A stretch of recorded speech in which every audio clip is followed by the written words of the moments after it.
Chapter 343.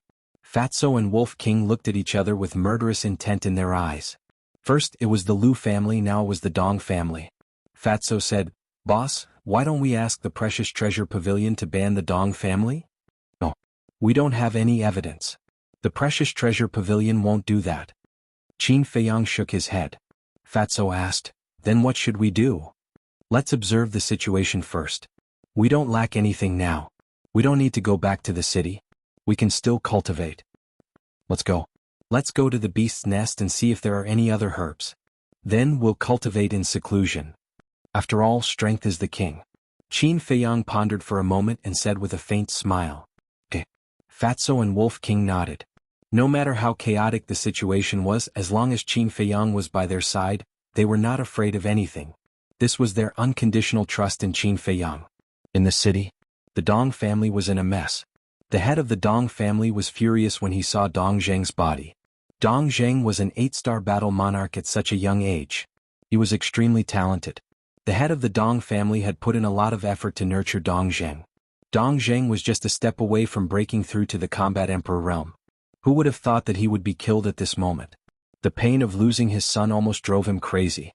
He immediately led his men to the sacred temple to ask for Dong Zheng. However, the higher-ups of the sacred temple did not know where Qin Feiyang was now. The news of Dong Zheng's death also spread. Without a doubt, it caused a huge uproar in the sacred temple. He even dared to kill Dong Zheng. Wasn't Qin Feiyang too lawless? Many people were shocked. However, there were also some who gloated. For example, people like Xiao Hong and Xiao Jian who had a grudge against Qin Feiyang. Of course, there were also some who were angry. Dong Qing was one of them. Although the head of the Dong family had many descendants, and each of them fought openly and secretly, Dong Cheng and Dong Zheng were the closest. After learning of Dong Zheng's death, he immediately threatened to kill Qin Feiyang. However, at this moment, as the parties involved, the two people and the wolf did not take it to heart. They lay on top of a mountain and scanned the area below. Below them was a valley that was about 1,000 feet wide. Within the valley, lush green weeds grew everywhere. Numerous verdant little trees swayed in the wind, presenting a scene of exuberant vitality. That ferocious beast was currently lying in the middle of the valley, its entire body filled with hostility. It was a pangolin that looked like a combination of a rat and a lizard. It was about 5 to 6 meters long. Its body was covered with a layer of yellow scales, and its head was like a sharp awl. However, other than the pangolin, the 2 humans and 1 wolf did not find a single fiery glass tree in the valley. There were no other medicinal herbs. It seems that there are only 10 red flame glass trees in the valley. Fatso mumbled. That man and woman are really ruthless. They didn't even leave a single stalk for it. No wonder it's so angry. Wolf King whispered. But in the end, didn't it benefit us? Fatso chuckled. This is called God's plan is better than man's. Wolf King said with a sinister smile. Qin Feiyang rolled his eyes at them, lowered his head and scanned the valley. He whispered, "Don't you think it's strange?" "What's strange?" Fatso and Wolf King looked at him suspiciously. Qin Feiyang said, "No matter how abundant the red flame glass tree is, it's impossible for there to be 10 of them in the same place." After being said by Qin Feiyang, Fatso and Wolf King felt that it was really a bit unusual. "Let's go. Let's go down and talk to it," Qin Feiyang said. 2 humans and 1 wolf got up and jumped down, landing in the valley. As soon as the pangolin saw them, it suddenly got up and stared at them, its eyes flashing fiercely. "Don't get excited." Qin Feiyang hurriedly stretched out his hand and smiled. "We don't mean any harm, we just want to ask you a few questions." There was a trace of suspicion in the pangolin's eyes. Qin Feiyang said, "Fatso, give it a beast spirit pill." Fatso took out his Chengkuan bag, searched for a moment, found a beast spirit pill, and threw it to the beast. The pangolin's eyes lit up and it swallowed it into its stomach. "Don't think that by giving me a beast spirit pill the previous debt can be written off." The next moment, a voice full of hostility sounded in the minds of the 2 humans and 1 wolf. "So arrogant." Wolf King was stunned and grinned. "It's easy for me to kill you if you don't want to try?" The beast's pupils shrank. Qin Feiyang stretched out his hand and smiled. Okay, let's chat peacefully." The pangolin looked at Wolf King, then turned to look at Qin Feiyang and asked, "What do you want to ask?" Qin Feiyang said, "I want to know, why do you have so many scarlet fire glass trees here?" This king went to other places to collect them. The pangolin did not hide anything and said truthfully. "Where?" Qin Feiyang asked. Butterfly Valley. The pangolin said. Butterfly Valley? The two men and one wolf looked at each other, their eyes filled with doubt. The beast said, Butterfly Valley is in the deepest part of the mountain range. There are many precious medicinal herbs inside, but with your strength, it is impossible for you to reach Butterfly Valley. Fatso asked, why? The pangolin said, because there are many beast emperors on the way, and even war master realm overlords. Wolf King asked doubtfully, since it's so dangerous, then how did you get there? This king is lucky. There was a trace of pride in the pangolin's eyes. TSK. Wolf King disdainfully said, looks like I need to loosen your skin for you to tell me the truth. It sneered as it walked towards the beast. Only an idiot would believe that this beast relied on luck to reach the deepest part of the mountain range. There must be some shortcut. Seeing this, the pangolin was obviously a little flustered and hurriedly said, wait, this king can tell you, but you have to agree to this king's condition first. Wolf King said in disdain, do you still have the qualifications to talk about conditions now? Don't be so arrogant. Qin Feiyang glared at it, then looked at the pangolin and said, tell me. This king wants the transformation pill and the barrier-breaking pill. Furthermore, I want half of the medicinal herbs obtained from the Butterfly Valley. The pangolin said. Fatso was startled and frowned. You are a fierce beast and you don't know how to refine pills, what do you need so many medicinal herbs for? The pangolin said, this king is willing, what do you care? If you don't agree, even if you kill this king won't bring you there. Okay, I promise you. Qin Feiyang nodded. The pangolin said, now this king wants the transformation pill and the barrier-breaking pill. Wolf King said angrily, don't go too far, if we give it to you now, what if you don't bring us there? The pangolin said, a gentleman's word cannot be taken back. Only a ghost would believe you. Fatso rolled his eyes, his face full of disdain. A ferocious beast calling itself a gentleman? How shameless. Then go ahead and kill me. I would rather die than submit. The pangolin closed its eyes, revealing a look of defiance. Qin Feiyang found it funny. This pangolin was also a top-quality beast. Could it be? He suddenly thought that the pangolin's sharp teeth and claws could not be invincible, but it could still dig holes in the ground. And it was very efficient. Could it be that it dug a dark hole underground that led to the Butterfly Valley? Thinking of this, Qin Feiyang turned to look at Wolf King and Fatso, saying, quick, look around and see if there are any caves. The pangolin's pupils constricted. Caves. The man and wolf were stunned, and with a trace of suspicion, they wandered around the valley. Buzz. Qin Feiyang was also about to look, but at this moment the image crystal made a sound. He frowned, walked to a corner and took out the image crystal. An illusionary figure appeared. Was Lu Yun? Qin Feiyang asked with a smile. Elder Lu, what's the matter? How can you still smile? Tell me, what have you done? Lu Yun immediately shouted angrily. Qin Feiyang was stunned and said with an embarrassed smile, Elder, this is not my fault. Then whose fault is it? My fault. After the matter with the Lu family was over, I told you many times to stop. Now you've killed Dong Jing too. Why do you like to cause trouble for me so much? Now, the Dong family is forcing me to hand you over. Tell me, what should I do with them? Lu Yun said angrily. Elder, calm down. This really isn't my fault. Qin Feiyang immediately recounted the entire incident in detail. After hearing it, Lu Yun immediately frowned and pondered for a moment before asking, is it true? If this disciple lies, may I be struck by lightning. Qin Feiyang pointed to the sky and swore. I just went out to practice my battle art and I actually encountered such a thing? Sigh. I really don't know now. Should I say that you're lucky? Or should I say that you were born to be a jinx? Lu Yun sighed helplessly and asked, do you have any evidence? No. Qin Feiyang shook his head. He didn't know how to calculate, so how would he know that this would happen? Then there's nothing I can do. Even if I believe you, others won't. And now, I can't speak up for you because others will say that I'm siding with you. Lu Yun said with a frown. After spending some time together, she more or less understood Qin Feiyang's character. He wasn't someone who would take the initiative to cause trouble. But the key was that there was no evidence. Now the Dong family was insisting that Qin Feiyang was the one who stirred up trouble first. Even if she had 100 mouths, she wouldn't be able to clear Qin Feiyang's name. Qin Feiyang asked, Elder, what did the Dong family say about this matter to the public? They said that you were the one who killed them for their wealth. Furthermore, they deliberately spread the news. Now, almost everyone in the state capital knows about it. They're all shouting that they want to kill you to rid the world of evil. In short, the situation is very serious. Lu Yun wore a worried look and felt extremely vexed. Then let them cause trouble. The more they cause trouble, the worse their outcome will be when the truth is revealed. Qin Feiyang snorted coldly as a cold glint flashed in his eyes. Lu Yun was taken aback as she asked, "Does that mean you already have a plan?" Qin Feiyang smiled faintly and said, "It's not difficult to resolve the current situation, but I have something to attend to." "I say, you brat, do you know how serious the situation is? What can be more important than your innocence?" Lu Yun was furious. She was about to die from anxiety. Chapter 344. Qin Feiyang was sweating all over the ground. This Lu Yun really had a bad temper.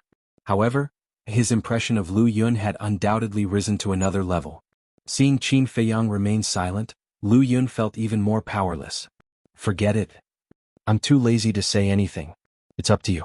As for this period of time, I'll treat it as if you're dead." Finished? She immediately turned off the image crystal. Qin Feiyang shook his head and smiled bitterly. Next. Yin Nanshan. Ren Wushuang also sent a message to Qin Feiyang. At first it was a reproachful tone. But when they found out the truth, the two of them became furious. However, under Qin Feiyang's instructions, the two of them did not say anything and let the Dong family make a fuss. Not long after, Yin Yuanming and Huang San also sent messages to Qin Feiyang. However, Qin Feiyang didn't pay any attention to their messages. This was because he and Yin Yuanming only had a relationship of interests and were not reliable. Needless to say, Huang San was a completely fence-sitter, even more unreliable than Yin Yuanming. "Boss, there's a cave here." At this moment, Fatso's surprised voice sounded. On the ground in front of him, there was a 7 to 8 meter wide hole. It was pitch black inside. Qin Feiyang was overjoyed. He kept the image crystal and ran towards Fatso. At the same time, the pangolin also ran over like a wisp of smoke. Moreover, he used his body to block the entrance of the cave. Wolf King ran over and shouted, "Get out of my way." The pangolin said, "If you don't give me the transformation pill and the barrier-breaking pill first, I won't let you go even if you beat me to death." Shameless?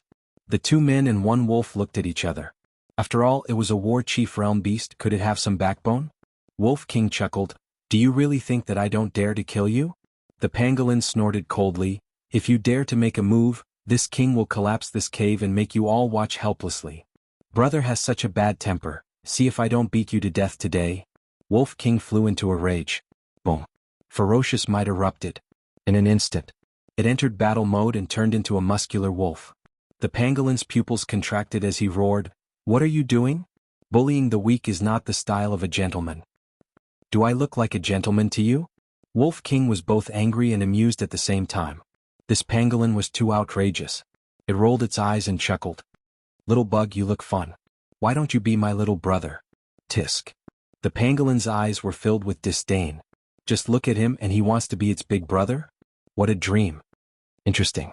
Wolf King became excited and said, "Little Qin, give it a transformation pill and a barrier-breaking pill." "Are you sure?" Qin Feiyang asked. Wolf King nodded as a sinister smile flashed across his eyes. Qin Feiyang shook his head and laughed. He said to Fatso, "Give me the herbs." After Fatso sorted out the 2 sets of herbs, Qin Feiyang entered the ancient castle and refined them in less than 100 breaths. After taking the transformation pill and the barrier-breaking pill, the pangolin began to grow bigger and smaller. It was having a lot of fun. Fatso said, "Can you lead the way now?" "I don't need to lead the way. Enter the cave and keep walking down. You'll arrive in about 10 days or half a month." "I still have something to do, so I'll leave first." Halfway through its words, the pangolin turned into the size of a palm and slipped away. What a joke. That ruffian wolf had been eyeing them covetously. If it followed, it would definitely not have a good time. "Hey, you want to run?" Wolf King grinned, turned into the size of a palm, and jumped onto Fatso's shoulder. Fatso immediately chased after it. The pangolin was a 4-star battle monarch. Although Fatso was a 2-star battle monarch, he had mastered a high-grade auxiliary martial technique. His speed was comparable to a 5-star battle monarch. Before the pangolin could escape out of the valley, he took the lead and stood in front of the pangolin. Fatso said with a sneaky smile, "Little guy, where do you want to go?" The pangolin said angrily, "I've already told you. What else do you want?" Wolf King said, "Nothing, I just want you to go with me." The pangolin shook its head and said, "I'm not going." You're asking for a beating? The Wolf King leaped down, instantly activating Berserk Rage and entering combat mode. The pangolin said angrily, "You're being unreasonable." Wolf King opened his mouth and pounced on the pangolin, beating it up. Fatso, who was at the side, was laughing so hard that his face was cramping. This pangolin was too stupid. It actually tried to reason with this ruffian wolf? Did it make sense? There was no reason to reason with it. Be gentler, it hurts. Lord Wolf, stop hitting it. I'll go, okay? The pangolin also understood that if he didn't go today, he would probably be beaten to death. Why didn't you do this earlier? Why did you have to force me to be rough? Actually, I'm also a very well-mannered and reasonable wolf. Wolf King chuckled. The pangolin was stunned. He sized up Wolf King for a while and shook his head. I really can't tell. What did you say? Wolf King stared at it with bad intentions. Nothing. I'm saying, Brother Wolf, you're so handsome. You're simply my idol. I admire you so much. The pangolin hurriedly shook his head and smiled obsequiously. Wolf King said proudly, that's more like it. Let's go, lead the way. Oh heavens, oh earth. Why am I so unlucky to meet such a shameless narcissist? The pangolin wailed in his heart as he reluctantly walked toward the entrance of the cave. Don't dawdle, hurry up. The Wolf King kicked the pangolin beast and sent it flying. With a wail it fell into the cave. Ruffian wolf, I'll fuck you. The pangolin's angry roar came from the cave. Oh, you dare to scold me? Wolf King rushed into the cave angrily. A mournful wail sounded again. This pangolin is going to suffer in the future. Fatso walked to the entrance of the cave and looked inside sympathetically. Qin Feiyang shook his head and laughed, then jumped into the cave. Fatso also jumped in. After a dozen breaths, the two landed at the bottom of the cave. Fatso waved his hand, and a cluster of flame battle chi appeared, illuminating all directions. In front of him there was a secret passage that led to the depths. The size of the secret passage was about the same as the pangolin's body. Qin Feiyang said, okay, stop fooling around. Wolf King retracted his claws this time, kicked the pangolin and shouted, lead the way. The pangolin's body was bruised, and its scales were broken. There was also a big bump on his head, and the horns on his head were prominent. It got up in a sorry state, looked at Wolf King bitterly, and ran forward with a stomach full of grievances. 2 people and 1 wolf followed closely behind. On the way, the pangolin's days felt like years. If the Wolf King didn't agree with him, he would run up and beat him up. In short, it was miserable. Half a month later, at the end of the secret passage, a faint light finally appeared. As they got closer, the light became stronger. That was the exit of the secret passage. The pangolin stopped and looked at Wolf King pitifully, saying, Lord Wolf, the exit is in front, can you let me go now? Wolf King said, you're my underling, so you naturally have to follow me wherever I go. The pangolin said angrily, when did I admit that I'm your underling? You have quite a temper. Wolf King chuckled and went up to beat it up again. He snorted coldly, as long as you don't admit it, I'll beat you until you admit it. How can there be such an unreasonable wolf? The pangolin cried out. It's easy to get on the boat but difficult to get off. Fatso shook his head and sighed. He retracted his battle chi and climbed up. When he came to the exit and saw the scenery outside, he was stunned. Outside was a huge canyon. In the canyon, countless flowers were blooming, competing to be beautiful, forming a vast sea of flowers. Amidst the flowers and in the void, colorful butterflies flapped their beautiful wings and danced gracefully. Furthermore, there was a clear stream that meandered and added a lot of color to the canyon. Qin Feiyang walked to Fatso's side and was also dumbfounded by this scene. This place was simply a paradise. Fatso suddenly pointed to a certain place and said excitedly, Boss, look, there's a scarlet glass tree over there. Qin Feiyang looked over. Sure enough, he saw a small fiery red tree among the flowers. There are a few 9 suns flowers over there. And over here, there seem to be a few fire ginseng. Look to the left, that's the longevity fruit. Fatso exclaimed continuously. There were all kinds of medicinal herbs growing in the flowering shrubs. Not only were there many of them, but each of them was extremely rare. It dazzled the 2 of them. Qin Feiyang frowned. Strange, why are there so many medicinal herbs here? Wolf King shouted, Pangolin, I'm asking you a question, didn't you hear me? I don't know why there are so many medicinal herbs either. The pangolin said absent-mindedly. There was only one thought in its mind. How could it escape? If it continued to be destroyed by ruffian wolf, it would collapse sooner or later. Qin Feiyang asked, is there anyone in the canyon? The pangolin shook its head and said, "The canyon is too big. I haven't looked for it so I don't know." Fatso said, "Then how did you find the Butterfly Valley?" "Of course it's luck. I'm very lucky. I can find treasures everywhere," the pangolin said proudly. "Will you die if you don't brag?" Fatso rolled its eyes. The pangolin suddenly rolled its eyes and said with a flattering smile, "Why don't I go down and scout the situation for you?" Wolf King said disdainfully, "Do I look like an idiot to you? When you go down, I'm afraid you'll immediately dig a hole and escape." The pangolin smiled embarrassedly. That was indeed what it thought. "But you've reminded me." Wolf King chuckled and looked at Qin Fei Yang. "Little Qinzi, I'll go down with the pangolin and take some medicinal herbs." "Okay, be careful." Qin Fei Yang nodded and reminded. Wolf King and the pangolin could both shrink and hide in the flowers. Even if there were people in the Butterfly Valley, they might not be able to find them. "You'd better not play any tricks or I'll cripple you." The Wolf King glared at the pangolin threateningly, then led the pangolin downward stealthily. Qin Fei Yang craned his neck and looked around. At this moment they were at a mountain peak about 100 feet high. And the entrance of the cave was halfway up the mountain. "Boss, why don't we lie on the top?"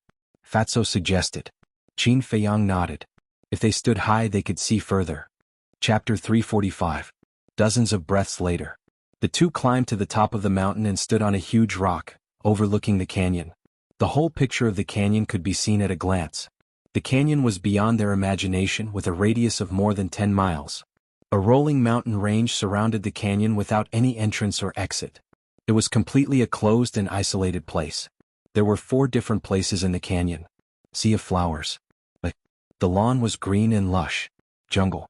However, these 4 regions were separated by the stream, forming an independent region. Strange, the layout here is obviously not natural, but why is there no sign of human habitation? Qin Fei Yang whispered. "Roar." At this time. Suddenly, a loud beast roar sounded behind them. Qin Fei Yang and Fatso were shocked and hurriedly looked back, only to see a ferocious beast floating above the jungle.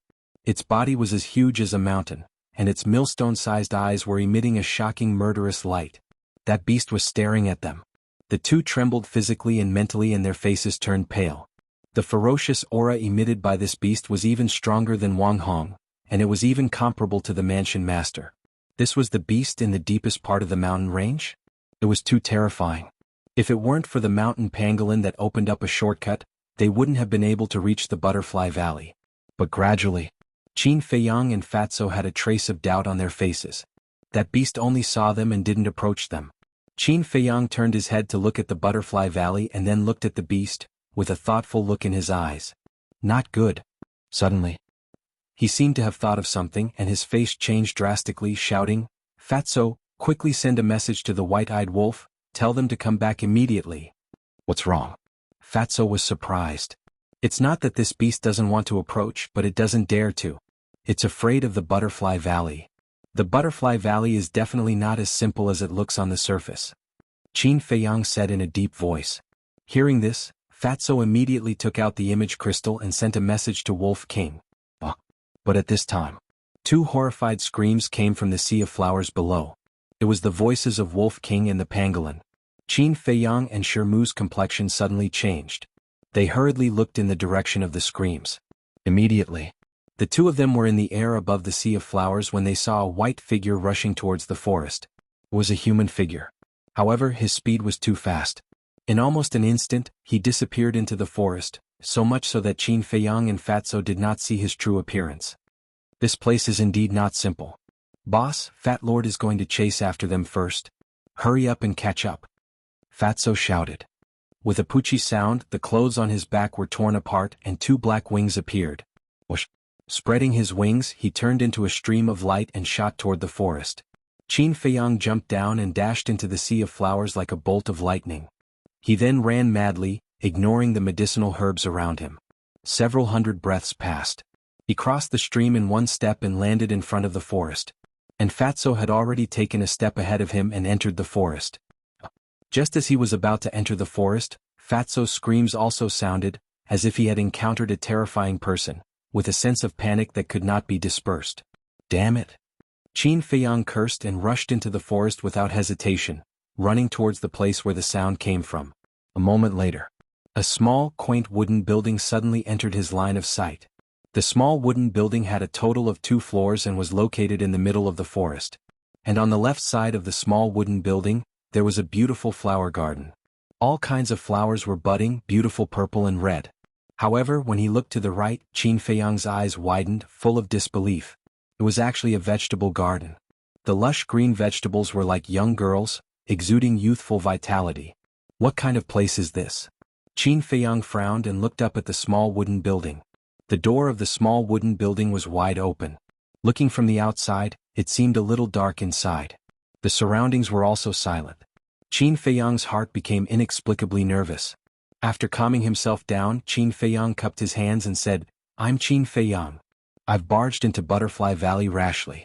If I've offended you in any way, please forgive me." However, there was no response. Qin Feiyang continued, "Senior, please be magnanimous and let go of my friends." However, there was still no response. The dead silence made one's hair stand on end.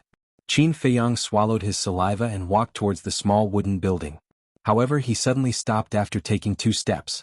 His expression became incomparably nervous. In fact, beads of sweat the size of beans appeared on his forehead. He felt as if there was someone behind him. However, for some reason he, who had always been fearless, did not dare to turn back at this moment. "Who is it?" He roared and abruptly turned his head to look. However, there was no one behind him apart from the forest. What's going on? Could it be an illusion? But I clearly heard the sound of breathing behind me. Qin Feiyang looked ahead in bewilderment. However, he could not find a trace of anyone even after searching every corner. Strange. He frowned and turned his head to look at the small wooden building again. However, just as he turned his head, as if he had seen a ghost, his pupils suddenly constricted, and he retreated abruptly. There was a person standing in front of him. It was an old woman in white. She was as thin as a match and her hair was disheveled. Her eyes were deeply sunken. At first glance, she looked like a ghost from hell. It was extremely terrifying. What was even more terrifying was that the right side of her face was full of scars. She looked extremely ugly.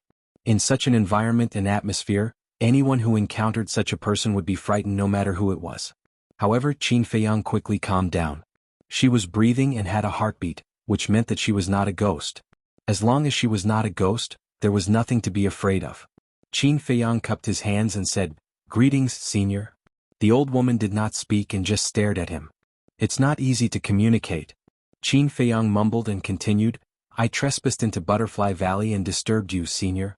Please forgive me." The old woman finally spoke and asked, "You're a disciple of the Holy Sanctum?" Qin Feiyang nodded. Swoosh. The old woman's eyes flashed and she took a step forward. Her old hand reached out like a sharp claw towards Qin Feiyang. "Senior, let's talk things over."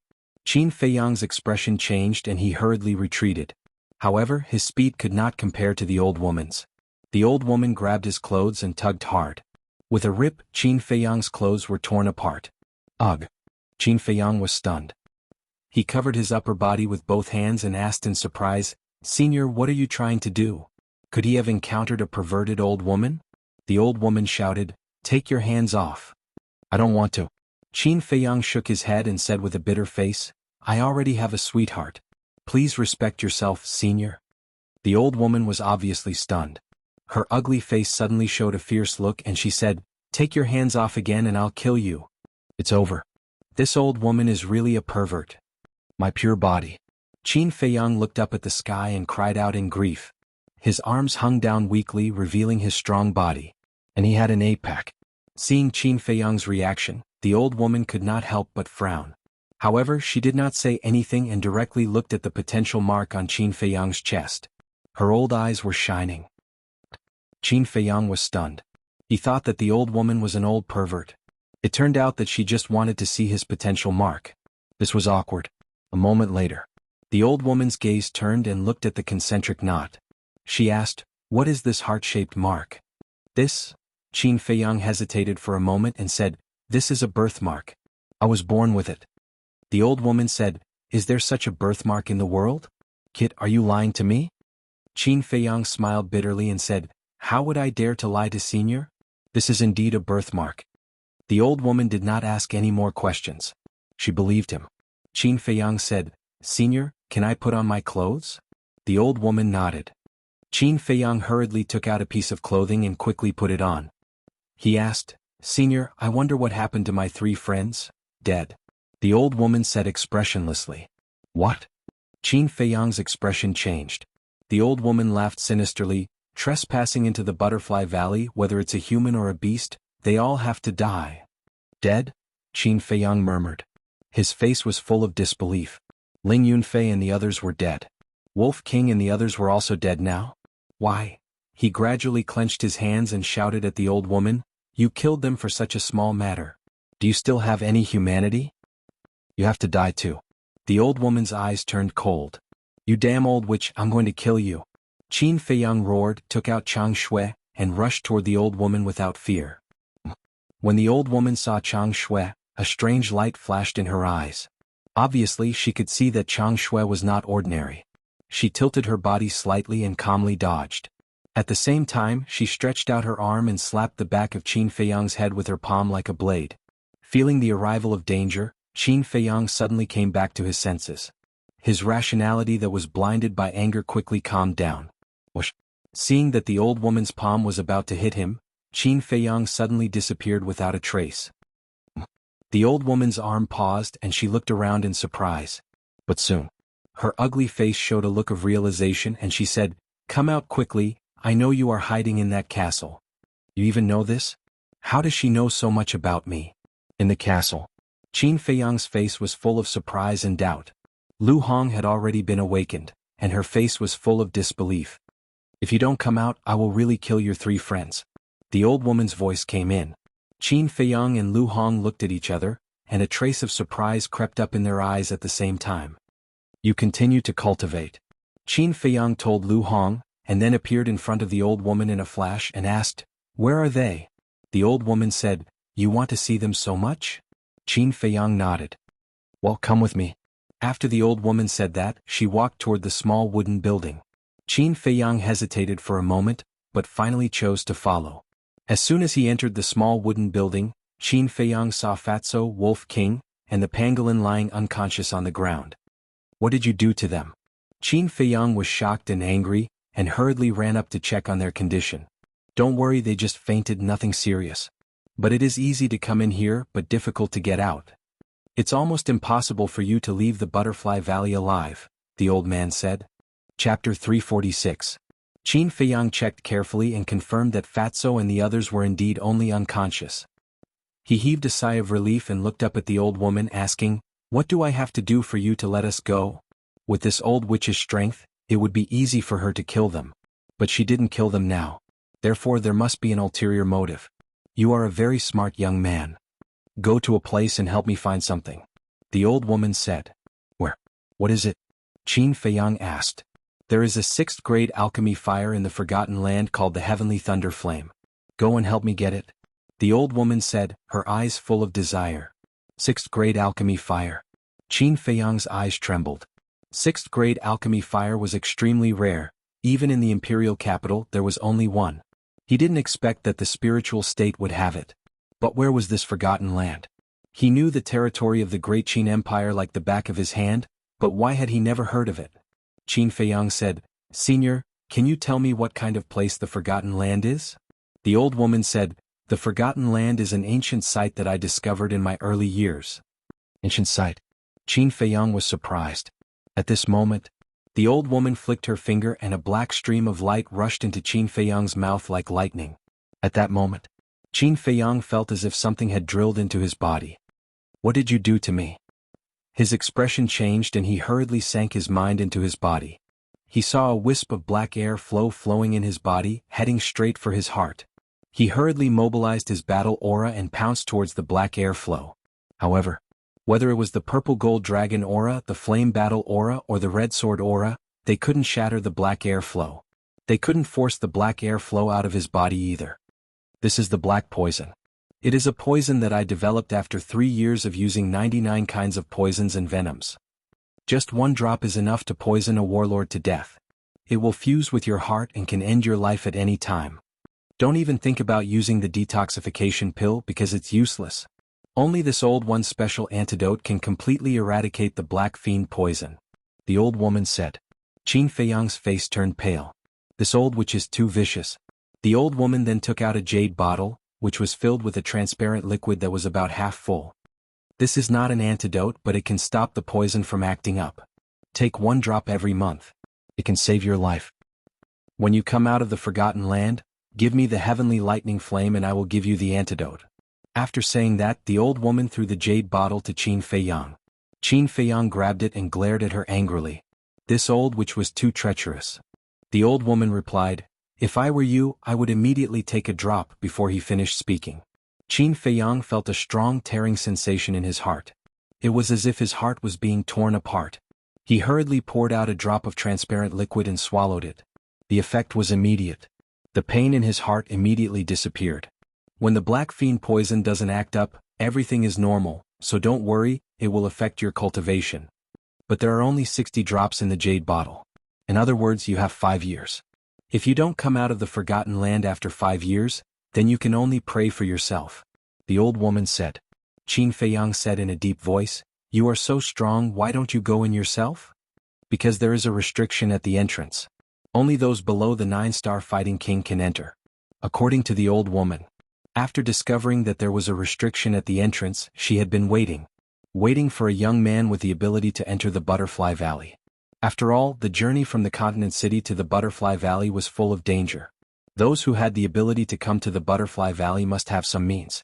Then the chances of entering the Forgotten Land and obtaining the heavenly lightning flame would be greater. After hearing these words, Qin Feiyang was stunned and couldn't come back to his senses for a long time. After a while, he smiled bitterly and said, "Senior, you misunderstood. This junior doesn't have such ability." At that moment, he briefly explained the encounter with the pangolin beast and the shortcut. This old woman knows all this. The pangolin beast came to steal medicinal herbs several times. This old woman also saw it. However, although you took a shortcut, it also proves that you are excellent in all aspects. The old woman said with a touch of admiration in her eyes. If it were someone else this time, they wouldn't have thought of asking the pangolin beast about the origin of the 10 red fire glass trees. Nor would they have thought that there was a shortcut to the Butterfly Valley. This showed that the young man in front of her was very quick-witted. Moreover, this man clearly knew that the Butterfly Valley was located in the deepest part of the mountain range and that there was a great risk, but he still dared to come. This showed that he was also very courageous. What she needed was a young man like this. Qin Feiyang said powerlessly, "So, I can't hide today. If you die you can hide. Do you want to die or live?" Of course, this old woman won't let you run for nothing. When you come back, all the medicinal herbs in the Butterfly Valley will be yours. Moreover, this old woman will also give you a few perfect battle arts. The old woman tempted. "Really?" Qin Feiyang asked. "This old woman never lies, but you have no choice now. Take them and follow this old woman." The old woman stomped on the ground, and the ground beside her moved to both sides, revealing a dark passage. The old woman stepped in. Could it be that the entrance to the Forgotten Land is below? Qin Feiyang was surprised. He sent Fatso, Wolf King, and the pangolin beast to the castle and quickly followed. As the old woman said, he had no choice. Frankly speaking, he also wanted to go to the Forgotten Land to have a look. After all, the 6th grade alchemy fire was too tempting.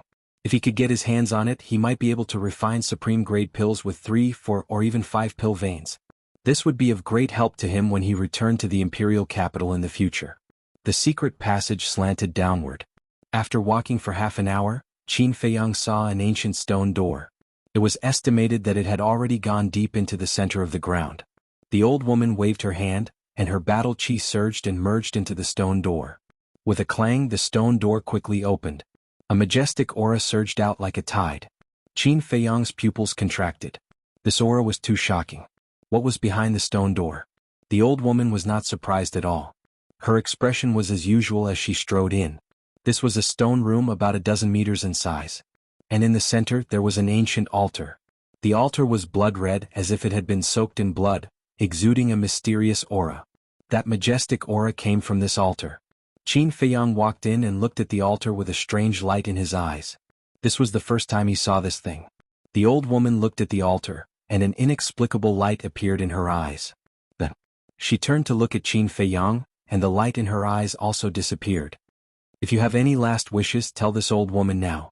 5 years later, if you don't come out, this old woman will help you complete it," the old woman said. Qin Feiyang's face twitched. Was there such a curse?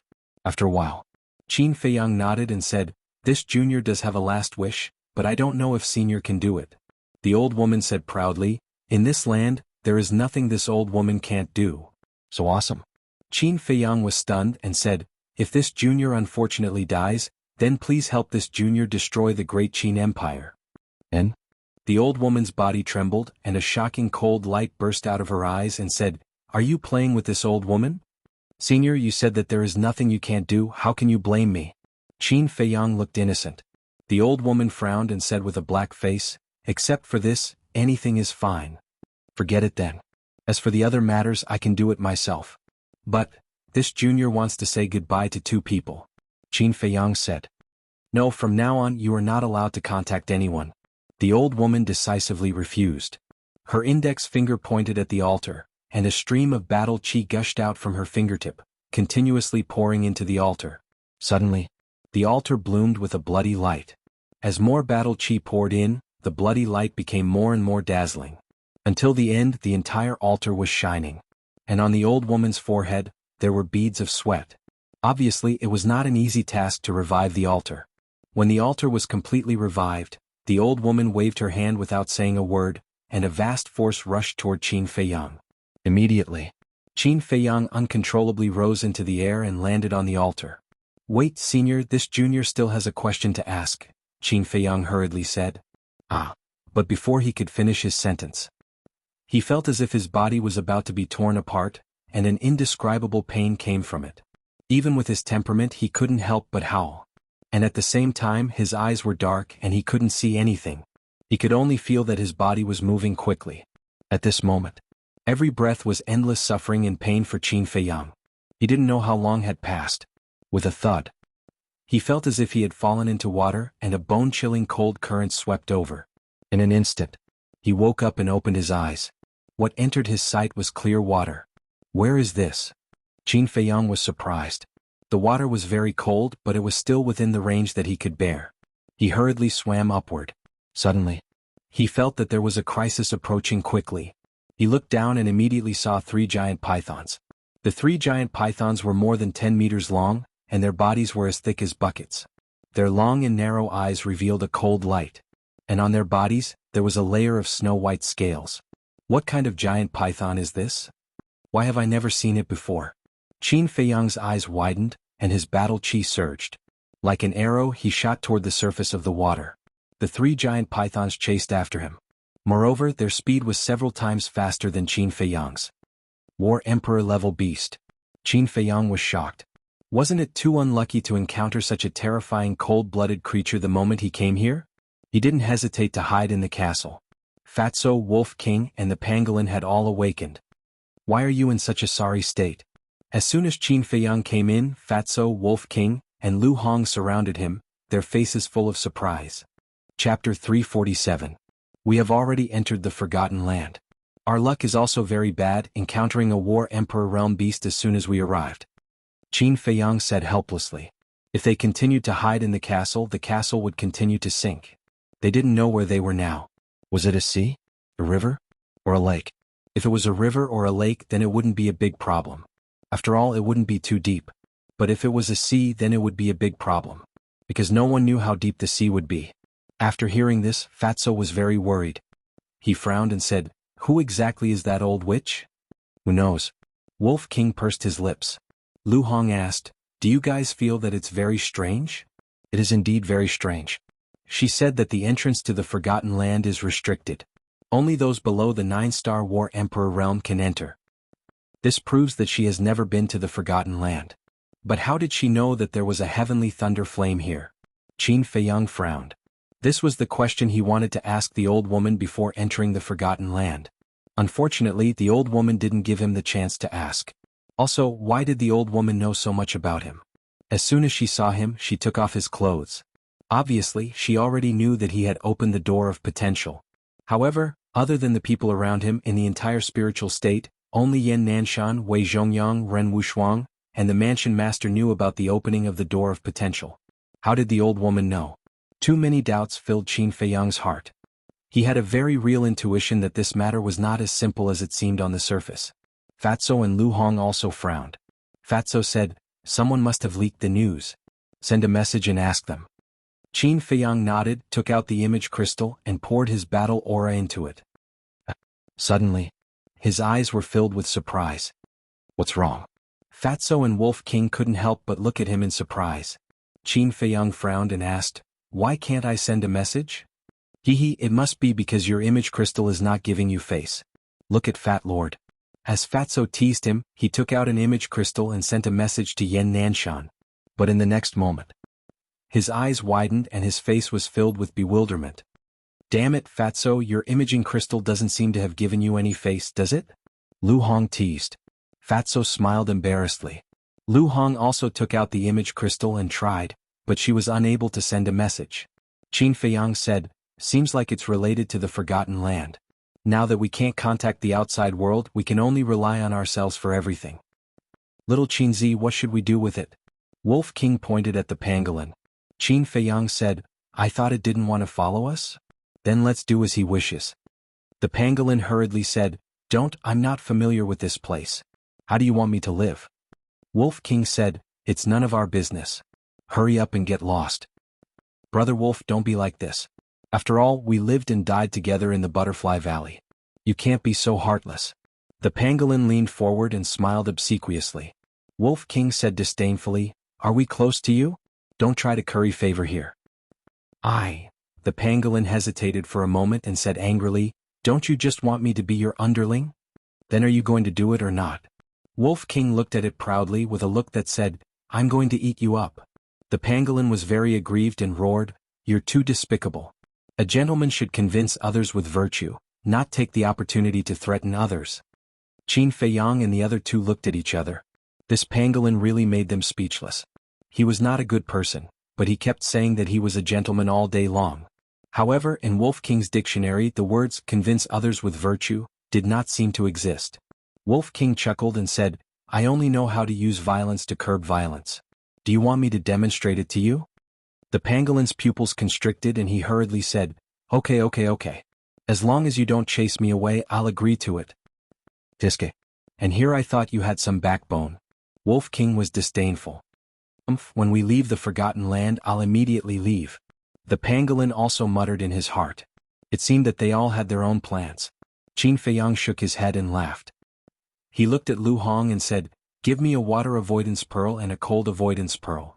Lu Hong nodded, took out 2 pearls the size of pellets and handed them to Qin Feiyang. What? They actually have water avoidance pearls and cold avoidance pearls. The pangolin's eyes widened in anger. These 2 little things were both rare treasures that were priceless. Putting the water avoidance pearl and cold avoidance pearl in his arms, Qin Feiyang took out the Chang Shui and told Lu Hong, don't worry about anything, just focus on cultivation. After that, he flashed and left the castle. The next moment, he appeared in the water. The cold avoidance pearl and the water avoidance pearl immediately played their role, and he couldn't feel the cold at all. Qin Feiyang glanced around, feeling both happy and worried. This was already the bottom. It was enough to see that the place he was now in was not a vast ocean. The most likely place was a lake, because the river water was rarely so clear. This was good news. But at the same time there was also bad news. Within his field of vision, he had already discovered no less than 10 aquatic beasts. Their auras were not weak. Moreover, the 3 pythons from before were also hovering above his head. How can I go up? Qin Feiyang frowned. What? The 3 pythons found him again, dragging their long bodies, swooping down toward Qin Feiyang. Got it. Qin Feiyang's eyes lit up, and he disappeared in an instant. Disappeared again? The 3 pythons flew into a rage, and their huge tails swept wildly in the water. After a while, only then did they disperse with eyes full of unwillingness. Soon after, Qin Feiyang and Fatso appeared at the same time. Boss, you're killing Fat Lord. Seeing the water beasts around, Fatso's face couldn't help but turn pale, and he cried out in horror. Qin Feiyang said with a sinister smile, if you don't want to be eaten by them, hurry up and rush up. Fatso quivered and immediately summoned a pair of black wings. His battle chi surged, wrapping Qin Feiyang and rushing up. In the Butterfly Valley, Qin Feiyang found that Fatso's speed was several times faster with the help of his wings. As long as he caught them off guard, he might be able to rush out. Very soon, the 2 of them were discovered by the water beasts, and they immediately swarmed over excitedly. including the 3 pythons. Damn it, how can we escape? Fatso exclaimed. Because not only below and around, there were also water beasts swooping down from above. Qin Feiyang said angrily, when can you change your timid character? Fat Lord was born like this. If you want to blame someone, blame my parents. Fatso said as if a dead pig was not afraid of boiling water. Qin Feiyang's face twitched and he said disdainfully, if your parents hear this, they will definitely jump out of their coffins and give you a few slaps. Don't scare me, Fat Lord is timid. Stop bullshitting, let's go to the castle. Look, there are so many water beasts we can't rush out at all. Let's wait until we break through to the War Emperor. Fatso said anxiously. Cut the crap. Qin Feiyang bellowed, sweeping his gaze across the water beasts above. His gaze suddenly locked onto a vicious crocodile. Qin Feiyang said, its strength hasn't reached the War Emperor, we'll break out from there. Alright, to be able to die together with the son of the Emperor, Fat Lord isn't at a loss. Charge. Fatso steeled his heart, and rushed towards the crocodile as if he was facing death. If you want to die, die by yourself. Don't drag me along. Qin Feiyang rolled his eyes at him. With Fatso's current speed, it was almost instantaneous. Qin Feiyang did not hesitate to strike out with his palm. In the center of his palm, a golden light appeared. Return word technique activated. He slapped the crocodile's fangs with his palm. The crocodile let out a wail and its fangs shattered on the spot. His huge body was sent flying by the slap. Charge. Fatso also paused for a moment. But as soon as he saw the group of water beasts, he roared and rushed up without holding back. Not to mention there were benefits to being timid. Because he was afraid of death, he would try his best to escape at the critical moment. After a few breaths, Fatso finally rushed out of the water with Qin Feiyang. Wow, so beautiful. As soon as they rushed out of the water, the two of them were stunned. What entered their sight was an endless stretch of mountains and rivers. In the sky, snow was falling. Snowflakes covered the mountains and rivers, presenting a snow-white world. But it was also cold. The two of them couldn't help but shiver. Dong. A series of sounds came from below. The two of them looked down and their expressions changed drastically. Below there was indeed a very large lake, at least tens of thousands of feet long. On the surface of the lake, wisps of cold air were rising. Those water beasts were all swarming out at this moment, setting off huge waves that were dozens of meters high. The momentum was shocking. Run. Fatso quivered and frantically flapped his wings, flying towards the glacier outside the lake with Qin Feiyang. The water beasts that could fly up were all at the War Emperor realm. The distance between the two of them was quickly closing. Fatso's head was covered in sweat, and he used all his strength. Seeing that they were about to be caught by the group of water beasts, the two of them finally left the sky above the lake. Without hesitation, Qin Feiyang grabbed Fatso and hid in the castle.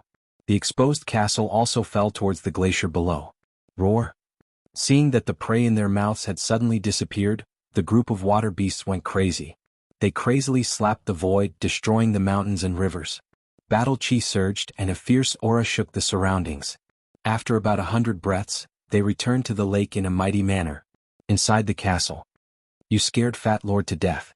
Boss, if you do this again, don't blame Fat Lord for turning on you. Fatso collapsed on the ground, patting his chest with lingering fear. At the same time he glared fiercely at Qin Feiyang. Xiao Hong is braver than you and you still have the nerve to turn on me? At least you're a man, don't let me look down on you. Wolf King rolled his eyes. Fatso pursed his lips and said, who doesn't have a few shortcomings? Unlike you who treats shamelessness as glory. Yes, you're simply shameless to the extreme. The pangolin nodded in agreement. Wolf King flew into a rage and ran up to Fatso and the pangolin to bite them, causing them to howl in pain. Lu Hong still needs to cultivate, can you guys stop arguing? Qin Feiyang was a little helpless. Having too many top-notch people around was also a kind of trouble. He listened carefully for a while but didn't hear anything. I'll go out and take a look at the situation first. Qin Feiyang said, and with a flash he appeared outside. Within a radius of a few hundred meters, everything was shattered.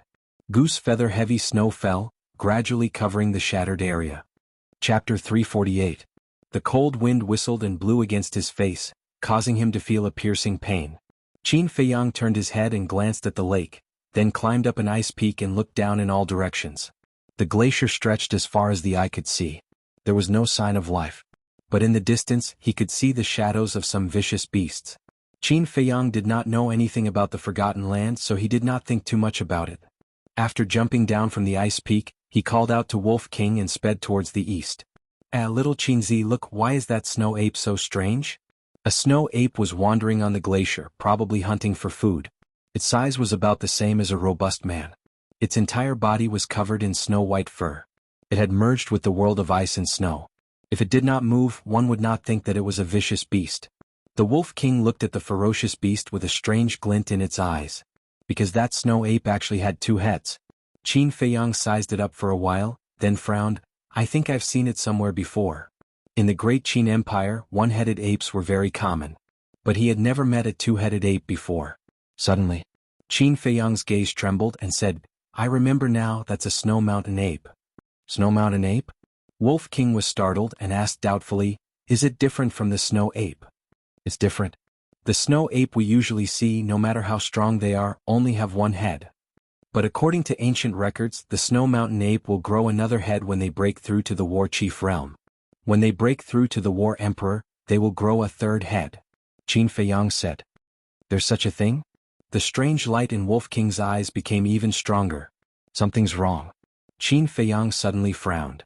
What's wrong? Wolf King was puzzled. Qin Feiyang said, it's unbelievable. Wolf King stared blankly and angrily said, what are you trying to say? Qin Feiyang said, didn't I encounter 3 giant pythons in the lake? Wolf King frowned. Yes, is there a problem? Not only is there a problem, there is a huge problem. The scales of those 3 giant pythons are snow white. If I remember correctly, they should be snow pythons. But snow pythons and snow mountain apes are extinct species. Qin Feiyang said in a deep voice. Extinction? Wolf King was bewildered. That's right. Back when I was in the Imperial Palace, I read an ancient book. The ancient records clearly state that these 2 types of ferocious beasts were from 10,000 years ago. Qin Feiyang said, 10,000 years ago. Wolf King was shocked and asked suspiciously, then why did they go extinct? Qin Feiyang shook his head and said, the reason for their extinction is not recorded in the ancient books, but I asked my mother. She said it has something to do with the unification of the Great Qin Empire by my ancestor. In other words, they were killed by your ancestor? Your ancestor is really cruel. Wolf King said disdainfully. Don't talk nonsense. When there is war, there must be death. What's more, my ancestor didn't kill innocent people. Otherwise he wouldn't have let the mermaid clan go. Qin Feiyang said. Wolf King pursed his lips and said, he is merciful, but it doesn't mean that his subordinates are also merciful. Qin Feiyang rolled his eyes and shook his head. These things are not something we are qualified to discuss. But, the Forgotten Land actually has creatures from 10,000 years ago. It's unbelievable no matter how I think about it. What kind of place is this? Qin Feiyang glanced at the land suspiciously. Who cares, as long as there is something fun, it's the same anywhere. Brother will go and experience the strength of that snow mountain ape first. Descendants from 10,000 years ago, don't let brother down. Wolf King chuckled and immediately activated Berserk Rage, turning into a muscular wolf. Little monkey, fight me if you have the guts. It stood up like a human, roared, and rushed toward the snow mountain ape. Brr. The snow mountain ape turned its head to take a look, and its ferocious nature erupted as well. Like a human, it charged toward the Wolf King. Bang. Crack. The 2 beasts collided with each other like lightning, and the snow mountain ape was immediately sent flying. This is a descendant from 10,000 years ago? Wolf King was stunned and said disdainfully, so what? Brr. The snow mountain ape got up, looked at Wolf King angrily and roared at the sky. Roar. The next moment, 2 louder beast roars sounded from behind an ice mountain not far away. Following closely, 2 snow mountain apes dashed out. Their bodies would double in size and they had 3 heads on their shoulders. They have the strength of the War Emperor realm. They should be the parents of that snow mountain ape. Run. Qin Feiyang shouted. Fuck, are you kidding me? Wolf King cursed angrily, turned around and ran in front of Qin Feiyang, turned into the size of a palm, and jumped onto Qin Feiyang's shoulder. Qin Feiyang also immediately used Imperial Wind Steps and quickly fled. At the same time, the 2 adult snow mountain apes ran in front of the cub and growled a few times. The cub pointed at Qin Feiyang and Wolf King and growled a few times. At this moment, the 2 adult snow mountain apes were furious. They brought their cub and chased after Qin Feiyang and Wolf King. Wolf King said in shock, they're catching up. Isn't it all your fault? If you hadn't provoked it, wouldn't nothing have happened? Qin Feiyang said angrily. Wolf King scolded, who knew that it had a backer so fucking unlucky? Qin Feiyang's face twitched. Others said that he was a jinx. But in his opinion, Ruffian Wolf was the real jinx. How is this possible? There are actually people. Suddenly, Qin Feiyang's pupils shrank. A few hundred meters ahead, there were 3 blurry figures fighting a ferocious beast. It's really humans? Wolf King was also in disbelief.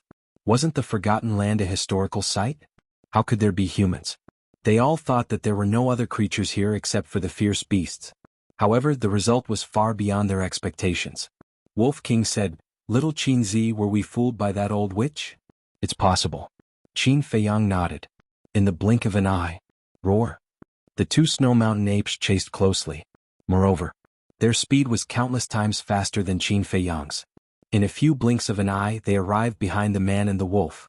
Shwa. There was nothing he could do. Qin Feiyang could only bring Wolf King into the castle to temporarily avoid the danger. A fierce beast of the War Emperor realm was not something that he could fight against right now. 1 man and 1 wolf disappeared into thin air. The 2 Snow Mountain apes couldn't help but be stunned. But then, they rushed towards the 3 people in the distance. Obviously, they thought that the 3 of them were Qin Feiyang's accomplices. Damn it, why are the Snow Mountain apes here? Retreat. Seeing this, the 3 of them also changed their expressions and hurriedly turned around to flee. The fierce beast that was fighting with them was a snow-white leopard. It was more than 2 meters long and had a strong body. However, at this moment, its body was covered in wounds and its fur was dyed red with blood. Seeing the 2 Snow Mountain apes, the snow leopard also hurriedly fled. In its bell-sized eyes, there was a trace of fear that could not be dispelled. The 2 Snow Mountain apes chased for a few steps before stopping. They roared at the 3 of them a few times before returning to their lair. Not long later, Qin Feiyang and Wolf King appeared out of thin air. Seeing the 2 Snow Mountain apes disappear behind the ice mountain, Qin Feiyang heaved a long sigh of relief. Then, he grabbed Wolf King who was on his shoulder and said angrily, I'm telling you, don't act recklessly again. Otherwise, I'll throw you here and let you fend for yourself. Diske, do you think I'm scared? If I stay here, I might be able to make a name for myself. I'll have a better future than following you. Wolf King was disdainful. Qin Feiyang's veins bulged as he fiercely knocked on its head. Wolf King grimaced in pain and said angrily, If you have the guts, try knocking again? So what if I knock you? Qin Feiyang was so angry that he laughed instead. He suddenly gave it a knock on the head and shouted, If you piss me off, I'll castrate you. Wolf King was about to fly into a rage. But when it heard these words, it immediately shrank like an eggplant in the sun. I don't believe that I can't subdue you.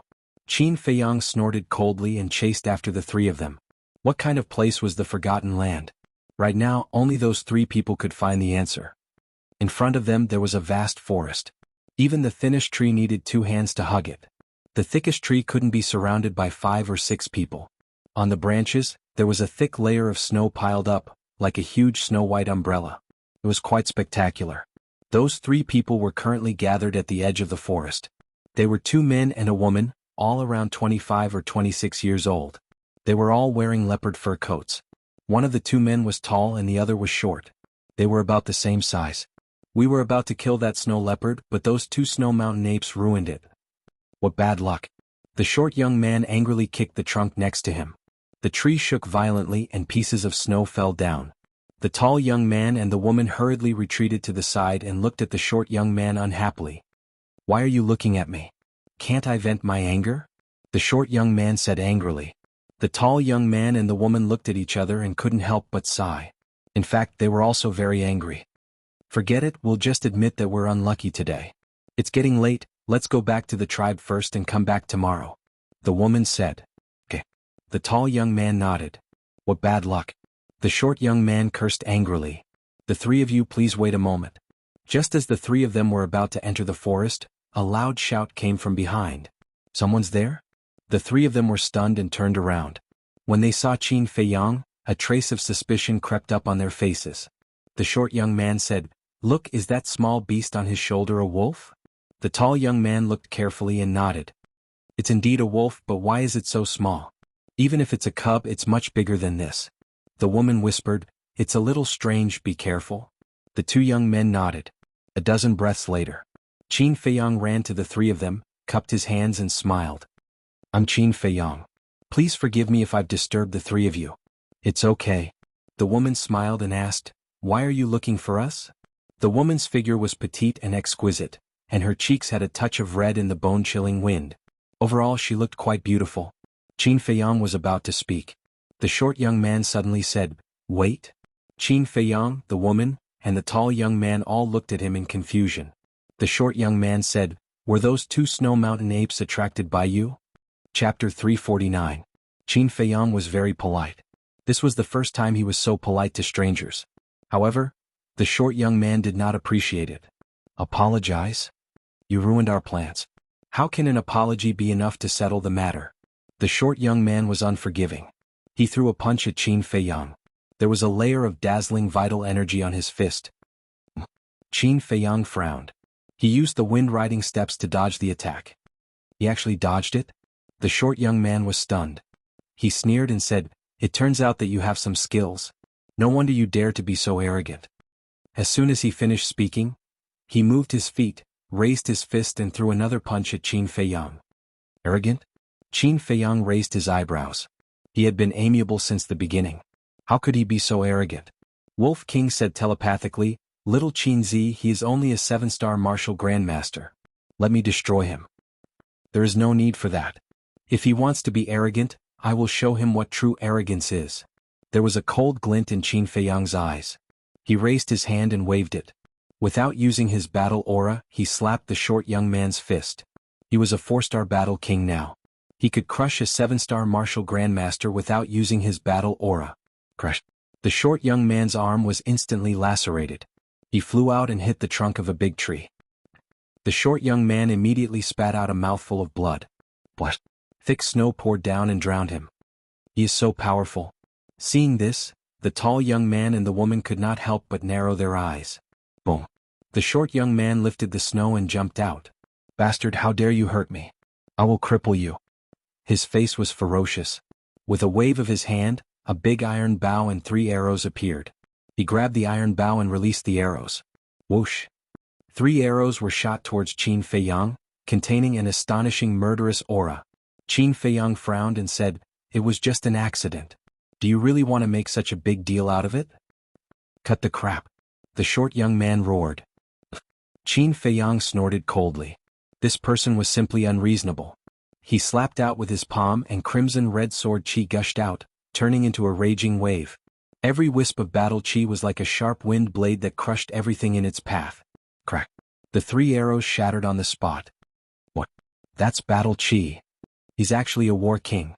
The short young man was horrified. His face gradually turned as pale as a sheet of paper.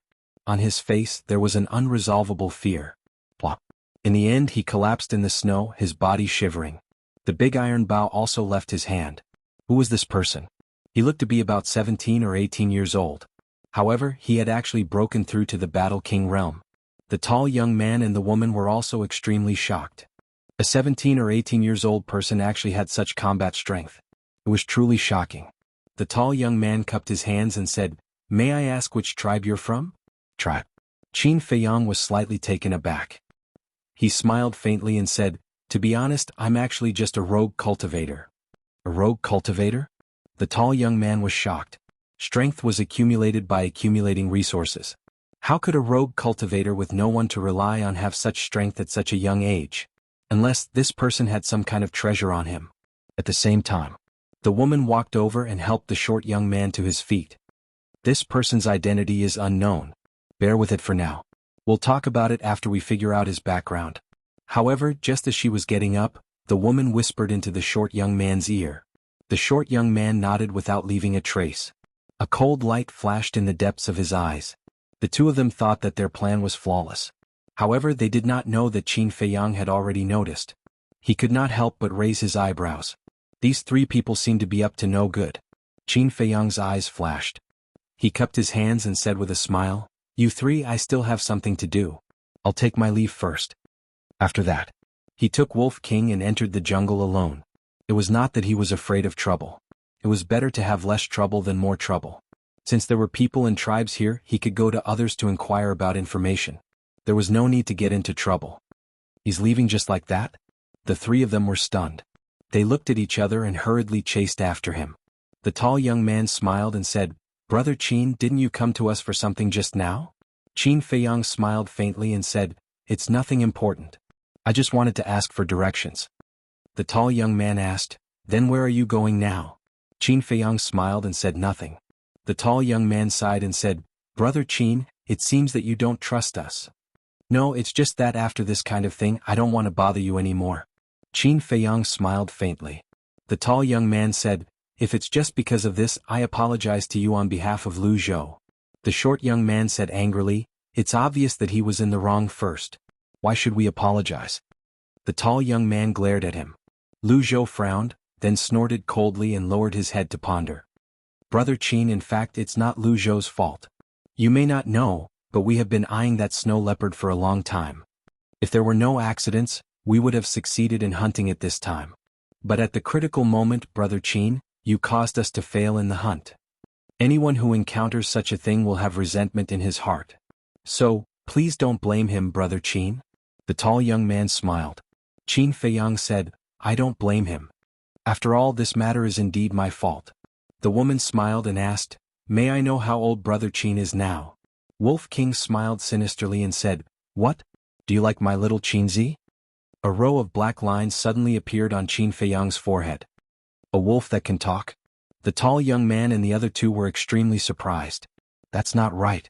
The aura that this wolf exuded was obviously not very strong. How could it speak human language? Could it have taken a beast spirit pill? In that case, it was very likely that this person had a beast spirit pill on him. The three of them suddenly became excited. "Brother Qin, you look at most 18 years old. With such cultivation at this age, which woman wouldn't like you?" The woman's eyes flashed and she giggled.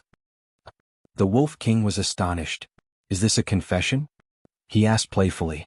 The woman smiled and said, "If you say so, then so be it." The Wolf King was in a daze. It had always been shameless, but at this moment, it did not know how to answer. It seemed that even it could not do anything when faced with a thick-skinned woman. The woman continued, "Since the misunderstanding has been resolved, Brother Qin, why don't you come with us to the tribe?" Qin Feiyang's heart skipped a beat. Weren't these two people too enthusiastic? Forget it, lest there be any more misunderstandings. See you later. After Qin Feiyang finished speaking, he used the wind-riding steps and sped forward. Seeing this, the tall young man's face showed a touch of hostility, and he snorted coldly, "You really don't want face." The woman said, "He must have a lot of treasures on him. If we can get them, our strength will definitely improve a lot in a short time." The short young man's heart was excited and he could not wait to say, "Then what are we waiting for? Let's join hands and kill them now." "Don't act rashly. That man's strength is not simple. And that wolf, it gives me a feeling that it is stronger than that man. Looking at the direction they are going, they should pass by our tribe. Let's take a shortcut back, catch up with them and set up an ambush in advance," the tall young man said. Lu Zhou and the other two nodded. In the jungle ahead, Qin Feiyang said in a deep voice, "White-eyed wolf, pay attention to the surrounding movements." What? Wolf King was surprised. Qin Feiyang said, "Those three have ulterior motives, what should they be plotting?" "Just them?" Wolf King was disdainful. Qin Feiyang said, "Don't look down on anyone. There were also ferocious beasts in the jungle.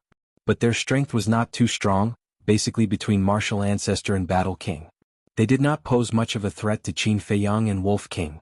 About an hour later, a man and a wolf finally walked out of the jungle. A huge mountain stronghold entered their line of sight. The village was made up of hundreds of houses of various sizes.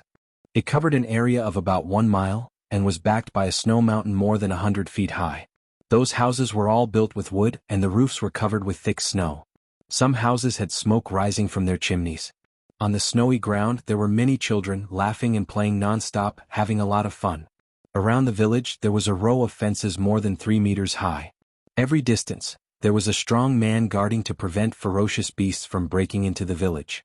On both sides of the village's gate, there were 4 strong men guarding, all with the strength of a 1-star battle king. Above the gate there was a wide wooden sign with 4 big words engraved on it. Lu Tribe. Qin Feiyang glanced at the tribe and strode over. Wolf King suddenly said, "That short young man just now seemed to be called Lu Zhou, could he be from this tribe?" Qin Feiyang immediately stopped, glanced at the Lu tribe and turned to leave. Boom. However, at this time, one figure after another jumped out from under the accumulated snow all around. There were more than 30 people. There were men and women, old and young. Some were holding sharp blades, some were holding big iron bows, and without exception they all had an unfriendly expression.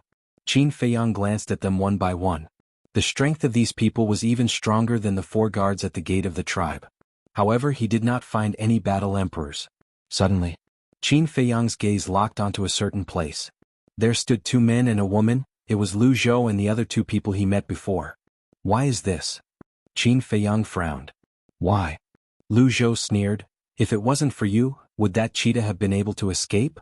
So you must give compensation. Qin Feiyang glanced at everyone and said indifferently, I think the compensation is just a cover. What you really want is the Qingquan bag on me, right? Yeah. Lu Zhou and the other 2 looked at each other, their eyes filled with surprise. How did he know? Ha! The tall young man laughed and said, Since you already know, then hand it over. The woman followed, As long as you hand it over, we'll let you go. Qin Feiyang said, If I don't hand it over, will you kill me? You're very smart, so you'd better be sensible. Although you're very strong, there are many people stronger than you in the Lu tribe. You can't beat us. Chapter 350. Qin Feiyang said, You guys can be so righteous even after killing and robbing. I really admire you guys. However, I am very sorry. In my Qin Feiyang's dictionary the word, tactful, does not exist. Let me give you a piece of advice. You'd better get out of the way immediately. Qin Feiyang had already lost his patience. Robbing in broad daylight. These people were simply lawless. Did they really think he was a pushover? Lu Zhou screamed, Oh my, did you hear that? He's threatening us? Ha! The people around them laughed loudly. It was as if they had heard the funniest joke in the world. Their eyebrows were also filled with mockery and contempt. The woman looked at the burly man next to her and said respectfully, Leader, we should just kill this arrogant guy. The burly man was wearing a golden tiger fur coat. He had a burly body and a rugged face. He was filled with a valiant aura. He looked at Qin Feiyang with a murderous look in his eyes. Kill them. Following his command, the people holding the big iron bows all pulled out an arrow from the quiver on their backs. They drew the bows and loaded the arrows in one go. Whoosh!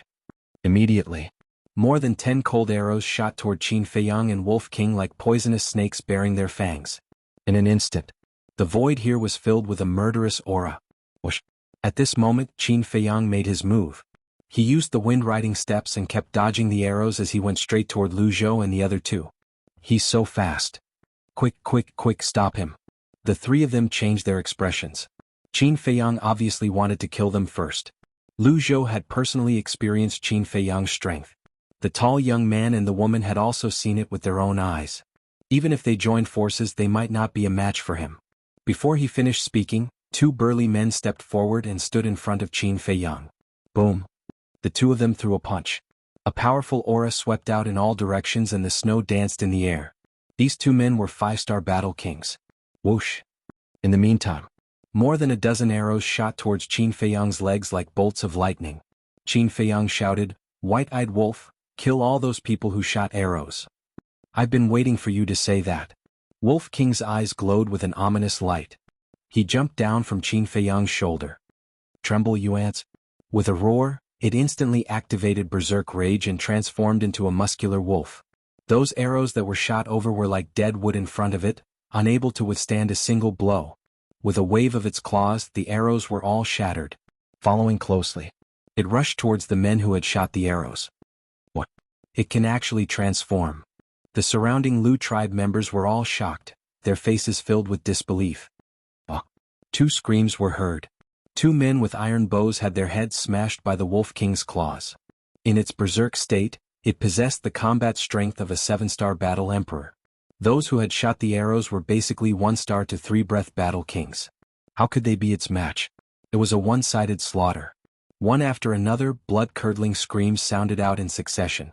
One after another, the clansmen of the Lu tribe continuously fell into pools of blood. Fresh blood dyed the snowy ground red. It was a ghastly sight. At the same time, Qin Feiyang was also fearless as he charged towards the 2 5-star battle kings. The moment they met, he raised both of his hands and golden light burst out from his palms. Both of his hands circulated the return formula at the same time. As the fists and palms collided, The two men immediately spat out a mouthful of blood. Their entire arms exploded on the spot and were sent flying. Even 5-star battle kings are not his match? Lu Zhou and the other two were shocked. Only now did they realize that this was an enemy that was more terrifying than they had imagined. I've been very polite to you, but you've schemed against me again and again. You're simply courting death. Qin Feiyang did not stop as he charged towards Lu Zhou and the other two. Lu Zhou roared, "Chief, hurry up and attack. You're the only one who can kill him now." When the chief of the Lu tribe saw Wolf King killing in all directions, his murderous intent had already been aroused. "Little bastard, you've killed my tribesman. You deserve death." He took a step forward and his aura exploded. He stretched out his fan-like hand and slapped towards Qin Feiyang's head. It was a 9-star battle king. "You're the only one who's allowed to rob and we're not allowed to kill your tribesmen? What a joke." Qin Feiyang was so angry that he laughed and slapped back without flinching. The return formula was displayed. The two big hands collided with a loud bang. Boom. A terrifying wave of air rolled out in all directions with the two of them as the center point. Lu Zhou and the others were immediately sent flying by the wave of air. Their bodies shook violently as they spat out blood. He can still fight with the chief? Many people found it unbelievable. The people who were hiding in the tribe also stared with their eyes wide open in disbelief. But in the next moment, an even more shocking scene appeared. The chief actually spat out a mouthful of blood. His body retreated continuously, and the golden tiger skin coat on his body was instantly torn apart. His robust body was revealed. As for his arm, it was lacerated and bleeding profusely. Looking at Qin Feiyang again. He was also retreating and his arm was also badly mutilated. However, one had to know that he was only a 4-star battle king, and the chief was a 9-star battle king. There was a difference of 5 small realms. He was actually able to fight the chief of the Lu tribe to a standstill. Putting everything else aside, just based on this point alone, he was the victor. Lu Zhou and the other two were stunned. This was his true strength. It was actually so terrifying. However, they did not realize that a crisis was approaching. They saw Qin Feiyang rushing towards the three of them as if he had transformed into a blood-soaked god of war. His eyes were filled with bone-chilling killing intent. By the time they reacted, Qin Feiyang had already arrived in front of them. "Don't kill us. We know we were wrong. We'll kneel and apologize to you." The three of them were immediately scared out of their wits. They knelt in the snow and kowtowed with all their might. The situation has developed to this point. Do you think an apology is of any use? Qin Feiyang's big hand reached out and smashed the heads of the three without mercy. Bang! Bang! Immediately, the three of them fell to the ground and died. Only their terrified screams echoed in the sky above the tribe and did not dissipate for a long time. After killing the three of them, Qin Feiyang took out a healing pill with 2 patterns and threw it into his mouth. His badly mutilated arm immediately healed. At the same time, the battle on Wolf King's side had also ended. Except for the chief of the Lu tribe and the black-clothed old man, everyone else was killed. Corpses lay on the snow, and blood dyed a large area red. It was like Azura hell and the smell of blood was pungent. "How dare you steal our cosmos bags with such little strength?"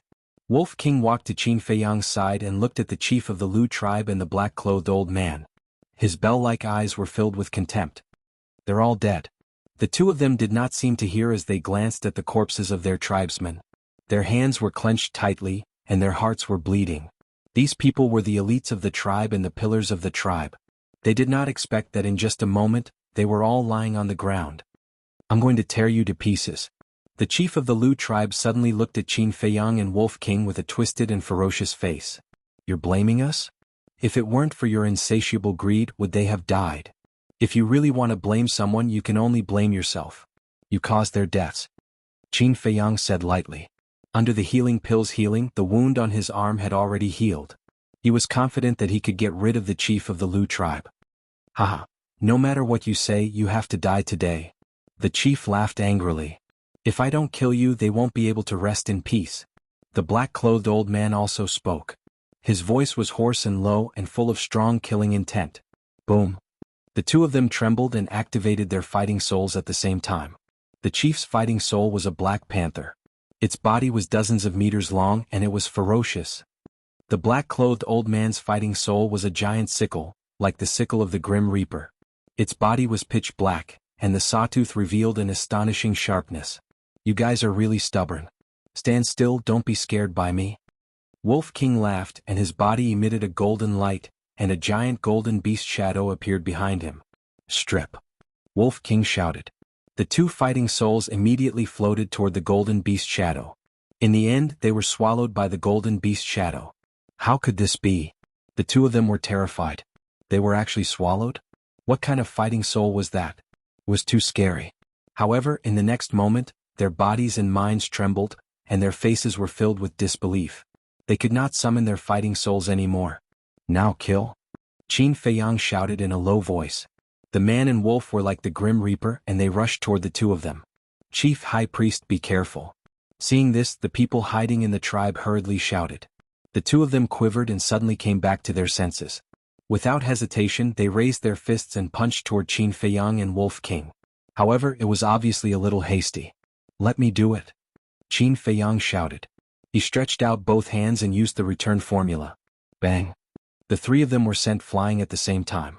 The Wolf King seized the opportunity and pounced at the black-clothed old man, crushing his throat in one bite. Screams resounded through the sky. Bastard! The chief bared his teeth. As he stabilized his body, he charged toward Wolf King angrily. Hey! Wolf King grinned. He did not dodge. Instead, he waved his thick claws and rushed toward the chief. I'll kill you now. The chief laughed sinisterly. Although Wolf King was very strong, he was still a long way from a 9-star battle king. He was confident that he could blast Wolf King's head with one punch. Chief, be careful behind you. But at this moment, the 4 burly men guarding the gate shouted in unison. The chief felt a chill on his back and hurriedly turned his head to look. Immediately, he saw Qin Feiyang holding a dagger and pouncing toward him. There was a devilish smile on that slightly immature face. It's over. Qin Feiyang raised the corner of his mouth and stabbed the chief between his eyebrows, penetrating his entire head. At the same time, Wolf King also pounced and slashed the chief's throat with his claws. Blood spurted out like a fountain. Chapter 351. Wolf King said, Little Qinzi, are you okay? I'm fine. Qin Feiyang shook his head. Earlier he fought the high priest and the chief by himself. Although he had the return technique, his arms were torn apart and almost crippled. Fortunately, the two of them were dead. Otherwise, he really wouldn't have the strength to fight back now. The chief is dead. The high priest is also dead. Why did this happen? Why are you so cruel? Let's go together and kill them. At this moment, a large group of people rushed out of the tribe with a menacing aura. Wolf King's eyes flashed fiercely and he said coldly, If you dare to take another step forward, I'll slaughter your entire tribe, and not leave a single one alive. Those people stopped in unison. Their faces were full of anger, but at the same time there was also fear. Although the person called Qin Feiyang was seriously injured, the wolf was still alive and kicking. The most important thing was that the strongest person in the tribe was only a 1-star battle king. No one was a match for the wolf. They were afraid. If that wolf really unleashed its ferocious nature, then today the Lu tribe would be doomed. Qin Feiyang put away the Chang Shui, took a supreme-grade healing pill and asked, Which tribe is the strongest here? No one in the Lu tribe answered. They all looked at him with hatred. Do you want to die? I'll help you. Wolf King was furious. With a terrifying murderous aura, he walked toward the gate. The strongest is the Purple Sun tribe. Someone immediately answered. Wolf King stopped and glanced at them one by one. He sneered and said, If I don't use some ruthless means, you won't be honest. No one dared to look into his eyes. They all lowered their heads and shivered. Qin Feiyang asked again, How far is the Purple Sun tribe from here? Someone said, Very far.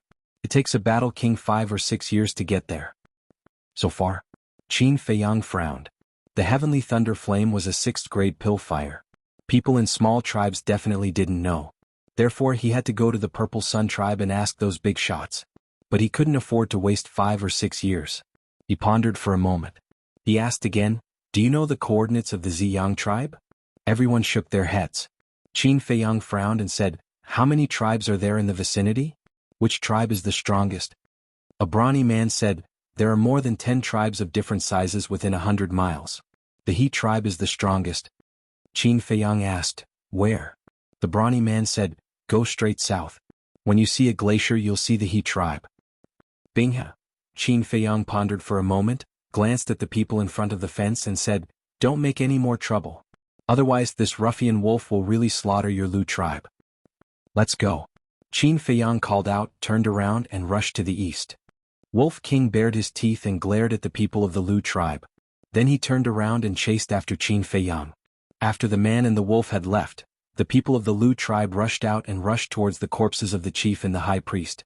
Damn bastards. We can't let them off easily. Yes, we have to kill them and avenge the chief and the others. Everyone roared with righteous indignation. A one-star battle king shouted, Lu Yu, come here. A 25-year-old black-clothed youth walked out from the crowd. He looked at the chief's corpse with red eyes and a face full of resentment. The one-star battle king said, Lu Yu, as the only son of the chief, you must avenge the chief and the others. Lu Yu said with grief and indignation, I'm only a 5-star martial ancestor now. How can I avenge them? I have a way. The one-star battle king stood up and muttered a few words in Lu Yu's ear. Okay, I'll go now. Lu Yu nodded and immediately ran into the tribe. In the center of the tribe there was a tall wooden building. That was the chief's residence. Lu Yu ran into the wooden building without stopping. He entered the study and stood in front of a bookshelf. On the bookshelf there were books neatly arranged. Lu Yu glanced at the books and reached out to grab one of the books, moving it slightly. Crack. Immediately, the bookshelf, which was originally one piece, split in the middle and slowly moved to the sides. A secret room appeared. The secret room was only 2 to 3 meters wide and there was a stone platform in the middle. On the stone platform there were 6 Jianghu bags and a metal box. Lu Yu walked to the front of the stone platform and directly opened the metal box. Inside was a door that was the size of a baby's palm and emitted a hazy glow. It was the teleportation door. He grabbed the teleportation door and the 3 Jianghu bags and put them in his arms before walking out of the secret room. After the bookshelf closed, Lu Yu opened the teleportation door and stepped in. The next moment, he appeared in front of the gate of a tribe. This tribe was several times larger than the Lu tribe and was formed by thousands of wooden buildings. It occupied an area of 5 to 6 square kilometers. Not far from the tribe, there was an ice river that was more than 10 meters wide. The river flowed very slowly. If one didn't look carefully, one wouldn't even notice that the river was flowing. Wisps of white mist rose continuously and the cold air was bone-piercing. On the gate of the tribe, there were 4 bold and powerful words engraved. He tribe. At the gate stood 4 burly men, all wearing black wolf fur coats. Aren't you the son of the Lu tribe's leader? What did you come to our He tribe for? Seeing Lu Yu suddenly appear, the 4 of them couldn't help but be stunned. Lu Yu cupped his hands and said, This junior has something to request an audience with leader He. I hope that the 4 of you can inform him. Request an audience with the leader? The 4 of them looked at each other and were even more puzzled. Follow me. One of the burly men turned around and walked into the tribe. Lu Yu followed closely. Why did he suddenly come to our tribe? It seems like he used a teleportation door. I remember that the Lu tribe only has one teleportation door and usually treasures it like a treasure. They're actually using it this time? Really strange. The 3 burly men at the gate started discussing in low voices. A wooden building that was more than 10 meters tall was located in the center of the He tribe. After a moment, Lu Yu and that burly man came to the door.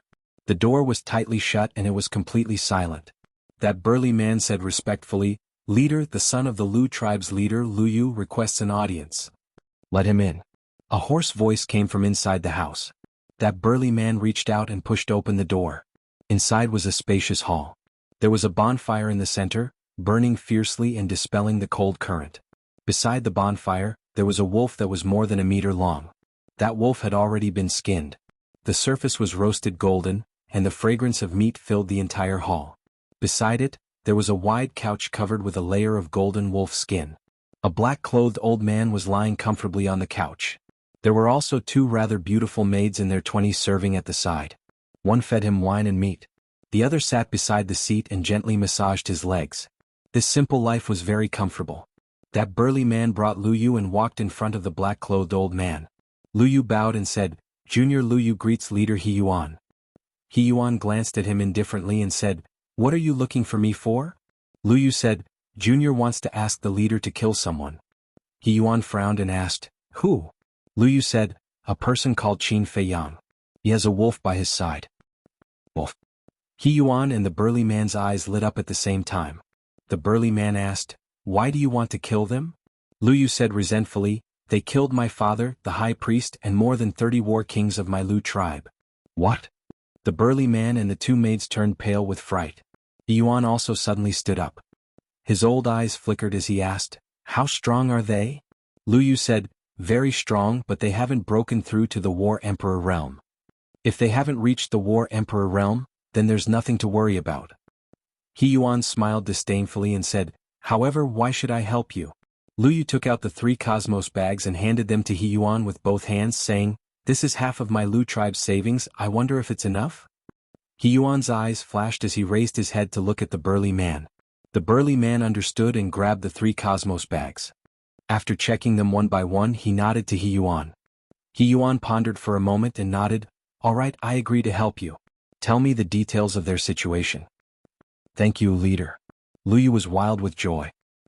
At the same time, a young man in white was walking on a glacier. It was Qin Feiyang. Wolf King lay on his shoulder and complained, "What the hell is this place? It's too cold." "You're so hairy and you're still saying it's cold?" Qin Feiyang was speechless. Wolf King suddenly said, "Little Qin Zi, do you think we're still in the Great Qin Empire?" "I don't know." Qin Feiyang shook his head. Ferocious beasts from 10,000 years ago, large and small tribes, these were things he had never come into contact with before. "If we're not in the Great Qin Empire, where would we be?" Wolf King's eyes were filled with doubt. Time flew by. 2 hours had passed. Qin Feiyang walked and stopped all the way until he finally arrived at the glacier. Of course, if he traveled at full speed, it wouldn't have taken him so long. However, he had to heal his injuries. In this strange place he had to be in peak condition at all times. He stood on the shore and looked up. He could clearly see the He tribe on the other side. "I hope this trip is not in vain," Qin Feiyang muttered.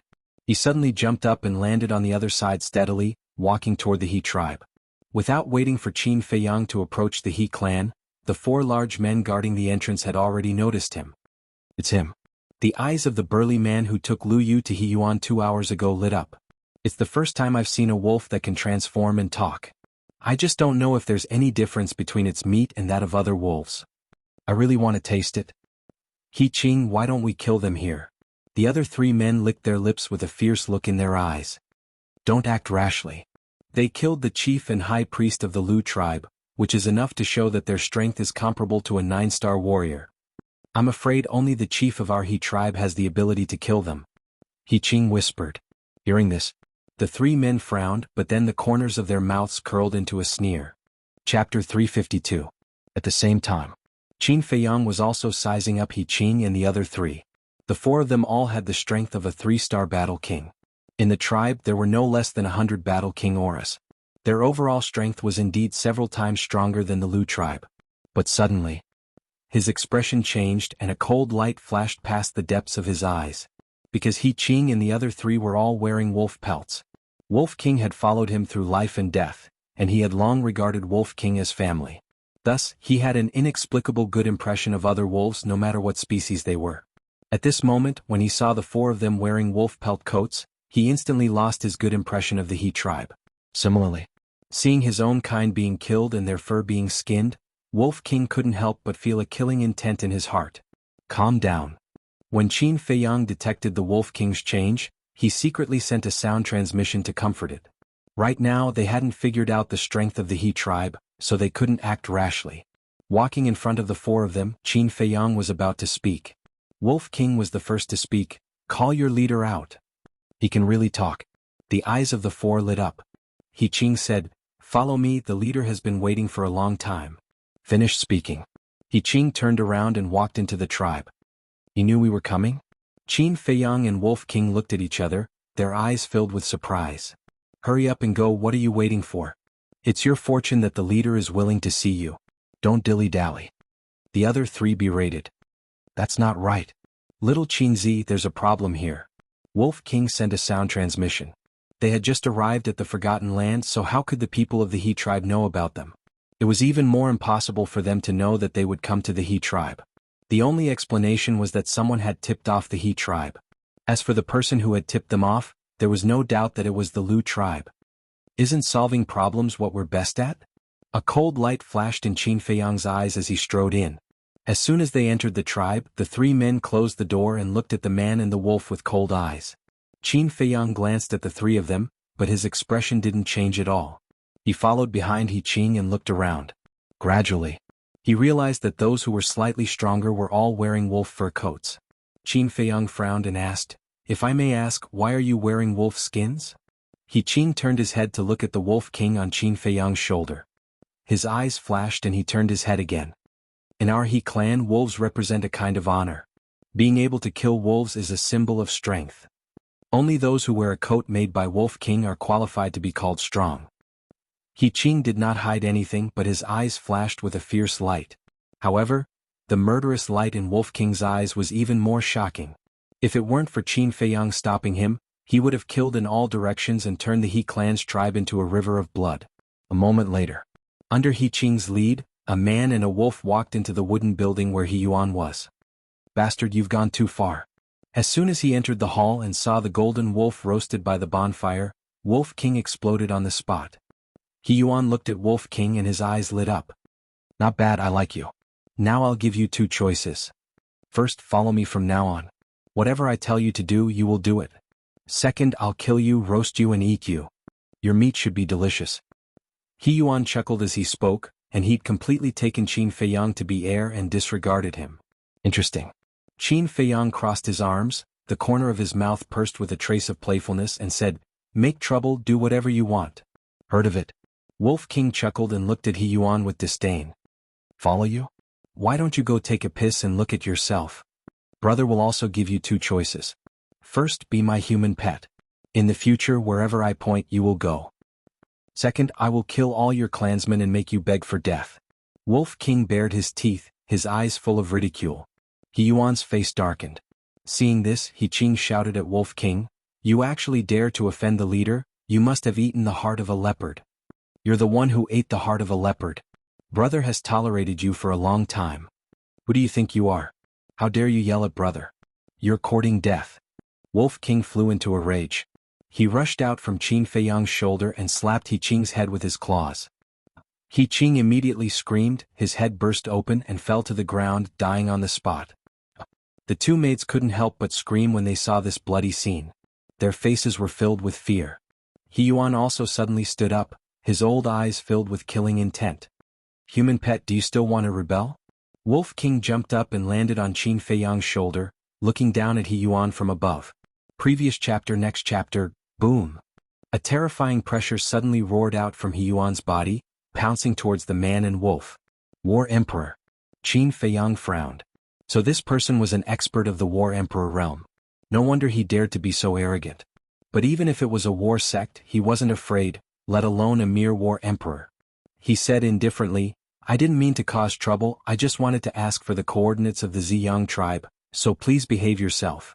It would have been better if Qin Feiyang didn't say this, but once he said this, He Yuan thought that Qin Feiyang was afraid of him. He Yuan said, "Now, I'll give you two choices."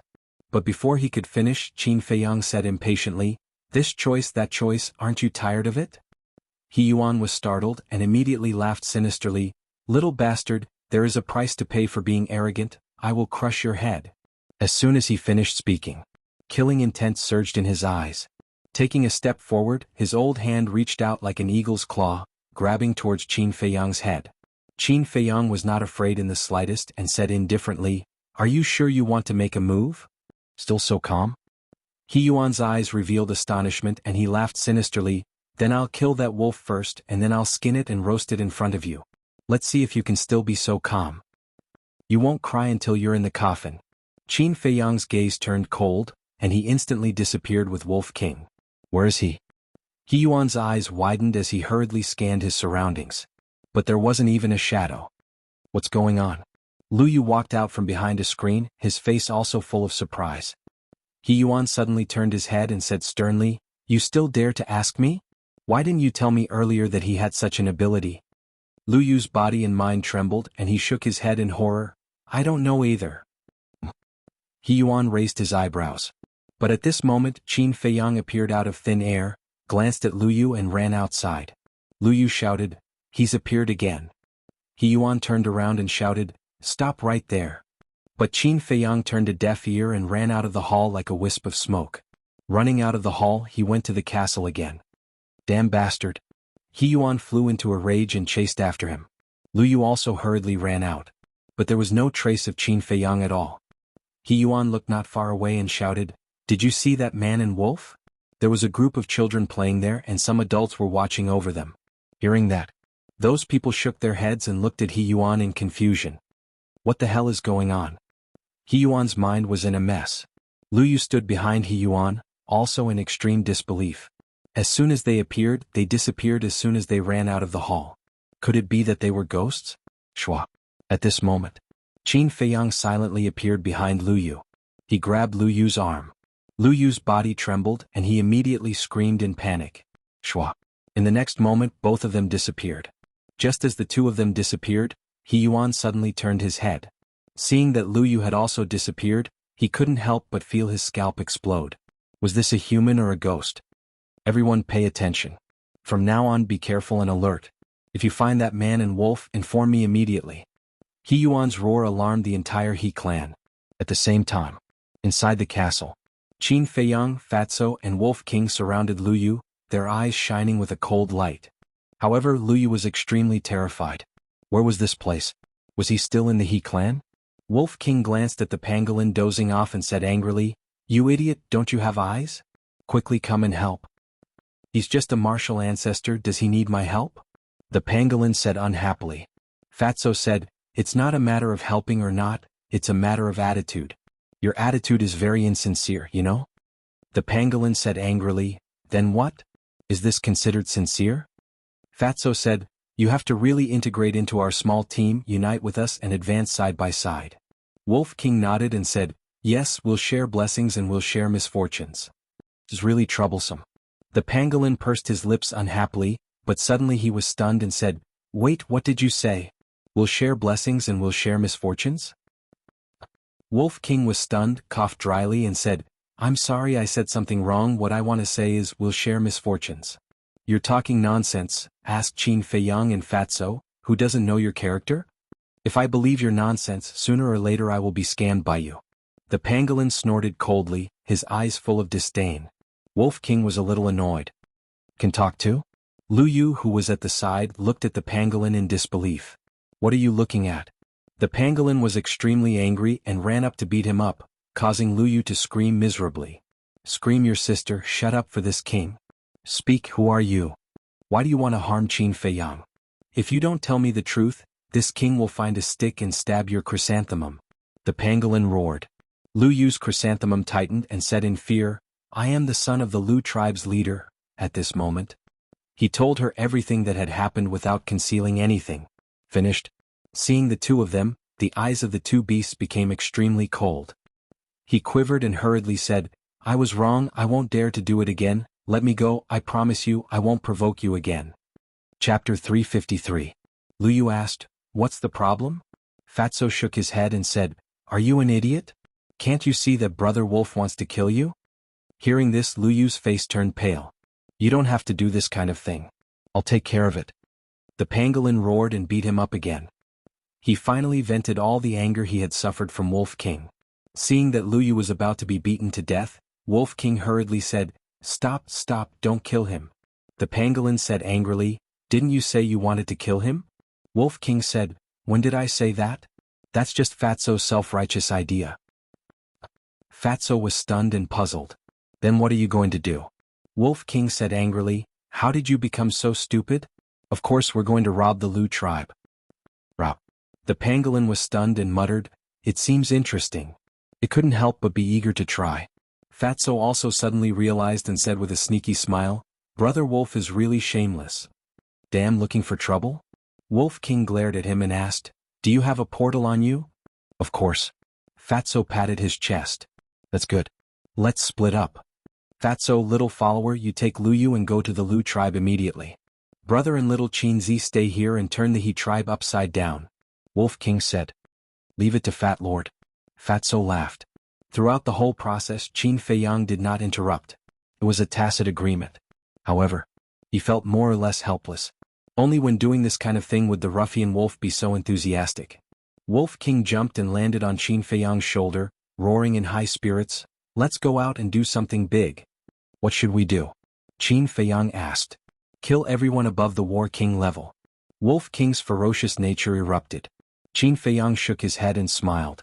With a thought, he appeared outside with Fatso and the pangolin. Fatso immediately opened a portal and walked in with Luyu. Interesting. The pangolin chuckled and quickly followed. Coincidentally, at this moment, two burly men dressed in wolf skins walked towards them. He has appeared. Leader, come out. As soon as they saw Qin Feiyang, the two of them shouted. In the meantime, his battle chi surged as he activated his fighting soul and charged towards Qin Feiyang. Both of them were 3-star battle kings. An ant trying to shake a tree. Qin Feiyang snorted coldly. He was now a 4-star battle king and he could easily crush both of them. He struck out with his palm. Red-colored sword chi appeared and transformed into a shocking storm that swept out. The two of them died on the spot. They were minced into pieces by the sword chi, and their blood dyed the sky red. At this moment, Yuan ran out of the hall. When he saw this scene, he was instantly enraged. Damn bastard, I'm going to kill you. He charged towards Qin Feiyang at lightning speed. His entire body was filled with bone-chilling killing intent. The show has just begun. Qin Feiyang waved his hand and opened a portal. He then turned around and glanced at He Yuan before stepping into it. In the next moment, he appeared in front of the He clan's gate. Leader, he's here. The 3 men guarding the gate were shocked. As they shouted, they used their battle arts and charged towards Qin Feiyang. You want to kill me with just the 3 of you? Qin Feiyang pointed his finger at them. Red-colored sword chi surged out like a raging wave. In the blink of an eye, it engulfed the 3 men. 3 cries of agony were heard too. Next, the red-colored sword chi whizzed past. It destroyed the gate of the clan. It shattered the tall fence. The few wooden buildings close to the door instantly collapsed and turned into ruins. 6 burly men dressed in wolf skins rushed out of the ruins. All of them were covered in cuts and bruises and were bleeding profusely. Little bastard, you dare to destroy our clan's gate. Today, even if you have wings, you can't fly away. The 6 men roared and angrily rushed towards Qin Feiyang. 4 of them activated their battle souls. The other 2, although they did not have battle souls, they also took out a pitch-black broadsword. Now, Qin Feiyang was about to make a move, but Wolf King rushed out first. He directly activated the Berserker's Fury. Its aura, like a volcanic eruption, soared crazily. It took a step forward and swung its 2 thick claws like 2 arms. His terrifying strength crushed everything in its path. In the blink of an eye, those 6 burly men, with painful screams, flew out horizontally, blood spurting out of their mouths. Immediately, like 6 blood-stained meteorites, they smashed into several wooden buildings and then never appeared again. A few wooden buildings also collapsed. Damn beast. I'm going to kill you all and avenge them. If you have the guts, don't run today. One by one, people wearing wolf skins rushed over from all directions, all of them brimming with killing intent. Enough to kill 30 to 40 people. At the same time, a black shadow broke through the air. Was He Yuan? When he saw the ruins and the corpses lying on the ground, his eyes couldn't help but turn red. Qin Feiyang raised his head and looked, saying, "It's too late to regret now." Regret? Ha! You killed my clansmen, destroyed my clan's gate, and still dare to say such words. You really don't know what's good for you. Let me tell you, the one who regrets today will be you. He Yuan's face was sinister. The pressure completely erupted, enveloping Qin Feiyang and Wolf King.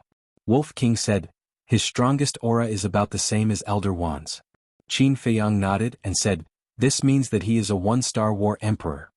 And here I was thinking how strong he was. So it's just SOSO. If there's a perfect opportunity, I can still kill him. Wolf King sneered. The gap between the War King and the War Emperor was not small. If it were anyone else, even the 9-star War King, they would be panicking. They probably wouldn't even have the courage to face He Yuan. But Qin Feiyang and Wolf King were different. When they were still warriors, they had already taken care of the Black Wind Stronghold, which had 2 martial masters. Later on, he challenged the Black Bear City's city lord. Later on, he even challenged Zuen, the Danwang Hall of Yen City, and the royal family. And the royal family of Pan County. The Merfolk clans wore master-level elders. There were also the Lu family, Wang family, Zheng family, and so on. It could be said that they had been struggling in adversity all this time. If it were anyone else, they would have already broken down and given up. But they didn't. They grew up step by step and rose up step by step. Moreover, they had tempered their steel-like willpower and fearless spirit. Even if they were facing a war master, they could do it without fear. What's more, it was just a 1-star war emperor. The pressure enveloped Qin Feiyang and Wolf King, and they were both imprisoned. But when he saw that the man and the wolf were not panicking at all, and were even whispering to each other, He Yuan immediately burned with anger. Die. He pointed his index finger in the air. A dazzling battle chi like a graceful swan, streaked across the sky with astonishing destructive power. It arrived in an instant. Boom. Accompanied by a deafening sound, a deep pit suddenly appeared in this place. Cracks spread out in all directions with the deep pit as the center. Billowing dust and smoke covered the sky. The people who were originally rushing towards Qin Feiyang and Wolf King were also sent flying, blood spurting out wildly. But they didn't have the slightest intention of blaming He Yuan, only joy on their faces. They're finally dead. Those who dare to go against our He clan, none of them have a good ending.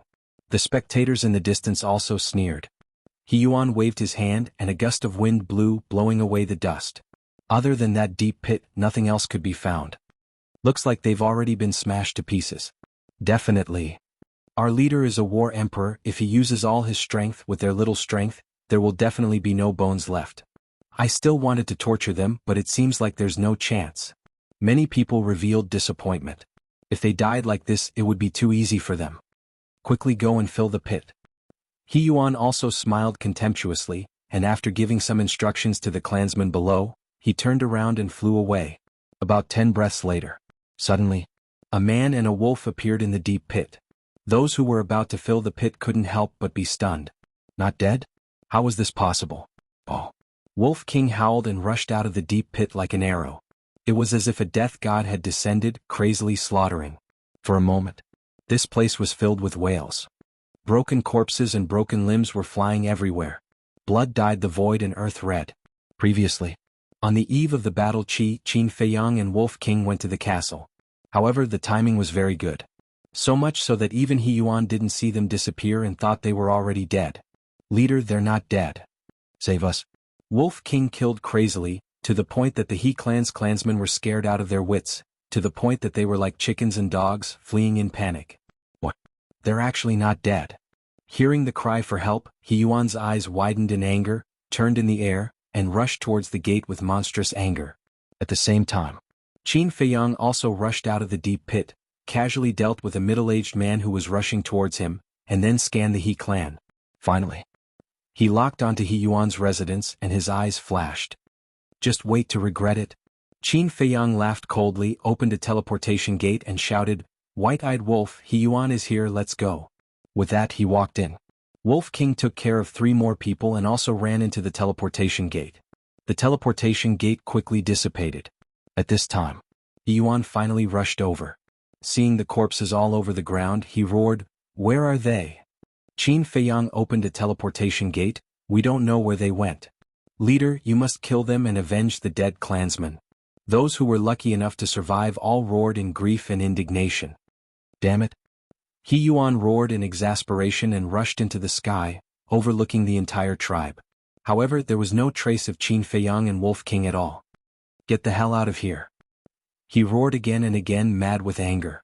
However, he didn't know that a man and a wolf had already entered his residence. In the hall, when the 2 maids saw Qin Feiyang and Wolf King come in, they curled up beside the chair, their faces pale and shivering. Chapter 354. Really? The 2 maids looked at him with trepidation. I've always been a man of my word. Qin Feiyang smiled and said, "Tell me, where is the treasure house?" The treasure house. The 2 maids were shocked. This man was actually thinking about the treasure house. I don't know. We're just nobodies. The leader won't tell us such an important place. The 2 maids shook their heads in horror. Little Qin Zi doesn't kill women easily. No, I won't kill you on behalf of my cousin. If you don't tell me the truth, I'll eat you. The Wolf King took a step forward and bared its fangs. Its bell-sized eyes flashed with a frightening light. It's behind that wall. The mechanism is in that painting. The 2 maids were so frightened that they pointed to the wall behind them without thinking and blurted out. That's good. Wolf King chuckled. The man and the wolf looked up and saw a landscape painting hanging on the wall. It was 3 meters long and 1 meter wide. They walked quickly up to the painting. The 2 maids also collapsed on the ground, their faces pale. How can there be a mechanism in the painting? Wolf King looked up and down at the painting, puzzled. Qin Feiyang was stunned and speechless. Why did your IQ suddenly become so low? Who are you talking about? Your butt is itching again, isn't it? Wolf King glared at him angrily. Didn't the 2 maids say it clearly? The mechanism was in the painting. Stupid. Qin Feiyang shook his head, reached out, grabbed the landscape painting and pulled it down. Immediately, a secret compartment was revealed. The size of the secret compartment was almost the same as a wash basin. There was a bright-colored jade in it, which was about the size of a palm. So that's how it is. Wolf King suddenly understood and then couldn't help but become angry. He didn't even think of this. He really ruined his reputation. Qin Feiyang shook his head and smiled. He grabbed the jade again and turned it hard. Crack. The wall in front of him split open and automatically moved to the sides. Very soon, a secret chamber appeared in front of the man and the wolf. The secret chamber was more than 10 meters wide. There was a stone platform in the center, and more than 10 cosmos bags were neatly placed on it. Looks like you've saved up quite a bit. Qin Feiyang's eyes lit up and he was about to walk in. However, Wolf King suddenly stretched out his paw and stopped him. He transmitted his voice, "There's someone inside." "Someone's there?" Qin Feiyang frowned. He scanned the empty chamber.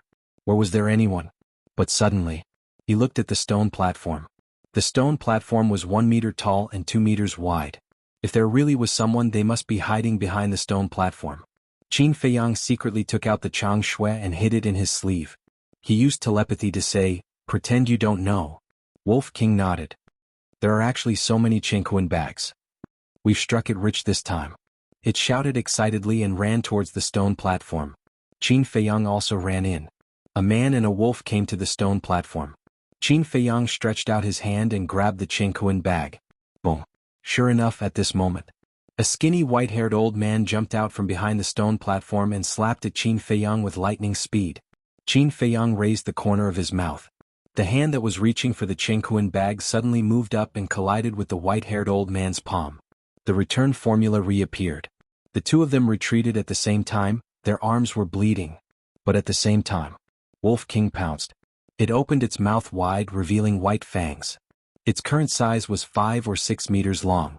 When it opened its mouth, it was enough to swallow the whole person. It bit the white-haired old man's head, and its fangs were as sharp as blades. In just an instant, it bit off the white-haired old man's head. Blood spurted out from the bowl-sized wound. The white-haired old man didn't even have time to scream before he breathed his last. Bah! Wolf King landed on the ground and immediately spat out his head. He swung his tongue and cursed, "It stinks. How long has it been since I washed my hair? It's disgusting." Qin Feiyang took a healing pill and put away the Jianghu bag on the stone platform. He looked at the headless body of the white-haired old man with lingering fear. If he hadn't noticed it in advance, he and Wolf King would have died without a doubt. Because this person was the 9-star Battle King. Fortunately, Wolf King's nose was sharp enough and he was lucky enough to escape death. Wolf King chuckled and said, "Little Qinzi, I saved your life again." Qin Feiyang smiled and said, "Let's record it first." "You can record this?" Wolf King was stunned. "Let's go." Qin Feiyang shook his head and laughed. He turned around and walked out of the secret room, glancing at the hall. The two maids had actually disappeared. "Leader, they're inside." At this moment, the voices of the two maids sounded outside the door. Whoosh! Following closely, a black figure rushed into the hall. Who else could it be but He Yuan? "Retreat!" Qin Feiyang shouted. He rushed to the wall on the left and punched a hole in it. Then he and the Wolf King ran in one after the other. He Yuan didn't chase after them and rushed straight into the secret room. Seeing the empty stone platform and the white-haired old man's body, his old face suddenly turned ashen.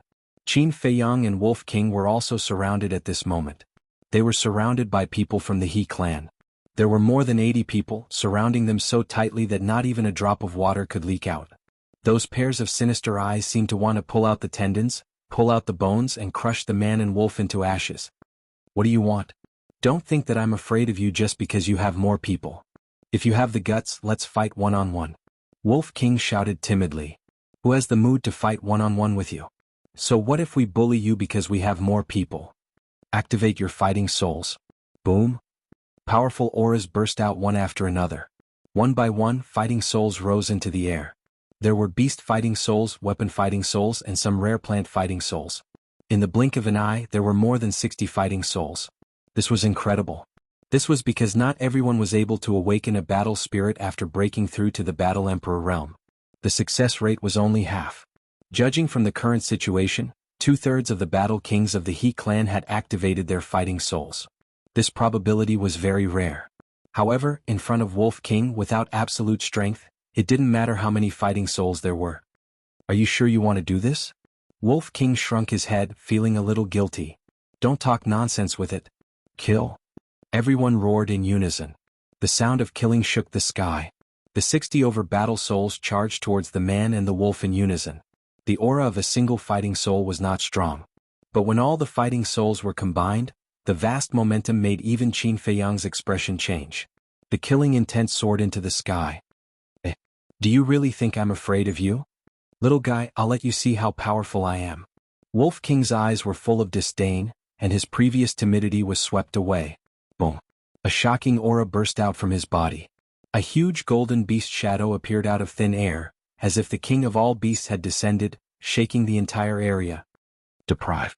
Following Wolf King's long roar, the 60 fighting souls flew uncontrollably towards the golden beast shadow. In the blink of an eye, those fighting souls were swallowed by the golden beast shadow in one gulp. What? There's actually such a thing? Oh no, I can't activate my fighting soul. Me too. What's going on? The place was suddenly in chaos. Everyone's face was full of shock and disbelief. This was too ridiculous. How could the fighting souls disappear? I, He Yuan, swear that if I don't kill you, I'm not human. At this moment, an angry roar came out from the secret room. Qin Feiyang's expression changed as he shouted to Wolf King, "Hurry up and kill our way out." Oh. Wolf King raised his head and howled, his ferocious might unparalleled. One man and one wolf were like two human-shaped Tyrannosaurus Rex, crazily slaughtering their way out. Boom. The wooden building behind them shattered into pieces with an earth-shattering sound. Yuan rushed out from the ruins. His eyes were bloodshot. Seeing that the man and the wolf were about to break out of the encirclement, Yuan shouted, "They killed the high priest and stole all our savings. Quickly stop them." What? The high priest was in seclusion in the secret room and was about to break through to the one-star war emperor. He was actually killed by them? How preposterous. Not only did they strip us of our fighting souls, they also stole our treasures. Even if I have to risk my life, I can't let you escape. Kill. Everyone went crazy. One after another, they pounced on the man and the wolf without caring about their lives. At the same time, He Yuan also rushed towards the man and the wolf, his entire body shrouded in a murderous aura. Not good. Qin Feiyang's expression changed. He grabbed Wolf King and entered the castle without hesitation, temporarily avoiding the danger. Wolf King turned into the size of a palm and jumped onto the iron box that contained the 6-word divine arts. He said with joy, "Hee, it seems that we have really driven them crazy." Qin Feiyang let out a long breath and laughed. "Let's rest first, wait for Fatso to send us a message." Wolf King said, "Have you forgotten? The image crystal can't be sent here." "That's right." Qin Feiyang frowned. "That's not right. We can't send a message to Yan Nanshan and Ren Wushuang because they aren't in the Forgotten Land. But Fatso and we are both here. Logically speaking, we should be able to communicate with each other," Qin Feiyang said. Wolf King was stunned and nodded. "It seems to make sense. Why don't you give it a try?" Qin Feiyang took out the image crystal and poured his battle chi into it.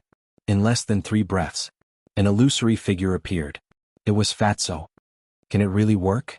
Qin Feiyang and the Wolf King stared blankly for a moment before they were overjoyed.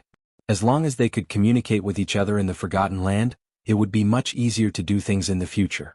Fatso was also a little surprised. However, with his brain he understood after thinking carefully.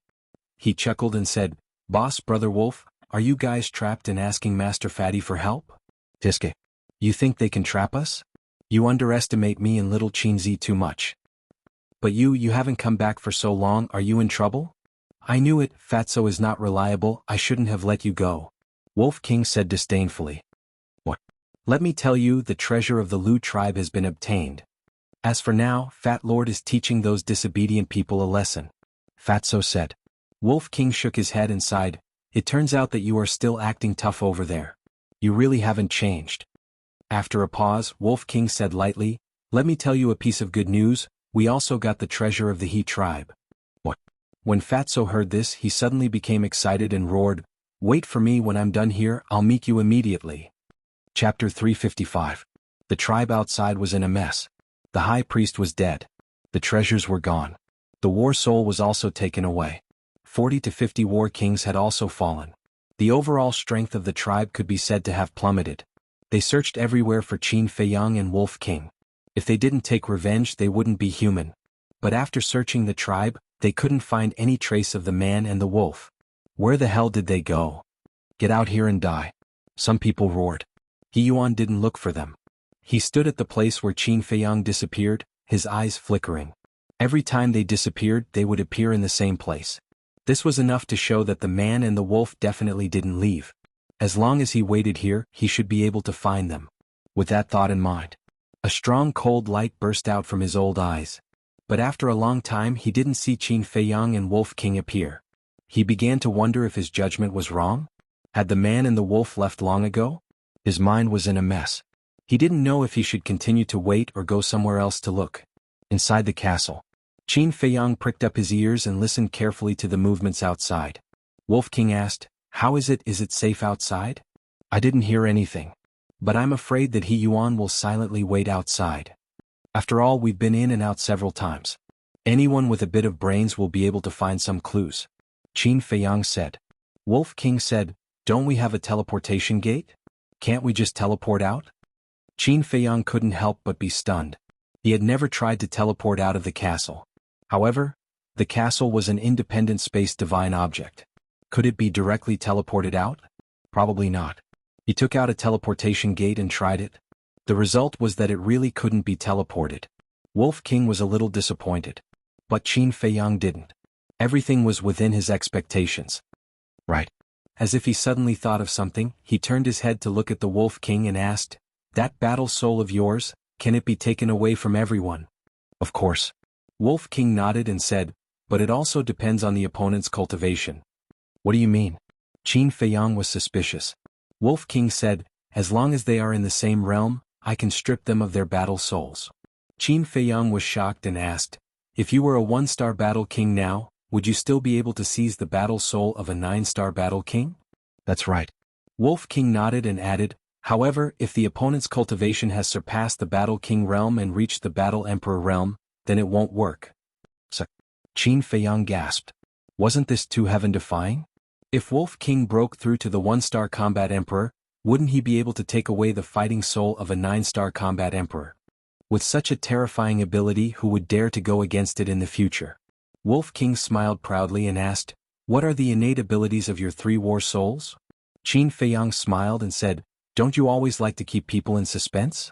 I will also keep it a secret this time. This is just 3 broken war souls, what's the big deal?" Wolf King's eyes were filled with disdain. "Yes, I do have broken war souls, but I have a lot of them, 3 of them. Your war soul is awesome, but unfortunately there is only 1. This proves that there is still a gap between you and me." Qin Feiyang joked. "I'll bite you to death." Wolf King bared his teeth and pounced towards Qin Feiyang. Qin Feiyang sent it flying with a slap. He said unhappily, "All right, stop messing around. Let me think about how to get rid of He Yuan." Although he was not afraid of He Yuan was a 1-star combat emperor and was not easy to deal with. "Got it." Suddenly, his eyes lit up. He took out an illusory form pill and threw it into his mouth, turning into a skinny old man with white hair. Wolf King was still brooding over the fact that Qin Feiyang had sent it flying, but when he saw Qin Feiyang's change, he couldn't help but be surprised. Because Qin Feiyang's current appearance was that of the He tribe's high priest. He wanted to use this identity to confuse He Yuan? Was that possible? He Yuan already knew that the high priest was dead. Now that he had turned into the high priest, if he went out and was seen by He Yuan, he would definitely be suspicious. It wouldn't work. Qin Feiyang laughed. "I'm not trying to confuse him, I'm just trying to distract him.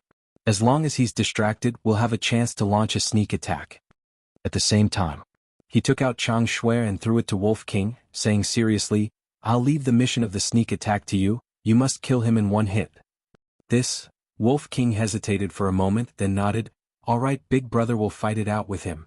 Qin Feiyang took out another rib and lowered his head to look at it, his eyes shining. Although this thing couldn't compare to Chang Shui, it was undeniable that it was also a treasure. It was perfect to use it as a bludgeon.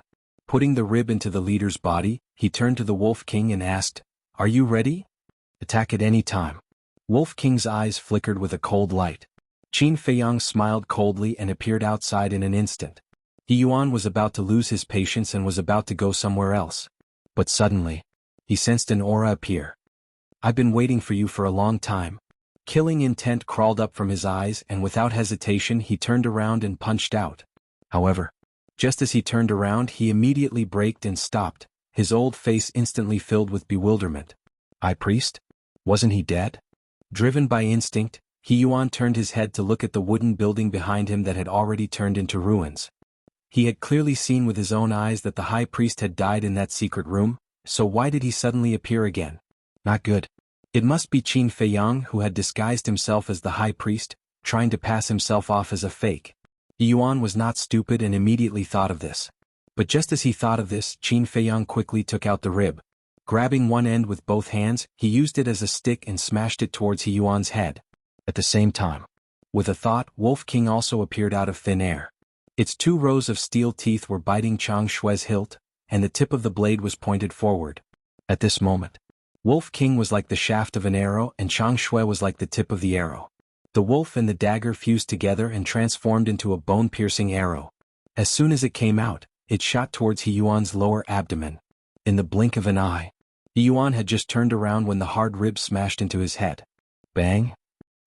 At this moment, He Yuan saw stars and howled in pain. Damn it! It's really you. Go to hell. He roared and raised his hand to slap Qin Feiyang's head. If he was hit, Qin Feiyang's head would definitely explode on the spot. But at this moment, Wolf King and Chang Shui arrived. Chang Shui was invincible and easily broke through He Yuan's lower abdomen, pierced through his qi and swept out from behind. Immediately, a palm-sized bloody hole appeared on He Yuan's lower abdomen, penetrating from front to back. A glaring stream of blood spurted out from the hole. A heart-wrenching pain suddenly swept over. What's going on? He Yuan lowered his head to look. When he saw the bloody hole, his old eyes were filled with deep disbelief.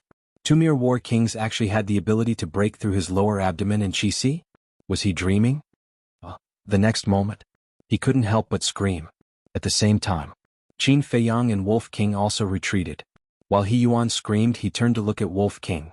Seeing the dagger in Wolf King's mouth, his face immediately became twisted and ferocious. Without a doubt, it was that dagger that broke through his lower abdomen and qi. But this was too unbelievable. What level of dagger was that? How could it be so terrifying? I'm going to kill you, He Yuan roared hysterically and rushed towards Wolf King. I'll go. Your qi is crippled and you still have the strength to run. However, you're a cripple now. Do you think I'm afraid of you? Wolf King rushed towards He Yuan with disdain in his eyes. However, He Yuan didn't manage to run 2 steps before he fell to the ground with a bang. He was no longer able to get up. His consciousness was also being rapidly devoured by the darkness. Fuck. Wolf King was stunned for a moment, then ran in front of He Yuan's head and laughed. Before you die, try my holy water first. At that moment, a stream of urine sprayed out and all of it splashed on He Yuan's face. He Yuan gritted his teeth and said sternly, Bastard, I won't let you go even if I become a ghost. Wolf King laughed. Wait until you become a ghost, my holy water is extremely rare, have a good taste. He Yuan spat out a mouthful of blood. Bastard, can you be any more shameless? At this time, Qin Feiyang also came in front of He Yuan and said indifferently, Tell me the coordinates of the Purple Sun tribe, maybe I can save your life. Qi was crippled. As long as his heart and head were fine, he would not necessarily die. As long as he took the healing pill in time, there was still a chance to save his life. But he needed a high-level healing pill. Ordinary healing pill did not have this ability. However, even if he could save his life, he would be a cripple for the rest of his life and would not be able to continue cultivating. Because there was no way to repair a broken qi. Can you save your life? He Yuan was stunned and said with a grim smile, If you can't cultivate, living will only be more painful. I won't tell you, you can take your time to find it. Is that so? Qin Feiyang took out a top-grade healing pill with 2 elixir veins and stuffed it into He Yuan's mouth. The bloody hole in his lower abdomen immediately healed at a speed visible to the naked eye. Qin Feiyang sneered, Now it's not that easy for you to die even if you want to. If you are willing to tell me, I will give you a quick death. What kind of healing pill is this? The effect is actually so strong? He Yuan's face was full of disbelief. Qin Feiyang lost his patience and shouted, Are you going to tell me or not? He Yuan laughed sinisterly, I won't tell you even if you kill me. If you have any means, just come at me. Qin Feiyang's face turned cold, got up and grabbed Chang Shui, and said to Wolf King, "Torture him until he tells you. It's a piece of cake." The Wolf King laughed mischievously and immediately attacked, using everything he had. Immediately, He Yuan's blood-curdling screams resounded in this place. "Let go of the leader." At this time, a large group of people rushed over aggressively. They were all War King. "Whoever dares to move, I'll kill them." Qin Feiyang turned his head and swept his gaze over them. That bone-chilling gaze caused their bodies and minds to tremble. Chapter 356. Their hearts were filled with fear, but more than that, they were in disbelief. They were already very shocked when they killed the high priest. But they never thought that even their leader would fall at their hands. Their leader was a genuine war emperor. The methods of this man and wolf were too heaven-defying. At this moment, Qin Feiyang's image crystal moved. It was a message from Fatso. He asked Qin Feiyang for the coordinates. When Qin Feiyang told Fatso the coordinates, in less than 3 breaths, Fatso and the pangolin appeared beside him out of thin air. "Not bad. Even this old thing was crippled by you. Amazing." Fatty and the pangolin couldn't help but laugh strangely when they saw He Yuan lying on the ground being tortured by the Wolf King. Qin Feiyang asked, "How's the situation at the Lu tribe?" Fatso sneered, "Even the War King has been killed by us." Qin Feiyang nodded and said, "Let's go and help." "That's what I was thinking." The fatty grinned evilly as he rubbed his fists and walked towards He Yuan. The pangolin rolled its eyes and jumped onto Qin Feiyang's shoulder, saying, "There's no good bird around you." "You're not a good bird either." Qin Feiyang rolled his eyes. The pangolin said angrily, "Don't talk nonsense. This king is a gentleman. These 2 idiots can't be compared to this king." Qin Feiyang's face twitched as he cursed, "Shameless." Wolf King and Fatso were already narcissistic enough, but this guy was even more narcissistic than them. With Fatso's addition, He Yuan's screams became even more miserable. He even wanted to bite his tongue and commit suicide, but Wolf King didn't give him the chance at all. "It's not that easy to die. Once, there were 2 idiots like you who came to provoke us recklessly. In the end, you were tortured by me for 2 to 3 days. That feeling was really satisfying." Wolf King chuckled. The 2 people it was talking about were Wang Fei and Zheng Chuan, who were plotting against Lu Hong. 2 or 3 days. The moment He Yuan heard, he could not help feeling chills all over his body. He hurriedly said, "You all quickly stop. I'll tell everything." "Then say it." Fatso shouted. He Yuan said, "Ziyang tribe is too far away from here. I don't know the coordinates." Wolf King said angrily, "If you don't know, then why are you still pretending?" He Yuan hurriedly said, "Although I don't know, I know of a place where someone definitely knows the coordinates of Ziyang tribe." "Stop," Qin Feiyang said. Wolf King's paw landed on He Yuan's crotch. "Brr." He Yuan immediately let out a miserable howl like a pig being slaughtered. Fatso also kicked him a few times and then retreated to the side with Wolf King. Qin Feiyang said, "Hurry up and tell me, where is it?" He Yuan endured the pain and said, "White Fox City." Qin Feiyang said, "Be more specific." He Yuan said, "White Fox City is the only city within 1,000 miles, and the city lord is a 2-star war emperor." Next, he told Qin Feiyang about the situation and the coordinates of White Fox City. After listening, Qin Feiyang looked at Fatso and said, "Give him a quick death." Fatso took a step forward and ended He Yuan's life. "Leader." The surrounding He tribe members all cried out in grief. "Let me give you a piece of advice. If you don't want to follow in the footsteps of the Lu tribe, then behave yourself." Qin Feiyang opened a teleportation gate and brought Fatso, Wolf King, and the pangolin beast in, leaving behind a bone-chilling sentence. White Fox City. This was an ancient city with a very long history. But it wasn't big, about the same size as the Black Bear City. With Qin Feiyang's cultivation, it would only take a few hundred breaths of time to cross White Fox City. There was a dense forest outside the city. The dense forest was covered in snow, and a few figures appeared out of thin air beside a big tree. It was Qin Feiyang and his group. There were a few fierce beasts hunting nearby. When they saw them, they pounced forward. Scram! Wolf King roared, and a terrifying might pressed down. The ferocious beasts immediately fled. Qin Feiyang looked around, then looked at Fatso and said, "There's nothing much to do now. You go to the castle first and sort out these Qingkuan bag." He took out the dozen or so Qingkuan bag. Fatso grabbed it in his hand, his eyes shining with green light. Although the He tribe only had 1 war emperor, it was still the He tribe's many years of savings, so there must be a lot of valuable treasures. Qin Feiyang waved his hand and sent Fatso into the castle. The pangolin looked at Wolf King sneakily and said, "Let me in too. Don't even think about it. Grow up immediately and take me and little Qinzi into the city." Wolf King shouted. "What? I'm a beast king and you want me to be your mount? I'm telling you, don't go too far," the pangolin said angrily. Wolf King joked, "What, you're not convinced? Come on, let's compete." "Okay, you're awesome." The pangolin glared at him fiercely. A wise man knows better than to fight when the odds are against him. It changed back to its true form. Its 5 or 6 meters long body exuded an astonishing ferocious aura. "This." Qin Feiyang hesitated for a moment, then jumped onto the pangolin's back. Wolf King stood on top of the pangolin's head, waved his claws in front of him, and shouted in high spirits, "Let's go. You can be proud of yourself. Sooner or later I'll teach you a lesson." The pangolin snorted coldly and ran out of the dense forest with heavy steps, making loud thumping sounds. The ground was shaking, and it left footprints that were 1 foot deep. The snow on the surrounding trees fell in patches. Wherever it passed, the ferocious beasts it encountered fled in panic like birds startled by the twang of a bow. "What's going on? Why is there such a big commotion? Is it a beast tide?" The people hunting in the forest also turned pale with fright. Wolf King shouted, "Be quiet. Are you afraid that others won't know we're here?" The pangolin said angrily, "Can you not ask for so much? How dare you talk back?" Wolf King was furious. He slapped its head with his claws and the pangolin jumped in pain. The commotion became louder.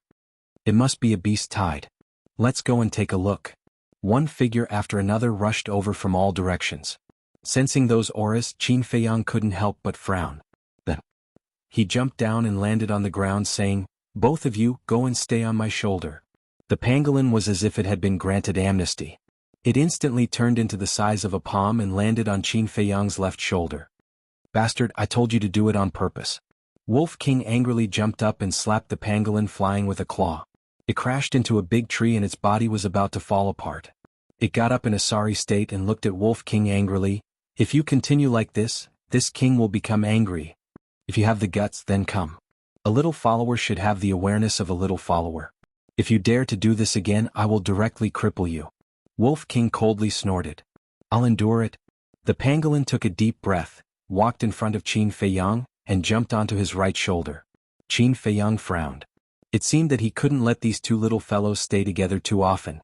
Otherwise they would fight sooner or later. Whoosh! At this moment, a few middle-aged men took the lead and arrived at this place. They glanced at Qin Feiyang and then looked elsewhere. One of them asked, "Kid, what was that commotion just now?" More and more people came, all of their faces full of surprise. "I don't know either." Qin Feiyang shrugged his shoulders and strode away. "Stop."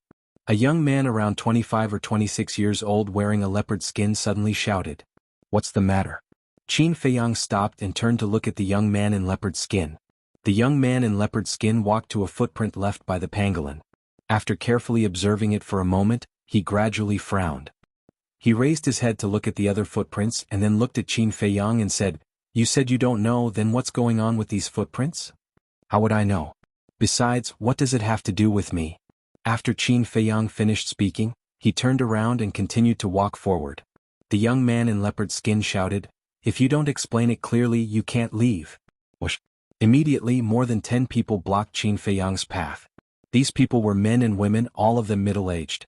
Their bodies were stained with blood, and the smell of blood was pungent. Qin Feiyang raised his eyebrows and said, "I'm curious, why are you blocking me?" "Because the commotion just now came from you. Our prey was scared away by the commotion. You happen to be here, who else should we look for if not you? Tell us, is it related to you?" The people around shouted. The young man in leopard skin suddenly noticed the pangolin on Qin Feiyang's shoulder, and his eyes flashed. He looked at Qin Feiyang again and sneered, "Don't ask everyone. The commotion just now was caused by the small beast on his shoulder."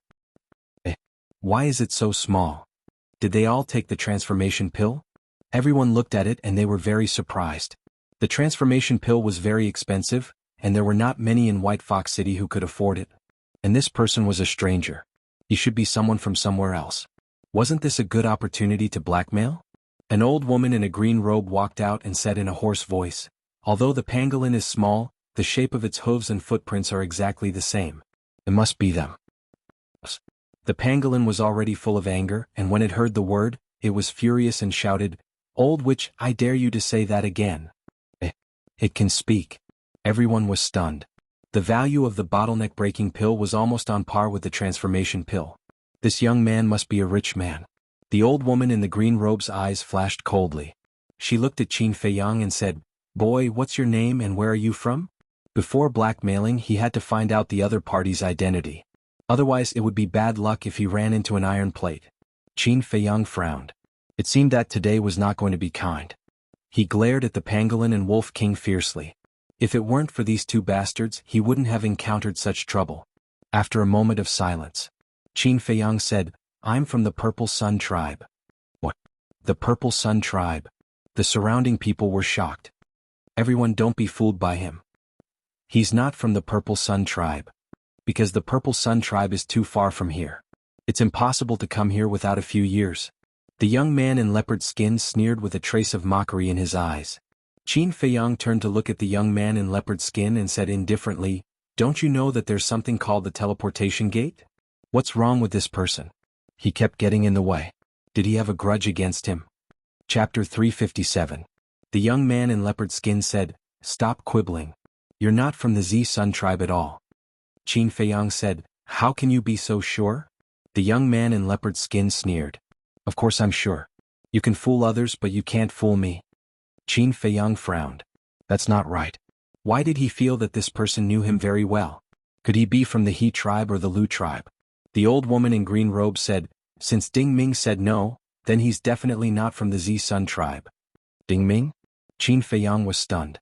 It seemed that this person was not from the He tribe or the Lu tribe. "Kit, you actually dare to bluff us. You've got guts. We won't make things difficult for you.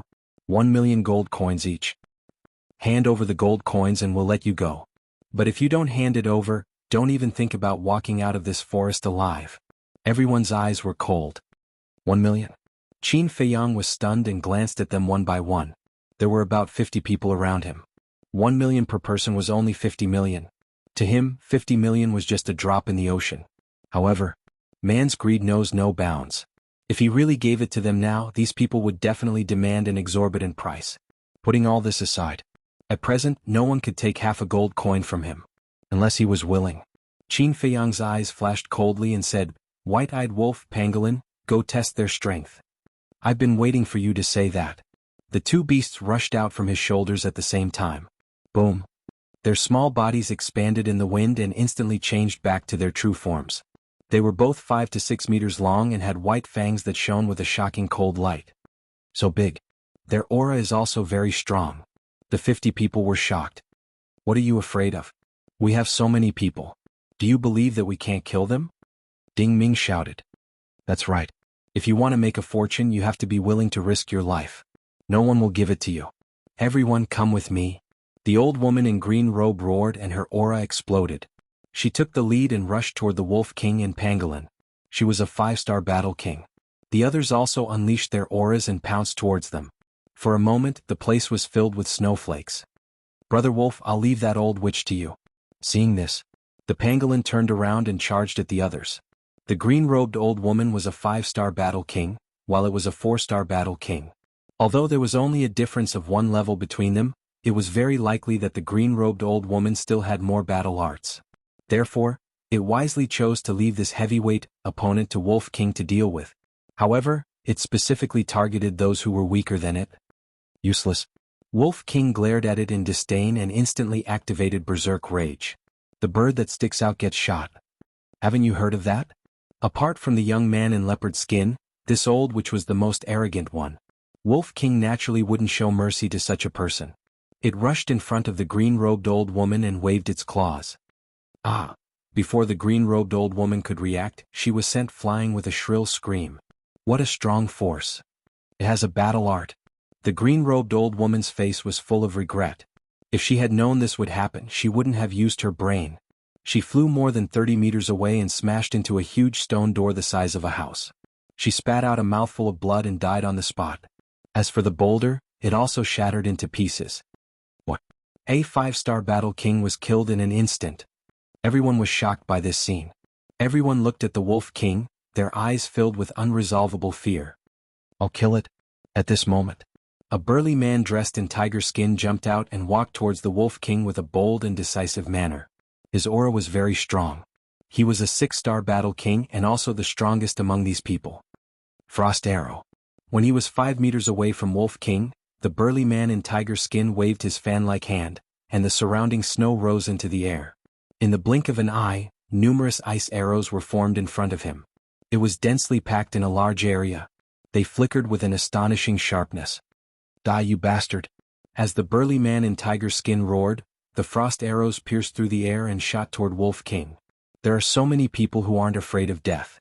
Wolf King grinned and rushed forward, his 2 claws dancing wildly. Crack. Those seemingly sturdy frost arrows shattered like dead wood. This is so strong. The burly man in tiger skin's expression suddenly changed, and his eyes were filled with fear. However, when the last frost arrow shattered, his entire body and mind were drowned in fear. Plop. He collapsed weakly on the snowy ground. He didn't even have the courage to continue fighting. His eyes were filled with despair. Aren't you very powerful? Want to kill me? Come, get up. How dare you be so arrogant with your little strength? Wolf King stood in front of him. His bell-like eyes were filled with disdain. The burly man in tiger skin quivered and begged, Lord Wolf, please spare my life. But before he could finish speaking, the Wolf King swung its paw back and smashed his head into pieces. Even he is dead. How strong is that wolf? The others were scared out of their wits. They didn't have the desire to continue fighting. At the same time, the young man in leopard skin also looked at Wolf King and frowned. He's so strong? It seems that we can't get rid of them today. He muttered to himself and glanced at Qin Fei Yang. Then he quietly retreated into the forest behind him. However, he didn't know that although Qin Fei Yang was scanning the battlefield, he had been paying attention to him. So Qin Fei Yang noticed him immediately. Qin Fei Yang said telepathically, White-eyed wolf, pangolin, hurry up, don't leave a single one alive. Understood. The Wolf King responded and charged at the others like a ferocious beast. Corpses fell down one after another. Blood splattered everywhere. The snow here was dyed red, and the smell of blood was pungent. Soon there were only a dozen people left. The pangolin's methods were also extremely cruel. Those who were killed by it didn't have an intact corpse. There were even a few people who were trampled into meat paste by its foot. We're no match for them. Run. The dozen or so people who were still alive were scared out of their wits and fled in panic. However, there were also a few people who were relatively calm. Let's go and capture that kid. As long as we capture him, no matter how strong those 2 beasts are, they won't be able to cause any trouble. I have the same idea. He looks like he's only 17 or 18 years old. He's definitely not strong. Let's go. The 2 middle-aged men acted in unison and rushed towards Qin Fei Yang. Both of them were 3-star battle kings. Moreover, they both had low-grade martial skills and were quite strong. But obviously, they had bumped into an iron plate this time. Qin Fei Yang raised the corner of his mouth and turned to look at the 2 men. Kid, if you want to live, then obediently submit to capture. The 2 men sneered and reached out their hands to grab Qin Fei Yang's arm. They didn't even use their battle chi. It could be said that they were looking down on him. You'll have to pay the price for looking down on others. Qin Fei Yang muttered. His gaze suddenly turned cold. He stretched out his hands and clenched them into fists. Battle chi covered his fists and he fiercely punched the 2 men's lower abdomens. The 2 men screamed and were instantly sent flying, crashing into the snow. How could this be? Even he was so strong? The 2 men were in deep disbelief. Their heads tilted and they died on the spot. At the same time, Wolf King and the pangolin were also dealt with by those who were escaping. The ground was littered with broken corpses and severed limbs. Blood dyed the ground red for hundreds of meters. This place was like an Azura hell. It was terrifying. Wolf King and the pangolin were also dripping with blood. They were like 2 killing gods with monstrous ferocity. Wolf King ran over and said proudly, Little Qinzi, you're quite efficient, aren't you? The pangolin said disdainfully, I just killed a few hypocritical humans. What's there to show off? Wolf King glared and said angrily, Are you fucking looking for a beating? I'm a well-mannered and cultured pangolin. I won't bicker with a shameless person like you. The pangolin shook its head and turned into the size of a palm. It quickly jumped onto Qin Fei Yang's shoulder. Well-mannered and cultured? Wolf King was stunned when he heard this. When he came back to his senses, he was furious. This bro has a bad temper. If I don't beat you to death today, I'll walk backwards in the future. It also turned into the size of a palm. With raging anger, it slapped at the pangolin with its claws. However, Qin Feiyang reached out and grabbed Wolf King. He frowned and said, "Stop fooling around. There's still one more person to be dealt with." Wolf King and the pangolin looked around in surprise. But they didn't see anyone. "What are you looking for?" "I'm talking about that person called Ding Ming. He's really rotten wood." Qin Feiyang was helpless. "Ding Ming? Why didn't you kill him?" The two beasts looked at Qin Feiyang in confusion. "I feel that he seems to know me very well, so he didn't do anything. I'd like to see who he is." Qin Feiyang turned around and looked behind the forest. Ding Ming had already disappeared. However, he left a complete footprint on the snow. The two beasts stayed on Qin Feiyang's shoulder. Qin Feiyang followed the footprints and chased all the way. 100 breaths later, he finally saw Ding Ming in front of him. But he didn't make a sound and just hung behind silently. But in the end, Ding Ming didn't want to go anywhere else. Instead, he took a big detour, ran out of the dense forest and rushed toward a city in front of him. That was White Fox City. The ancient city wall was more than 10 meters high and covered with snow.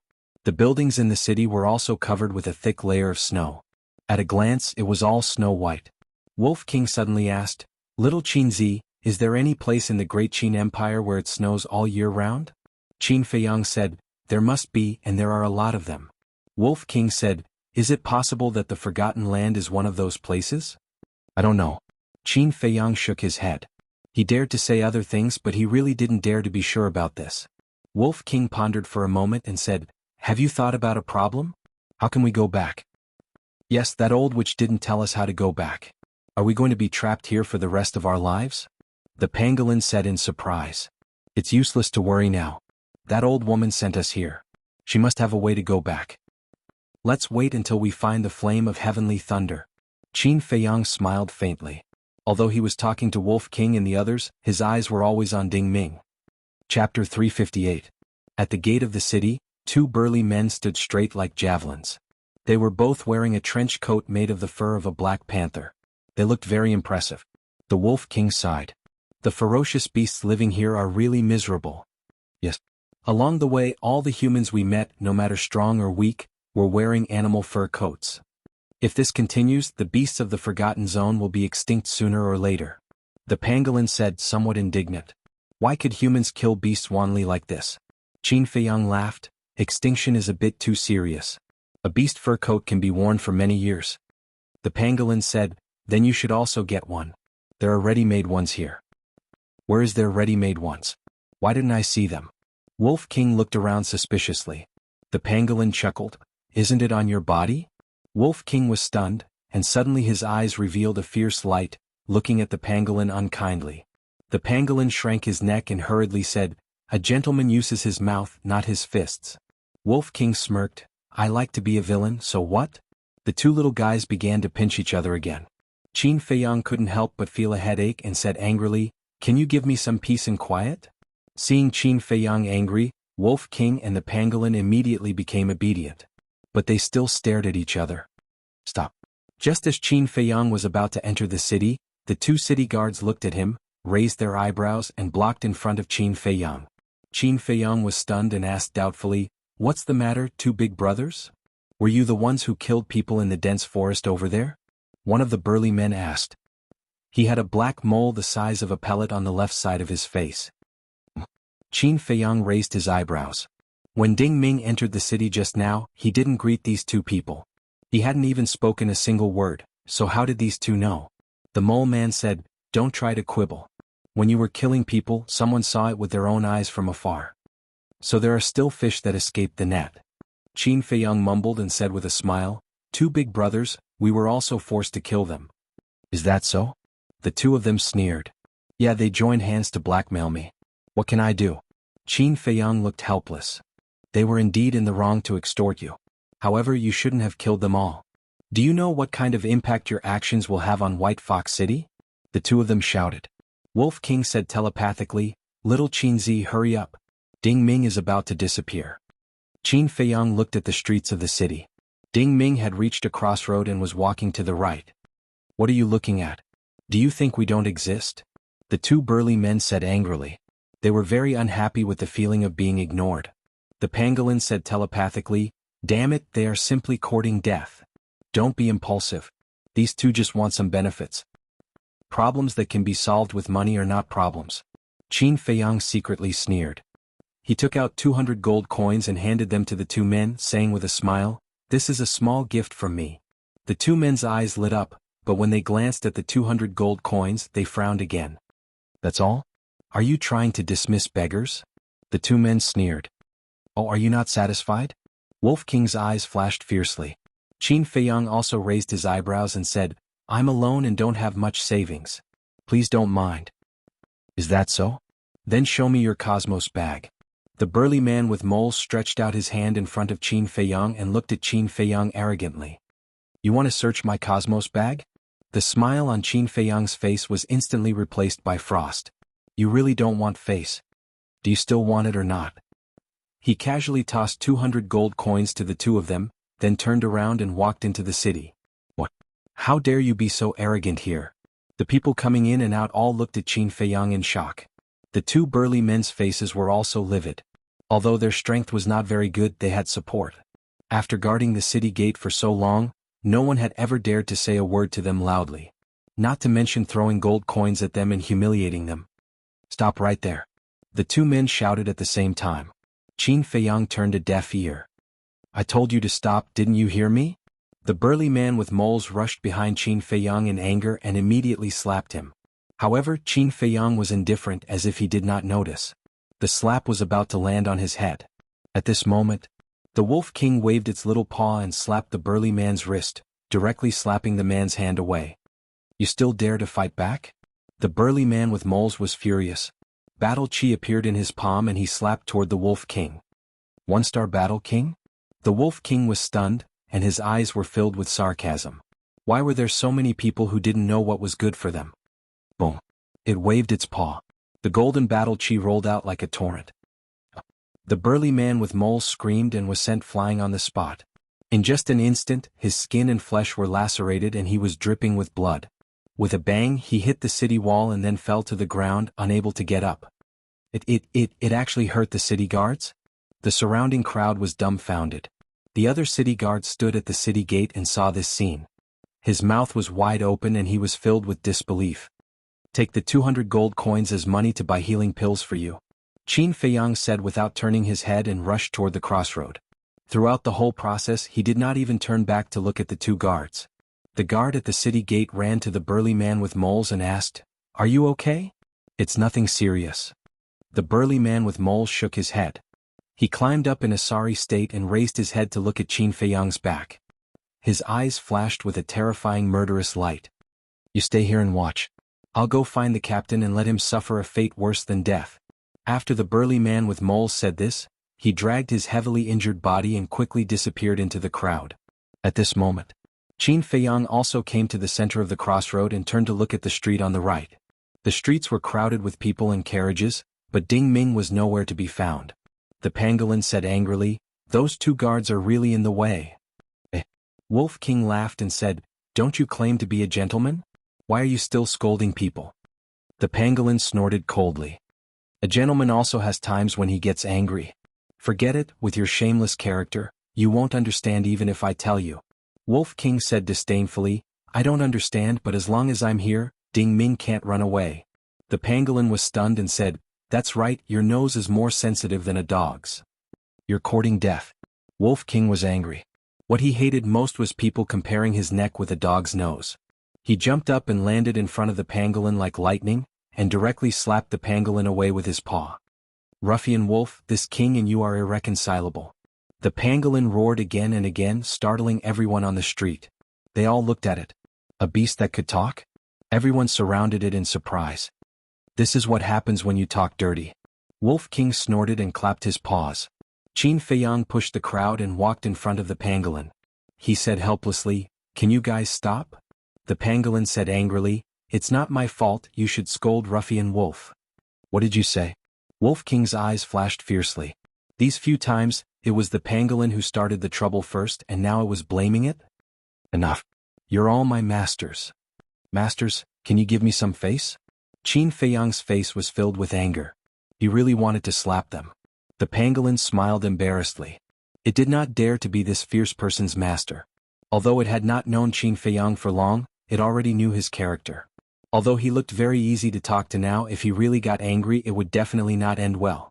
As a person, one had to know how to observe people's expressions. As a beast, it had to know when to stop. It jumped onto Qin Feiyang's right shoulder and lay there obediently, like an obedient baby. Qin Feiyang shook his head helplessly and said to Wolf King, "Quickly track Ding Ming." Hypocrite. Wolf King stared at the pangolin, sniffed carefully and said, "Go straight." Qin Feiyang looked at the crowd in front of him and said with a smile, "Please make way."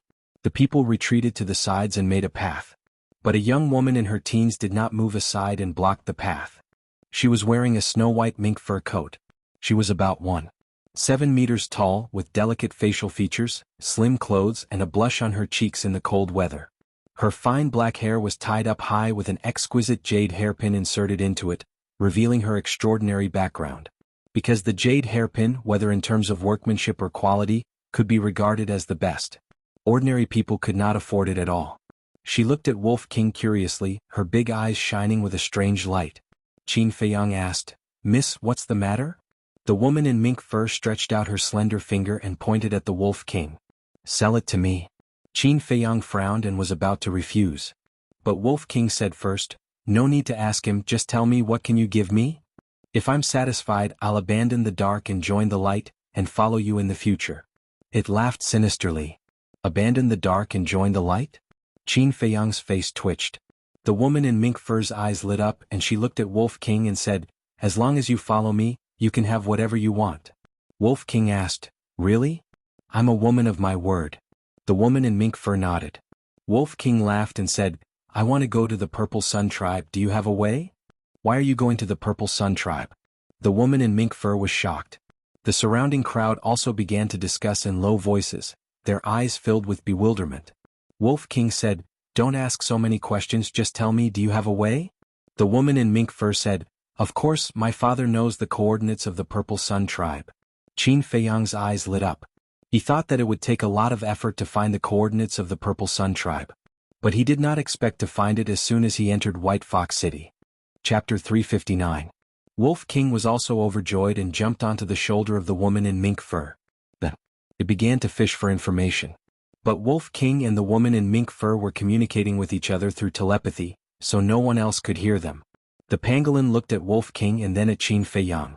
Seeing that there was a hint of a smile in Qin Feiyang's eyes, it used telepathy and asked in confusion, "Qin Feiyang, is there something wrong with your head?" Qin Feiyang was stunned and asked, "What do you mean?"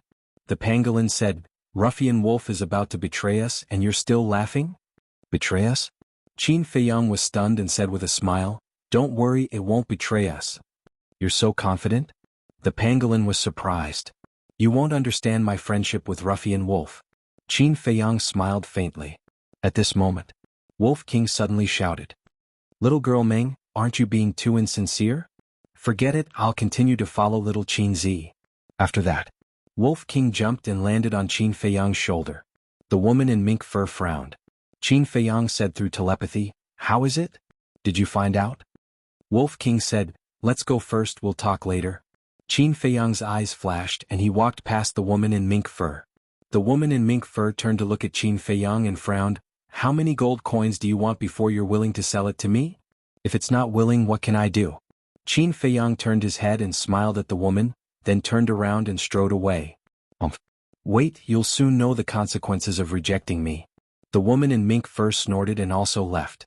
In the crowd, while chasing Ding Ming, Qin Feiyang asked, "White-eyed Wolf, what's going on?" Wolf King said angrily, "That woman insisted that brother go home with her before she told brother the coordinates of the Ziyang tribe." The pangolin said in realization, "So you approached her to get the coordinates?" Wolf King said, "What do you think?" The pangolin said, "I thought you were going to betray me." "Betrayal?" Wolf King was stunned. He shook his head and said, "What an idiot. In this world, anyone could betray Qin Feiyang except for Wolf King." The pangolin would not be able to understand the logic behind it in such a short time. Wolf King ignored it and sent his voice, "That woman's background isn't simple at all." "What do you mean?" Qin Feiyang said. "Her Meng family is the biggest family in White Fox City. Moreover, her father is the mayor of White Fox City and has the strength of a one-star combat emperor. Her grandfather is even stronger. He's a 3-star combat emperor. Wolf King sent his voice. The pangolin said in surprise, "Doesn't that mean White Fox City belongs to her family?" "You're not stupid." Wolf King glanced at it and said, "White Fox City is under the control of the Meng family, but they don't belong to any tribe. But because of the Meng family's strength, all the tribes within 1,000 miles, including the few big tribes nearby, will give them some face. Also, White Fox City is a gathering place for rogue cultivators. Every day a large number of people come to trade. Therefore, the Meng family has set up a trading pavilion opposite the mayor's mansion. Even the big tribes often come here to buy resources." Wolf King said in one breath. His eyes were serious. The Meng family's influence in White Fox City was too strong. It wouldn't be easy to get the coordinates. The pangolin said, "Only the Meng family knows the coordinates of the Jianghu tribe? Other than the Meng family, no one else knows, including the leaders of the big tribes nearby." Wolf King said. "Why is that?" The pangolin was puzzled. "I heard from the woman that the Jianghu tribe is too far away from here. No one is willing to go there. The Meng family knows the coordinates because the woman's grandfather is an alchemist. He once went to the Sky Thunder City in the Jianghu tribe to buy alchemy recipes." Wolf King said. The pangolin was stunned and asked, "Where is the Sky Thunder City?" Wolf King shook his head and said, "I don't know. I didn't have enough time to inquire about it." He added, "But there is one thing that is very strange." "What is it?" Qin Feiyang and the pangolin were puzzled. Wolf King said, "There is only one alchemist in 1,000 miles. How is that possible?" Qin Feiyang was shocked. There were indeed very few alchemists, but it shouldn't be so pitiful. "It's true. That woman said it herself. Only her grandfather is an alchemist. This is also the main reason why the Meng family can dominate the White Fox City." Wolf King said. "What is the saying of the humans? Oh right, when the tiger is absent, the monkey will be king. I'm afraid this is the Meng family." The pangolin laughed evilly. "We are just passers-by in the Forgotten Land. Whether they are tigers or monkeys, it has nothing to do with us. We just want the coordinates." Qin Feiyang said indifferently, but there was a trace of suspicion in his eyes. Sky Thunder City, Heavenly Thunder Flame. Both of them had the word Heavenly Thunder. Could it be related? While he was deep in thought, he came to another fork in the road, glanced at the 2 streets in front of him and asked, "Which direction did Ding Ming go?" Wolf King sniffed carefully. "Well, we have to hurry. There are too many people on the streets and his smell is getting fainter." "I can't tell," Wolf King said. Qin Feiyang frowned and used wind-riding steps to speed down. More than 10 breaths passed. Qin Feiyang came to the center of White Fox City. The city lord's mansion was right in front of him. It was more than 20 meters tall and covered in thick snow. Guards stood tall and straight all around. They looked straight ahead with sharp eyes and a murderous aura exuded from their bodies. Opposite the gate of the city lord's mansion, there was a slightly short hall.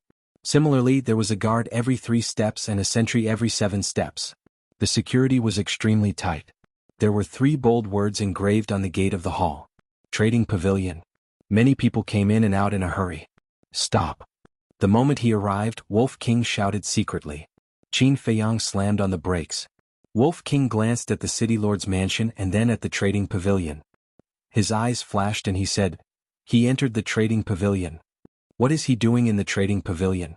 The pangolin was puzzled. "Let's go take a look and we'll know." Qin Feiyang strode in. Immediately, a young woman of 17 or 18 years old came forward. The young woman looked at Wolf King and the pangolin with a hint of joy in her eyes. It was obvious.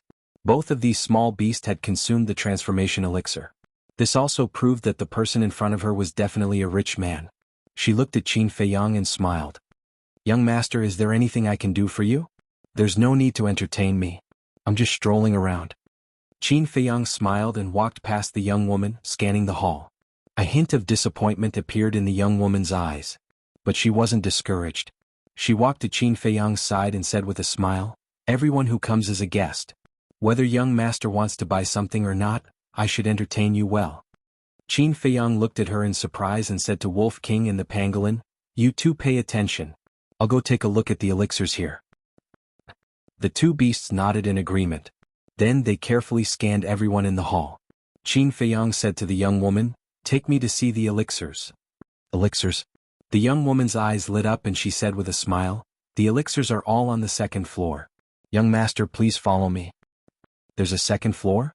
Qin Feiyang was surprised. The young woman was stunned and asked, Young master, don't you know? Is this young master's first time in the trading pavilion? Qin Feiyang smiled and said, I've been here a few years ago. It's been too long so I forgot.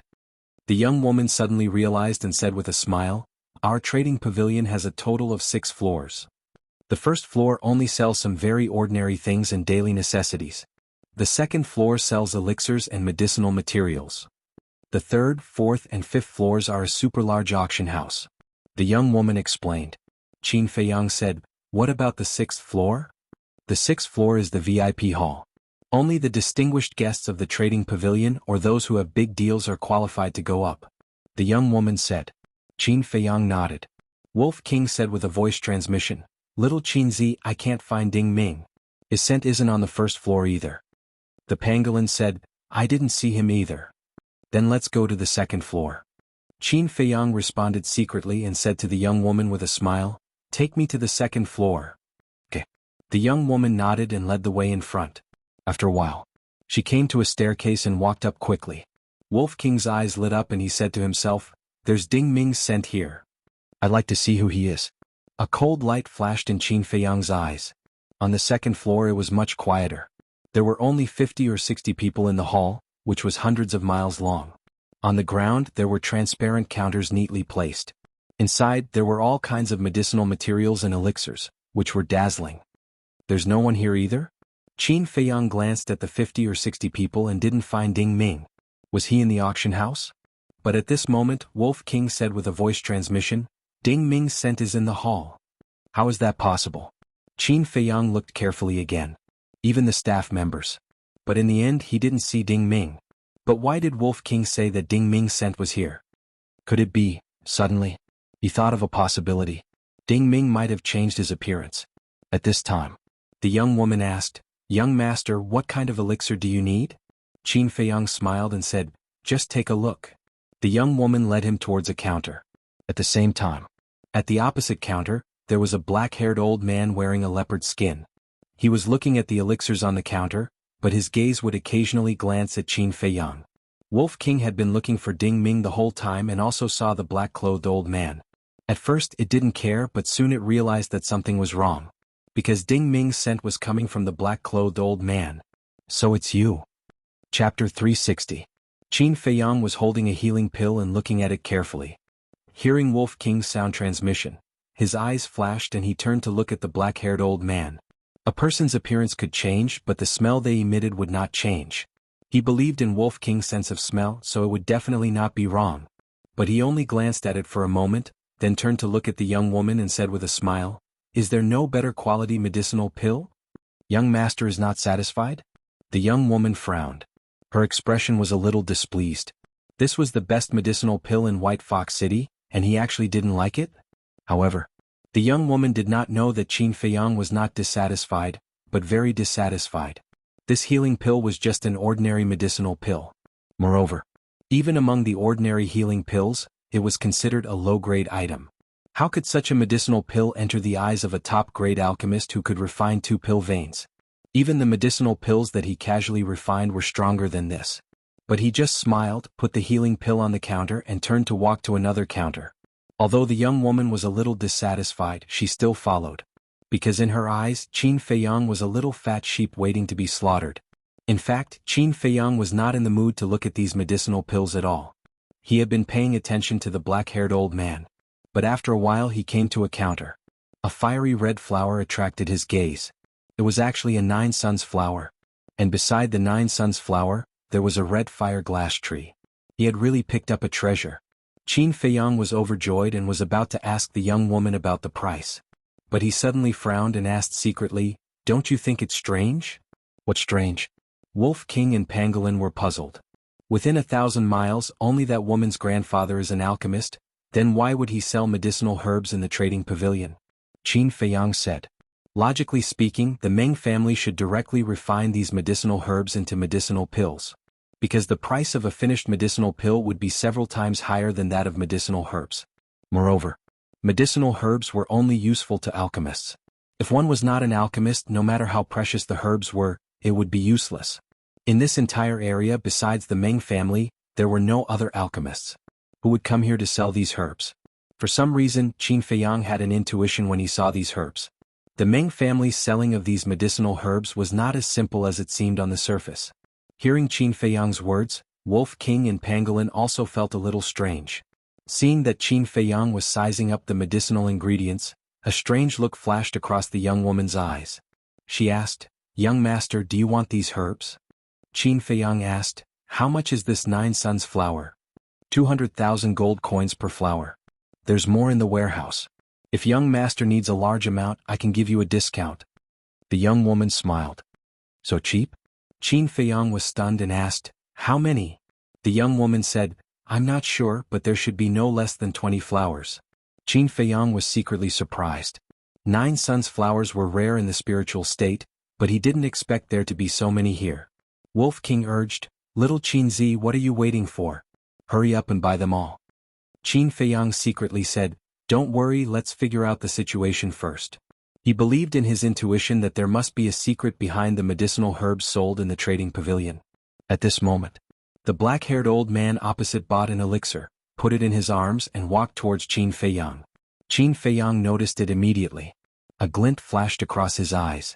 After the black-haired old man walked over, he chuckled and said, "Young man, do you have time to talk?"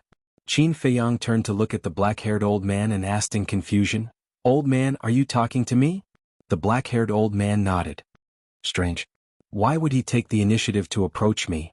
Qin Feiyang muttered and said with a smile, "If I have time, what does the old man want to talk about?"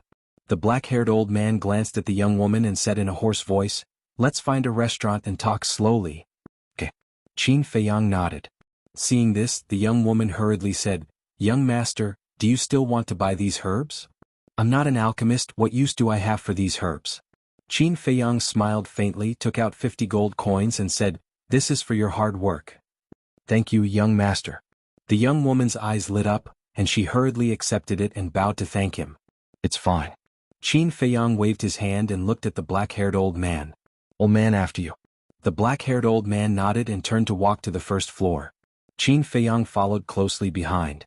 After the two left one after another, a door in the corner opened. A middle-aged man with a square face walked out from inside. The middle-aged man walked to the young woman's side and asked, "Why is that kid asking about herbs? Is he an alchemist?" "No." The young woman shook her head and said, "I think he's just curious." The middle-aged man said, "All right then, continue to watch. If anyone buys herbs, immediately report to me." "Yes." The young woman nodded. The middle-aged man turned to leave, but suddenly turned back to look at the young woman and asked, "Did you see Ding Ming?" The young woman said, "I saw him come back, but he suddenly disappeared." The middle-aged man said angrily, "The trading pavilion is so busy all day, and he still has time to run around. When you see him, tell him to come see me immediately." "Okay." The young woman replied. At the same time, Qin Feiyang followed the black-haired old man and walked out of the trading pavilion. Qin Feiyang transmitted his voice, "White-eyed wolf, are you sure he's Ding Ming?" Wolf King said, "Brother is sure." "Strange, what does he want to do?" Qin Feiyang was puzzled. The black-haired old man suddenly took a step back and walked side by side with Qin Feiyang, whispering, "Young man, do you know why this old man suddenly came to see you?" Qin Feiyang was stunned and said, "Please enlighten me." The black-haired old man said, "Because you're going to buy those herbs." Qin Feiyang's heart trembled and asked calmly, "Is there a problem with those herbs?" "There's a big problem." The black-haired old man's eyes flashed and said, "You should know that only the Meng family has alchemists in this area." Qin Feiyang nodded. The black-haired old man said, "If that's the case, why are they selling herbs? Have you ever thought about this?" "No." Qin Feiyang shook his head, pretending to be puzzled. The black-haired old man said, "To tell you the truth, there are other alchemists in this area." Qin Feiyang raised his brows and asked, "Where are the other alchemists?" The black-haired old man said, "They've all been killed by the Meng family." What? Qin Feiyang was shocked. The Meng family sells herbs in the trading pavilion to attract people to buy them. You know that herbs don't have much use for ordinary people. Therefore, the people who would go and buy medicinal herbs must be alchemists. And once someone buys herbs, they'll be assassinated by the Meng family immediately. The black-haired old man said in a deep voice. Why would the Meng family do that? The pangolin was bewildered. The black-haired old man said, "It's simple. Without other alchemists, the Meng family can safely guard White Fox City. The pangolin snorted coldly. The Meng family is really despicable. The black-haired old man sneered. If the Meng family wasn't despicable, they would have been annihilated by the nearby tribes. Qin Feiyang's eyes flashed and he asked suspiciously, "Old man, this should be a secret of the Meng family, right? How do you know about it?" "I have a friend who works in the trading pavilion. One time when I was drinking with him, he had too much to drink and told me about this secret," the black-haired old man said. Qin Feiyang nodded and asked, "Then why are you helping me?" "I'm helping you because you're a stranger and I don't want you to get into trouble. There's another reason. My grandson is also an alchemist. Just like you, he didn't know about this secret at the time and went to the trading pavilion to buy herbs happily. In the end, he was targeted by the Meng family and died outside the city. By the time I found him, he was already a cold corpse," the black-haired old man said with hatred in his eyes. Qin Feiyang said, "The Meng family is truly heartless. There's nothing I can do. The Meng family is too powerful. Even if I know about this secret, I won't dare to say it." "Young man, don't talk nonsense. Otherwise you'll get yourself killed," the black-haired old man warned. "Thank you for your reminder," Qin Feiyang said. The black-haired old man said with a smile, "We're quite fated. Why don't you accompany me for a few drinks?" "I'd love to," Qin Feiyang said with a smile. "I remember that there's a restaurant in front. Let's go." The black-haired old man chuckled and walked forward quickly. Qin Feiyang followed him silently. Wolf King said telepathically, "Little Qinzi, what the hell is this man doing?" Qin Feiyang pondered for a moment and said, "If I'm wrong, he said this to gain our trust and then take the opportunity to kill us." Wolf King said, "Then is what he said true? The Meng family is selling herbs to lure alchemists to buy them. It should be true. But what grandson? He must have ignored us and wanted to gain our sympathy." Qin Feiyang said with a faint smile. This person thought he was very smart, but he didn't know that Wolf King had already seen through his identity. The pangolin beast said, "Then what are we waiting for? Kill him directly." Qin Feiyang said indifferently, "There's no hurry. I want to see if he has any accomplices." A moment later, the two entered a restaurant. According to the black-haired old man, all the restaurants in White Fox City were the properties of the Meng family. So here they had to be careful with their words. Under the lead of a waiter, the two entered a private room. Not long after, the waiter brought over a few bottles of wine and a few signature dishes that smelled and tasted good. Qin Feiyang tasted it. There was no problem with the wine and dishes. Then, the old man and the young man drank and chatted. Time passed little by little. Qin Feiyang slowly realized that this person seemed to want to get him drunk. Straightforward. He took advantage of this person's intention. After secretly instructing Wolf King and the pangolin beast, they began to pretend to be drunk. About an hour later. Chapter 361. At this time it was already late at night. Seeing Qin Feiyang and the two beasts fall, the black-haired old man's old eyes suddenly flashed with a cold light. He got up and walked to Qin Feiyang's side, stretched out his hand to push Qin Feiyang back and asked, "Little brother, are you okay?" Qin Feiyang was snoring and did not respond. "Ha!" At this moment, the black-haired old man laughed, full of sarcasm. Immediately, he took out a facial restoration elixir and swallowed it, and his appearance began to change greatly. After restoring his true appearance, who else could he be but Ding Ming? Ding Ming, who had restored his true appearance, did not kill Qin Feiyang and the others. He opened the door and walked out. Wolf King was surprised and said, "Little Qinzi, what's going on? Why did he leave?" "Don't worry," Qin Feiyang whispered. So, Ding Ming also returned to the pavilion. But there was one more person beside him. This was also a young man about 25 or 26 years old, wearing a white tiger skin coat. When this person looked at Qin Feiyang and the others, his eyes flashed with cold light. After Ding Ming closed the door, he said proudly, "Cousin, how is it? All of you are here. Am I powerful?" "Yes, yes." The tiger-skinned young man gave a thumbs up, looked at Qin Feiyang with resentment and asked, "How did you do it?" "I didn't kill them outside the city, so I went straight back to the trading pavilion. I wanted to wait for a chance to kill them later. But who would have thought that they also went to the trading pavilion? I found them as soon as they entered the door. At that time I thought of a plan. I ran to the stairs on the second floor, took the facial alteration elixir and turned into an old man. Just when they were about to buy medicinal herbs, I took the opportunity to get close to them. In order to gain their trust, I spent a lot of time talking. Cousin, when you kill them with your own hands, you must reward me well. Ding Ming chuckled. By medicinal herbs? The tiger-skinned young man was stunned and said in surprise, is he an alchemist? I don't know. Ding Ming shook his head. The tiger-skinned youth snorted, it doesn't matter if they are alchemists or not. As long as I can kill them with my own hands, it can be considered as revenge for Grandpa. Grandfather? Qin Feiyang was puzzled. Who was this person? But at this moment, Ding Ming's words resolved the doubts in his heart. Killing intent flickered in Ding Ming's eyes as he said, anyone who dares to touch our He clan won't have a good ending. The tiger-skinned youth sneered and said, this man and the pangolin will definitely die, but we must keep this wolf alive. What? Ding Ming was puzzled. The tiger-skinned youth smiled and said, I heard that Miss Meng has taken a fancy to it. Let's send it over later. Miss Meng will be happy and will definitely reward us. There's such a thing? Ding Ming was bewildered. That's not all. There's something else. When this person entered the city, he injured the city guards. Now, the captain of the guards has given the order to search the entire city for them. Even if we don't kill them, they will die sooner or later. But this way, I won't be able to kill them with my own hands. The tiger-skinned youth sneered. Ding Ming said, then hurry up and do it in case something bad happens. But before his voice died away, a calm voice sounded. You should let the captain of the guards kill me because in this way you won't die now. Qin Feiyang raised his head and glanced at the two like lightning. What's going on? When Ding Ming and the other two saw this, their faces were immediately filled with bewilderment. Are you surprised? Qin Feiyang got up and looked at Ding Ming. We have already seen through your identity in the trading pavilion.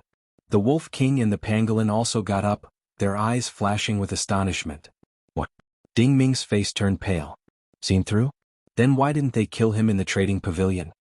If I kill you in the trading pavilion, I won't be able to lure the person beside you out, right? I, Qin Feiyang, always cut the weeds and eliminate the roots, leaving no future trouble. Qin Feiyang smiled. He had been wondering if Ding Ming had an accomplice. In the end he really caught a big fish. He looked at the tiger-skinned youth and said, if I'm not wrong, you should be He Yuan's grandson, right? The tiger-skinned youth's pupils constricted.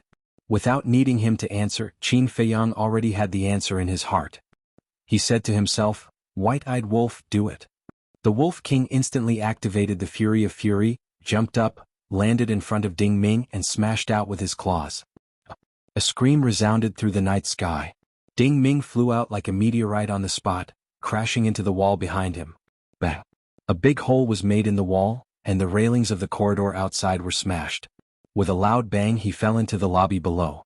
A dining table was smashed into pieces. Beside the table there were 5 young people drinking and chatting. The table was broken and the wine and dishes splashed all over their bodies. At that moment they were furious. They suddenly got up, looked down at Ding Ming and found that he was already dead. They immediately looked upstairs. At the same time, the guests at the other tables also raised their heads, their faces full of surprise and doubt. When the waiters of the restaurant came to their senses, they angrily ran upstairs. Who had the guts to cause trouble here? Were they tired of living? At this moment, a figure broke out of the door. It was the tiger-skinned youth. At this moment his face was full of panic. After running out of the private room, he jumped down and landed beside Ding Ming. Dead. Immediately. His eyes were full of hatred. Let's see where you can run today. Wolf King also ran out, carrying an astonishing ferocious aura, and swooped down towards the leopard-skinned youth.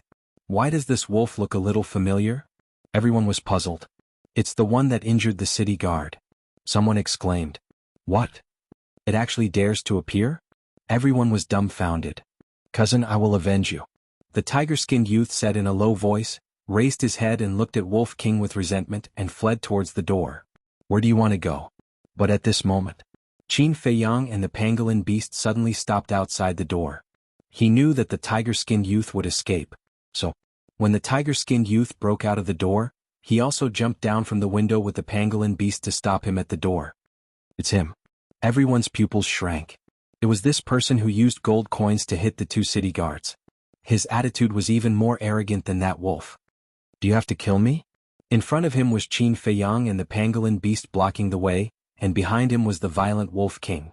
The tiger-skinned youth was sandwiched in the middle and had nowhere to run. Moreover, he was only a 7-star martial grandmaster and had not even reached the War King. How could he be Qin Feiyang's opponent? I have always been a person who doesn't offend others if they don't offend me. Since you are from the He tribe and want to kill me, of course I won't be polite, Qin Feiyang said. As soon as he finished, the pangolin beast on his shoulder turned into a stream of light and rushed towards the tiger-skinned youth. Who can save me? The tiger-skinned youth looked helplessly at the diners around him. But no one said a word. And no one extended a helping hand. What a joke. They even dared to beat up the guards. What else did they not dare to do? No one wanted to look for abuse. However, at this moment, a burly middle-aged man walked out from the back hall. Steward Meng, please save me. The tiger-skinned youth hurriedly cried out as if he had seen his savior. The middle-aged man glanced at the scene and shouted to Qin Feiyang, quickly tell those two beasts to stop. Qin Feiyang raised his eyebrows. The pangolin beast braked and stopped, turning to look at Qin Feiyang. Qin Feiyang said indifferently, ignore him. Interesting. The pangolin beast chuckled. This kind of day was too exciting. Ferocious might exploded. It leaped up, its battle chi surging, transforming into a bright arrow. Whoosh! It pierced through the tiger-skinned youth's chest like lightning, leaving a palm-sized bloody hole. At that moment, blood spurted out like a pillar. Qin Feiyang, you will die a horrible death. The tiger-skinned youth roared hysterically, his body falling down, lying in a pool of blood, dead. Killed again? And in front of Steward Meng? Did these guys eat the guts of a leopard? Weren't they afraid that the Meng family would kill them? Steward Meng was also stunned. White Fox City was his Meng family's territory. Even if people from the nearby large tribes came here, they had to abide by the rules set by the Meng family. But this man and two beasts not only killed people here, but also treated him as heir, turning a deaf ear to his words. It was simply unforgivable. Boom. A powerful aura roared out from his body. It was the 9-star Battle King. He looked coldly at Qin Feiyang and the Wolf King and shouted, you two are really daring. Kneel down right now. Wolf King turned around and stared with his bell-like eyes, saying disdainfully, who do you think you are? What right do you have to make Lord Wolf kneel? Good, very good. Let's see if you can still be so arrogant after I cripple you. Steward Meng was furious. He suddenly slapped towards Wolf King. His battle chi was like a rainbow, containing a shocking murderous intent. Swoosh. Qin Feiyang landed in front of Wolf King and said, I wanted to explain to you, but it seems that it's necessary. Since you want to fight, then come. What can a mere Meng family do to me? A mere Meng family? Is this guy crazy? What a domineering young man. The surrounding crowd was shocked. As soon as he finished speaking, Steward Meng's battle chi rushed in front of him. Seeing that he was about to be drowned by the battle chi, Qin Feiyang raised his hand and waved, and a golden light appeared in his palm. Under everyone's incredulous gaze, Steward Meng's battle chi turned in the air and rushed towards him. What kind of battle art is this? Everyone was shocked. Steward Meng was also dumbfounded. He was full of confidence. Even if he couldn't kill this man and two beasts, he could still cripple them. But who would have thought that such a sudden change would occur? The battle chi roared and instantly drowned him. A blood-curdling scream immediately rang out. At the same time, Qin Feiyang also retreated, a trace of blood flowing from the corner of his mouth. His arm was even more lacerated. But this injury was worth it. Leave the rest to me. Wolf King smiled sinisterly, rushed in front of Steward Meng in a few steps, and slapped his lower body with a claw. Brr. Crack. Accompanied by a pig-like scream, Steward Meng's balls were crushed and his bird died. Seeing this, the surrounding men as well as the shop assistants who rushed over to help, couldn't help but cover their lower body. Their crotch was cold. He smashed Steward Meng's balls with one move. Chapter 362. Wolf King looked down at Steward Meng and said contemptuously, you dare to be arrogant with just this little strength? Steward Meng endured the pain and said sternly, my Meng family will not let you off. Still arrogant? Wolf King was stunned and his eyes were fierce. Battle chi gushed out and with a claw, it directly smashed Steward Meng's chi si. Steward Meng screamed miserably, his face was distorted, and his heart was full of resentment. His chi si is broken.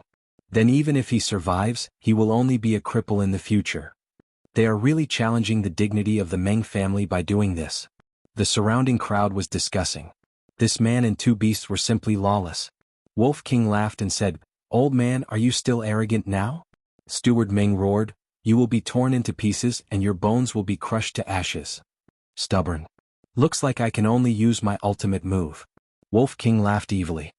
What ultimate move? Everyone was surprised. But in the next moment, everyone's face couldn't help but twitch. That bastard's ultimate move was actually a pool of urine? Too shameless. Too cheap. Provoking it was destined to be a tragedy. After Wolf King finished, he shook that thing and shouted, "Come, come, come, continue to be arrogant." Ah. But before he finished speaking, he was stunned. Steward Meng was already dead. Although his chi-si was destroyed, he shouldn't have died so quickly. Obviously it was because of Wolf King's urine. He was so angry that he died. How did he die? I haven't used my ultimate move yet. Wolf King was a little angry. What? There's still an ultimate move? The eyes of the surrounding diners widened, and they immediately scattered, fleeing toward the door without looking back. They were afraid of getting themselves into trouble. What are you doing? Didn't you see the guard captain coming? Get out of my way. At this moment, an arrogant shout came from outside the door. There's something to play with again. Wolf King's eyes lit up. It turned into the size of a palm and jumped onto Qin Feiyang's shoulder. At the same time, he also snatched Steward Meng's Cosmos bag. The pangolin said in disdain, "Brother Wolf, why are you so despicable? You're practically invincible. Are you itching for a beating again?" Wolf King glared at the pangolin with hostility. The pangolin shrank its neck and asked, "Qin Feiyang, what do we do now?" "What should we do?" Qin Feiyang shook his head and said with a smile, "Of course we have to meet them." With that said, he walked to the front of a dining table, turned around and sat down.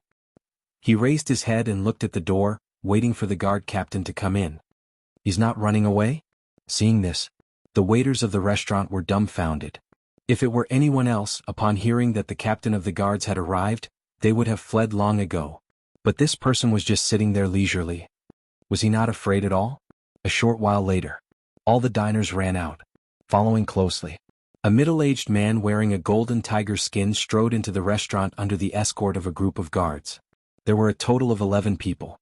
The big man with a black mole was also in the crowd.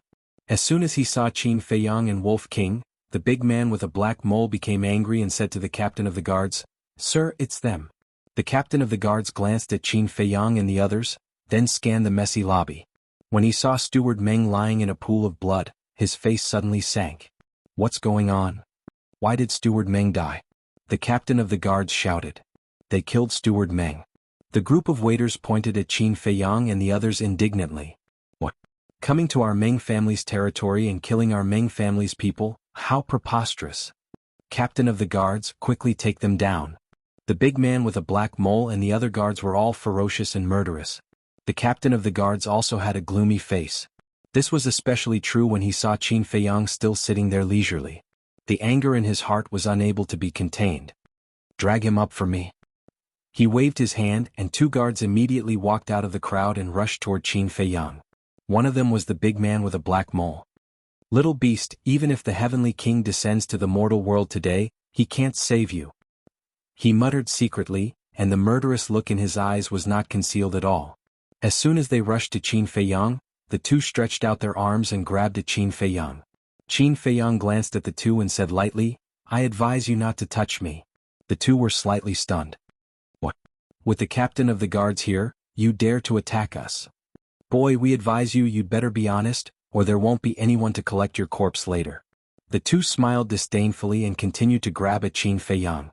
At the same time, the other guards as well as the waiters of the restaurant couldn't help but show ridicule. Qin Feiyang glanced at everyone, then looked at the big man with a black mole again and said lightly, "I really don't dare to attack you, but I dare to kill you." As soon as he finished speaking, the murderous look in his eyes surged. He pointed at them in the air. The red sword chi turned into 2 flashes of lightning and pierced through the hearts of the 2 men. Immediately, blood splashed in the sky. Accompanied by a scream, the 2 men suddenly fell to the ground and died. What? In front of the captain of the guards, he dares to kill? The people present were all stunned. The diners who had escaped before gathered outside the door and looked at this scene with disbelief. They had seen a lot of arrogant people, but it was the first time they met such an arrogant young man. Looking at his appearance, he didn't put the Meng family in his eyes at all. Qin Feiyang lowered his arm, looked up at the captain of the guards and said with a faint smile, "It's so comfortable to sit, why don't you sit?" The captain of the guard's face darkened and said, "Do you know what the consequences of your actions will be?" Qin Feiyang said, "I'm all ears. White Fox City is my Meng family's territory. What my Meng family says is what it is. Your current behavior is challenging the dignity of my Meng family. The captain of the guards shouted. So what? Qin Feiyang said. So what? The captain of the guards was so angry that he laughed and said, You will die a horrible death. Is that so? Qin Feiyang smiled faintly. He looked at the captain of the guards. This person's aura was even weaker than Steward Meng, and he dared to be arrogant in front of him? Just because he was from the Meng family, did he think that he wouldn't dare to kill him? How naive. Qin Feiyang waved his hand and said, Don't leave a single one alive, kill them all. Boom. Wolf King and the pangolin rushed out from his shoulder at almost the same time. Ferocious aura erupted. This was a one-sided massacre. One by one the guards and waiters fell down. Blood flowed on the ground, dyeing the entire hall red. Corpses were scattered messily on the ground. The pungent smell of blood filled the air. This place was like a Jura hell, and it was too horrible to look at. You, how dare you be so arrogant? The captain of the guards looked at this scene, and his anger rushed to the top of his head, making him almost go crazy. Wolf King finished off the last guard, turned to look at him and chuckled. I still want to kill you, what should I do? The captain of the guard's pupils constricted, and he turned around without hesitation and fled outside. He was just a captain. His strength was only a 5-star battle monarch. He dared to be so arrogant because he had the Meng family's support. However, the man and two beasts in front of him obviously didn't buy it. He had to run. However, facing Wolf King, who was full of killing intent, how could he run away? Wolf King stood up and caught up with him in a few steps. He smashed the captain's head with his claws and blood splattered on the spot. The hearts of the people gathered outside the gate were surging with waves of shock. They didn't know how to describe this man and two beasts. Arrogant? Arrogant? Lawless? None of them were enough. Whoosh. At this moment, Qin Feiyang stood up and walked toward the door. Everyone retreated to the side in fear. After killing so many people, he wanted to leave just like that? The Meng family probably wouldn't agree. Qin Feiyang walked out of the restaurant and walked along the street toward the city lord's mansion. Ding Ming's matter had been settled, and it was time to ask the Meng family for the coordinates. The night in the Forgotten Land was like a piece of ink. Moreover, it was colder than the day. On both sides of the street, there were large lanterns hanging at intervals, emitting a hazy light. The city lord's mansion. In the meeting hall, a middle-aged man wearing a golden tiger skin coat sat on the main seat. He was the patriarch of the Meng family and also the city lord of White Fox City. Beside him there was a woman wearing mink fur. Her skin was sparkling and translucent, and it would break with a flick of a finger. She was Meng Tong. In front of the father and daughter, there was a middle-aged man standing respectfully. He was 8 feet tall and had a strong back and a bare waist. He was like a small giant, filled with a valiant aura. The mink fur woman looked at the valiant man and asked, Have you investigated his background? Miss, this subordinate is incompetent. This subordinate only found out that he is a rogue cultivator. The place where he first appeared was the glacier forest near the Lu tribe. The burly man said respectfully. Glacier forest. The father and daughter were shocked. I have heard of the glacier forest's fierce reputation. It is said that there are a large number of War Emperor realm beasts there. It is a forbidden area in this area. Why would they appear there? Meng Tong frowned. This subordinate is also very puzzled. The burly man shook his head. Meng Tong turned to look at the Meng family lord and said, Father, I don't dare to do anything. I want that wolf. Don't worry, it won't be able to escape. The Meng family lord said with a smile, his face full of doting. Then he looked at the burly man and ordered, Commander, go and capture them immediately. The burly man said, I heard that the captain of the first team has already gone to look for them. He will probably bring them here soon. No. This kid dares to go to the glacier forest, his strength is definitely not simple. It is better for you to go there personally. The Meng family lord said. Meng Tong added, If he is alive, I want to see him. If he is dead, I want to see his corpse. This subordinate understands. The burly man bowed and replied, then turned and left. But at this moment, a guard hurriedly ran in and said, Patriarch Miss Commander, that Qin Feiyang is here. He said that he wants to see the patriarch. The three of them suddenly stood up. Meng Tong said, Where is he? The guard said, Just outside the gate. Meng Tong was overjoyed and hurriedly said, Bring him in immediately. Yes. The guard stood up, turned around and ran out. Wait. The burly man stopped him and asked, Did you see the captain of the first team? No. The guard shook his head. No. The burly man frowned and waved his hand. Go! Chapter 363. Not long after, Qin Feiyang followed behind the guard and walked into the meeting hall. The burly man and Meng family lord immediately looked at him with a hint of curiosity in their eyes. Meng Tong's gaze fell directly on Wolf King, who was on Qin Feiyang's shoulder. You can leave. The burly man's eyes flashed and he waved his hand at the guard. The guard bowed and left. The burly man said, Qin Feiyang, tell this commander where is the captain of the first team now? That. Qin Feiyang said. What? The burly man's body trembled. Meng Tong and Meng family lord also frowned. The burly man asked, how did he die? Wolf King said, do you still need to ask? Of course we killed him. Meng family lord was furious and shouted, are you not afraid of death? How dare you kill people of my Meng family? Qin Feiyang said indifferently, there is no one in this world who is not afraid of death, but who told them to die. You are really arrogant. Meng family lord slammed the table in front of him, and the table shattered. Family lord, something bad has happened. At this moment, another guard ran in anxiously. But when he saw Qin Feiyang here, he couldn't help but be stunned. Meng family lord frowned. What's the matter? This subordinate just received the news. The captain of the first team, manager Meng of the restaurant, 10 guards, and more than a dozen waiters were all killed. The guard said. Manager Meng is also dead? Meng family lord was stunned and said angrily, tell me who did it. The guard pointed at Qin Feiyang and said, it's them. Damn it. The Meng family lord was furious. Meng Tong's face was also covered in frost. She looked at Qin Feiyang and said coldly, you are provoking me. Wolf King said disdainfully, little Miss Meng, you think too highly of yourself. Why can't we touch a small Meng family? The tiny Meng family? Meng Tong immediately jumped up as if his tail had been stepped on. He said sternly, father, quickly kill them. Qin Feiyang looked at her with disgust and said, Meng family lord, I didn't come to White Fox City to make enemies with your Meng family. The Meng family lord said in a deep voice, is there any point in saying this now? It is indeed meaningless. Then I'll be straightforward.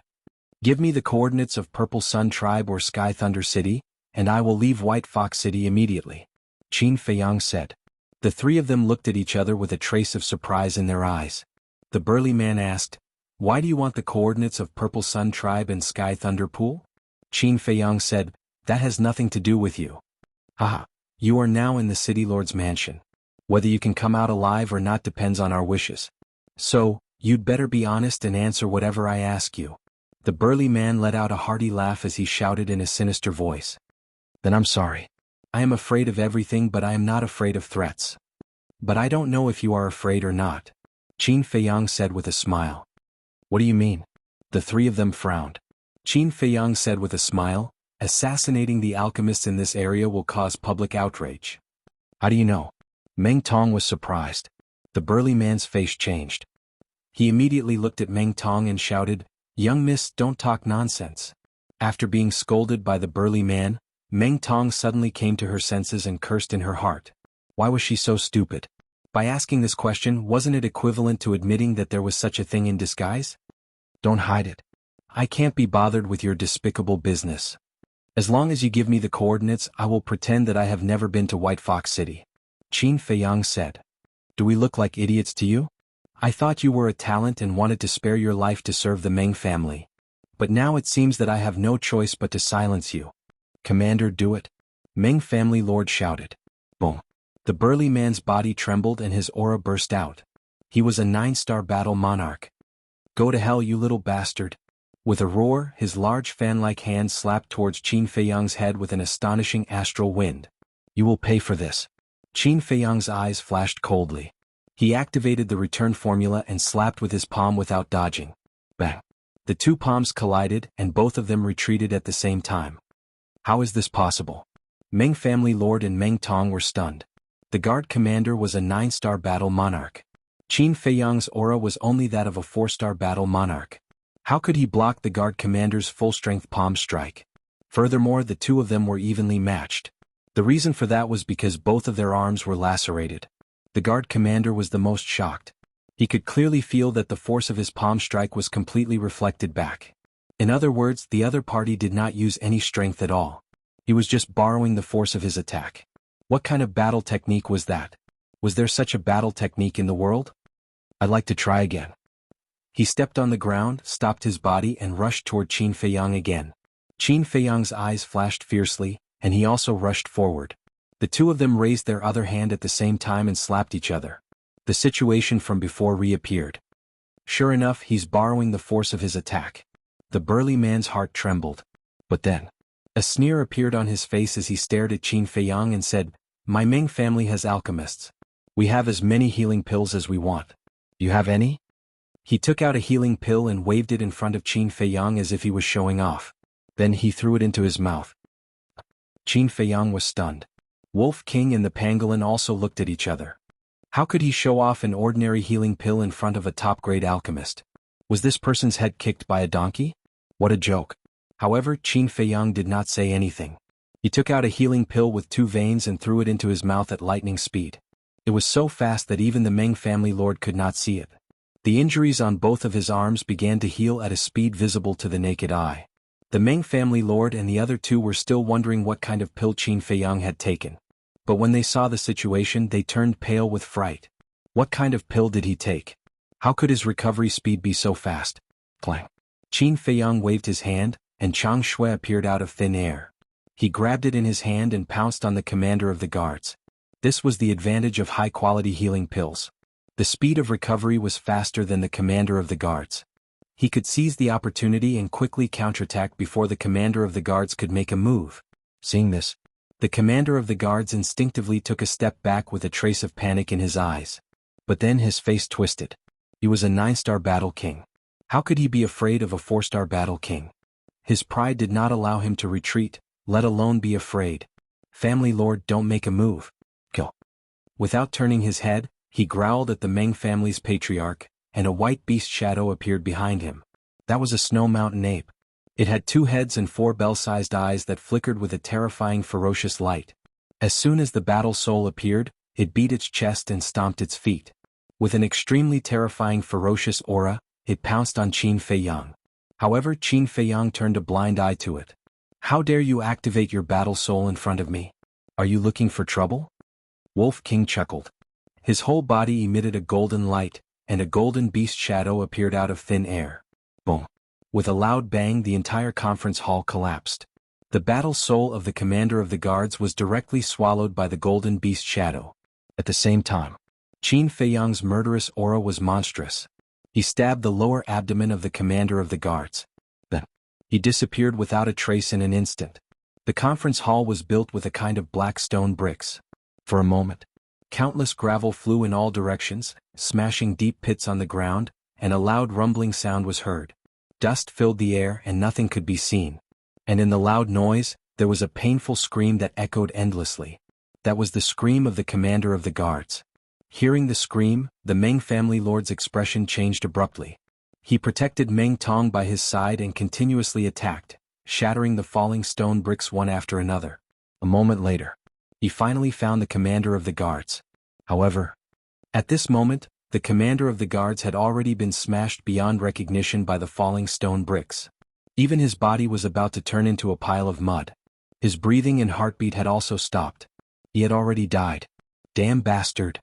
The Meng family lord was furious. The aura of the war emperor erupted. The battle chi was like a tide, sweeping in all directions. The collapsed hall was instantly reduced to ashes. Following closely, with a wave of his hand, a gust of wind rose, and the billowing dust and smoke surged into the sky. This place became clear all of a sudden. However, there was no trace of Qin Feiyang. The Meng family lord scanned his surroundings, but didn't even see a ghost. He immediately roared, "Little bastard, get out here!" What's going on? The great council hall actually collapsed. Could it be that it's Qin Feiyang's masterpiece again? When the guards heard the news, they ran over from all directions, their faces full of shock and bewilderment. Meng Tong looked at the guards and asked, "Have you seen Qin Feiyang?" No. Everyone shook their heads. Bastard. How did he disappear in the blink of an eye? The father and daughter's faces were as gloomy as water. Not only did he kill the commander of the guards, but he also tore down the great council hall. To the Meng family, this was simply a great humiliation. "I'll give you half an hour to find them. Otherwise all of you will die," the Meng family lord shouted, his killing intent soaring into the sky. "Yes. Let's go." The guards' bodies and minds trembled as they immediately began to search. Inside the castle, the pangolin asked, "Qin Feiyang, what do we do now?" The Meng family was completely enraged. There was no way they could get the coordinates. "What are you afraid of? Let's find a chance to go out and kill all the Meng family's minions." Wolf King's eyes flashed with a fierce light. "I'm not afraid. I'm worried that I won't be able to get the coordinates. Brother Wolf, you have to know that Qin Feiyang only has 5 years. If we don't return in 5 years, the Black Fury poison will act up. At that time, even the gods won't be able to save him." The pangolin said. The pangolin is right. Although 5 years is a long time, if we don't have the coordinates, we won't be able to reach the Purple Sun Tribe or Sky Thunder City, let alone find the flame of heavenly thunder. Fatso, who was organizing the Qingquan bag, interrupted. Chapter 364. Qin Feiyang pondered for a while and smiled. "Actually, you don't have to worry about me. Boss, don't be too relaxed. If you really kick the bucket, who will Fat Lord follow in the future? Fat Lord still wants to be the Imperial General of the Great Qin Empire." Fatso said. "Imperial General?"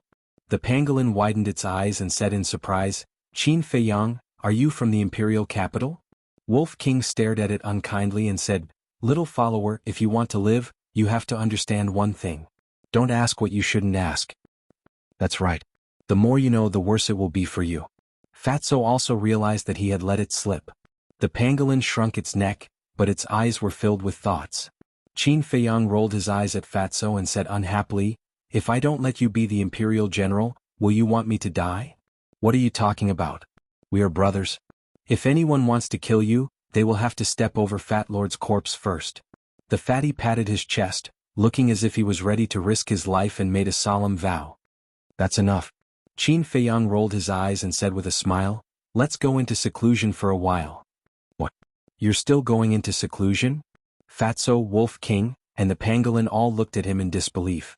This guy, is he really not worried at all? Even Lu Hong opened her eyes.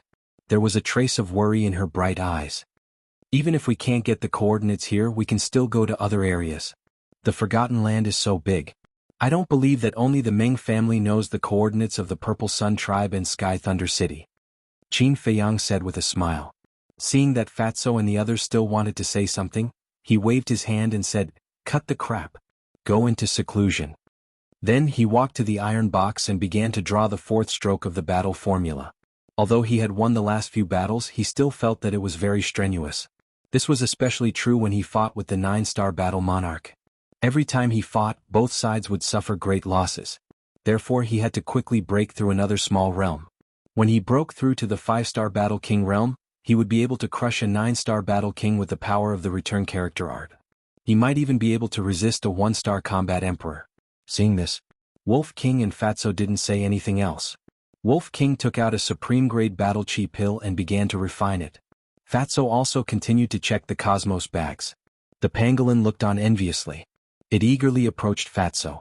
Before it could speak, Fatso said, "Can't you see that Fat Lord is very busy? Go away." The pangolin's body stiffened and it resentfully retreated. It rolled its eyes and moved closer to Wolf King. "Brother Wolf, look. No matter what, this king is still your little brother. If there are benefits, shouldn't you think of this king? You must have a lot of battle chi pills. Can you give this king some?" It licked its face and smiled obsequiously. Wolf King glanced at it and said, "Look at yourself. Do you look like a little brother?" The pangolin nodded repeatedly and said, "Yes, yes, yes. This king was wrong in the past. This king will definitely listen to you in the future." "Who would believe you?" Wolf King snorted coldly. The pangolin vowed, "Brother Wolf, you have to believe this king. This king has always been a man of his word. I will never go back on my words." Tiske. Wolf King's eyes were filled with disdain. However, he also took out a pile of battle chi pills from the Cosmos bag around his neck. "Take it. After all, you're following us now. I don't want you to drag us down," Wolf King said. "Thank you, Brother Wolf. Brother Wolf, don't worry. I will work hard to cultivate." The pangolin looked at the battle chi pills with shining eyes. Outside, the entire White Fox City was in chaos. All the guards of the city lord's mansion were dispatched to search for Qin Feiyang throughout the city. The city gates and city walls were also completely sealed off. They could only enter, not leave. But as the days passed, not even a shadow was seen, let alone a person. Did he disappear into thin air? It was impossible. He must be hiding somewhere. Later, the Meng family lord even issued a bounty. Anyone who reported would be rewarded with 1 million gold coins. If they could capture him alive and bring him to the city lord's mansion, not only would they be rewarded with 10 million gold coins, but they would also be rewarded with a red fire glass pill. As soon as the bounty was issued, everyone in the city went crazy. They went from house to house to look for Qin Feiyang. A month later, a burly man wearing a black tiger pelt rushed back from outside the city, looking travel-worn. He immediately found the Meng family lord in a hall. The Meng family lord looked at the burly man and asked, "How is it, have you found out?" "Yes.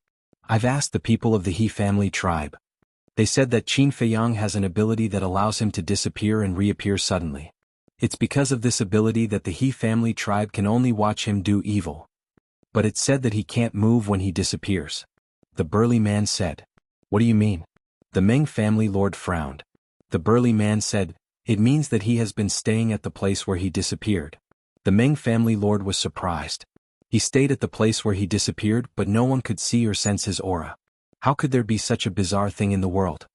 "Family lord, no matter where he is hiding, at least we know that he is still in the Great Council Hall," the burly man said with a cold light in his eyes. "That's right. As long as he is still in the Great Council Hall, he can't escape. Take your men and surround the Great Council Hall immediately. Don't let a fly go. As long as you can capture them, you will be the commander of the guards in the future," the Meng family lord said.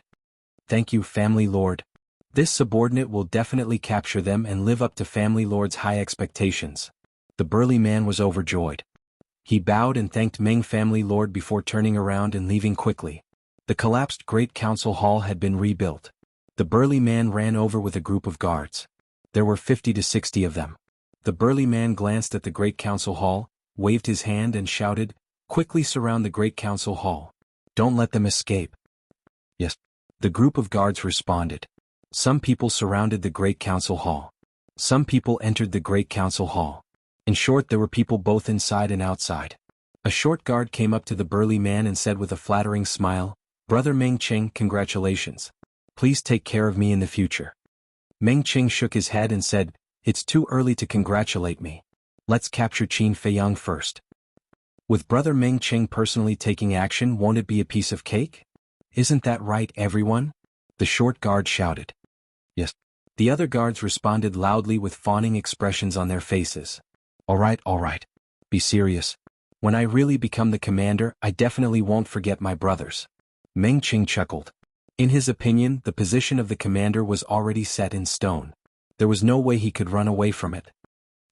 But at this moment, painful screams suddenly sounded in the Great Council Hall. "What happened? Let's go in and take a look." Meng Cheng's expression changed as he rushed into the Great Council Hall. The guards also followed. However, as soon as they reached the door of the Great Council Hall, they stopped in unison and looked inside in horror. They saw a wolf more than 7 meters tall with bulging muscles all over its body. It was like a killing machine as it crazily slaughtered the guards in the Great Council Hall. Its snow-white fur had already been dyed blood red. It was Wolf King. As early as yesterday, it had already broken through to the 5-star Battle King realm. It was bored when it heard the commotion outside and became excited. It asked Qin Feiyang to send it out of the castle. With the cultivation of a 5-star Battle King and the superior battle art, Berserker's Fury, it now had the combat power of an 8-star Battle King. The strongest of these guards was only a 5-star Battle King. Most of them were 3-star and 4-star Battle Kings. Although some of them had battle arts, they were basically inferior battle arts. How could they be a match for Wolf King? Killing them was as easy as cutting vegetables. What a terrifying strength. The guards outside the Great Council Hall revealed a look of horror in their eyes. "There are so many of us. What are we afraid of? Hurry up and inform the Patriarch. The rest of you follow me in and stall it. As long as we catch it, Qin Feiyang will definitely not be able to escape," Meng Cheng shouted. The short guard immediately turned and ran away. "Follow me." Meng Cheng roared and took the lead to rush into the Great Council Hall. Battle aura surged. He used his battle art and charged toward Wolf King. He was a 7-star Battle King. With his inferior battle art, his strength was comparable to Wolf King's. However, his combat instincts were not as good as Wolf King's. Moreover, in the same realm, beasts were stronger than humans. This was because the bodies of beasts were naturally strong and powerful. However, this could not be generalized.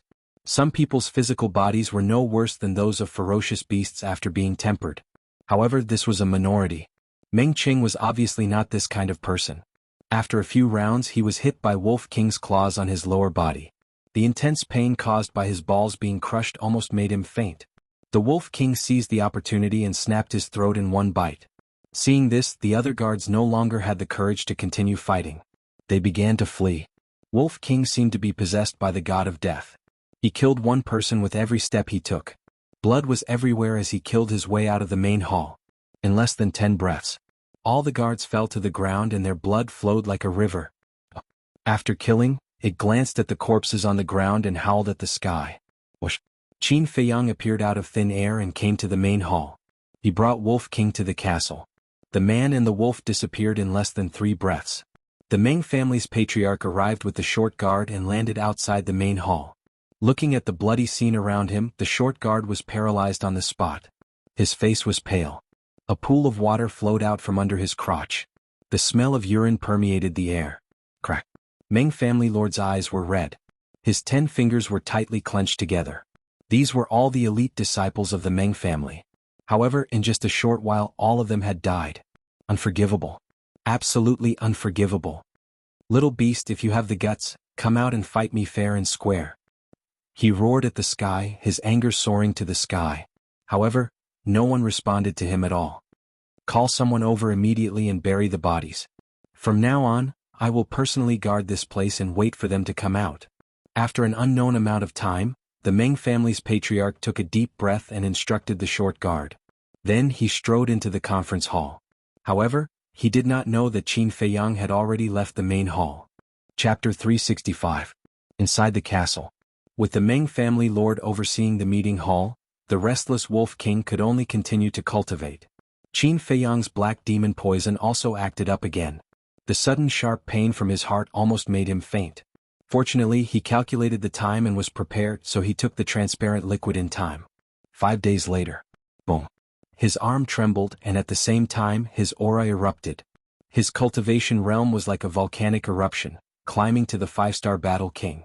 Wolf King opened his eyes and asked, "Are you done copying?" "Yes." Qin Feiyang nodded. The 4th stroke of the battle formula was like a star, shining with a dazzling light. Wolf King urged, "Then hurry up and refine the Jianghu Yellow Dragon Pill. As long as they took the Jianghu Yellow Dragon Pill, their cultivation would soar." "No, the level of the Nether Devil Flame is not high enough to refine a Jianghu Yellow Dragon Pill with 2 patterns." Qin Feiyang shook his head. The Jianghu Yellow Dragon Pill was the same as the Scarlet Fire-colored glass pill. Everyone could only take it once in their life. A Jianghu Yellow Dragon Pill with 1 pattern could only break through a small realm. So, if they took the Jianghu Yellow Dragon Pill now, it would be a waste of this opportunity. Wolf King said, "Then when do we have to return to the Holy Temple?" "There's no need to wait until then." Qin Feiyang waved his hand, and a light flashed across his eyes. "No need?" Wolf King was stunned and asked in surprise, "What do you mean?" Boom. At this moment, Fatso also broke through to the 3-star battle king. He opened his eyes and chuckled, "Brother Wolf, why are you so stupid? Think about it carefully, why did we come to the Forgotten Land this time?" Wolf King said angrily, "Nonsense, of course it's for the Heavenly Thunder Flame." As soon as he finished speaking, Wolf King suddenly came to a realization and said with a sinister smile, "Brother understands, you want to use the Heavenly Thunder Flame to refine the Jianghu Yellow Dragon Pill." "Yes." "The Sacred Hall's alchemy fire is only at the 3rd grade, but boss can refine a pill with 2 alchemy veins. The Heavenly Thunder Flame is a 6th grade pill fire. Who knows, it might be able to refine 3, 4, or even 5 pill veins. The power of the 9 songs Yellow Dragon Pill will naturally increase exponentially. So there's no need to be in such a hurry." Fatso said. "That's right." Wolf King nodded repeatedly. A 9-melody Yellow Dragon Pill with 2 pill veins could increase one's cultivation by 2 minor realms. Not to mention 3, 4, or 5. He couldn't help but feel excited just thinking about it. The pangolin looked at them in confusion and asked, "That? Can you explain to this king what the 9 tunes Yellow Dragon Pill is?" Wolf King smiled mysteriously and said, "It's a miraculous pill that will leave you dumbfounded." "Can't you make it clear?" The pangolin was helpless. Fatso said disdainfully, "You're not one of us. Why should we tell you?" Hey, you can't say that. Yes, this king admits that there's still a gap between us. But now we're at least grasshoppers on the same rope. Can't we trust each other more? The pangolin said unhappily. Only a ghost would believe you. Fatso and Wolf King glanced at it disdainfully at the same time. It wasn't so easy to integrate into this small team. If the pangolin didn't show sincerity, it would probably be impossible for a lifetime. Not to mention getting benefits from Qin Feiyang. Qin Feiyang glanced at the pangolin and asked, Fatso, have you sorted out those Qingquan bags? Yes. Fatso nodded. Wolf King said, what treasures are there? There's no treasure, just a lot of medicinal herbs and gold coins. Let's not talk about the other medicinal herbs. There are medicinal herbs for the potential pill, 9 tunes yellow dragon pill, and red fire-colored glass pill. There's a total of more than 1 billion gold coins. There's also a lot of weapons and pills, but their value isn't high. Fatso said. Wolf King said, no battle arts? No. Fatso shook his head. Wolf King's eyes suddenly had a trace of disappointment. Qin Feiyang said, there's still a long way to go. We can slowly think of a way to create battle arts in the future. The most important thing now is to work hard to improve our own strength. Fatso said, Boss, since your talent is so good, why don't you create a few battle arts yourself? Create? Qin Feiyang was stunned and said with a wry smile, creating battle arts requires the right time, place and people. None of them can be missing. I've heard that some people can't create a battle art even after spending their whole life painstakingly. But some people suddenly comprehend a battle art. In short, creating battle arts can't be forced. It all depends on luck. Qin Feiyang said.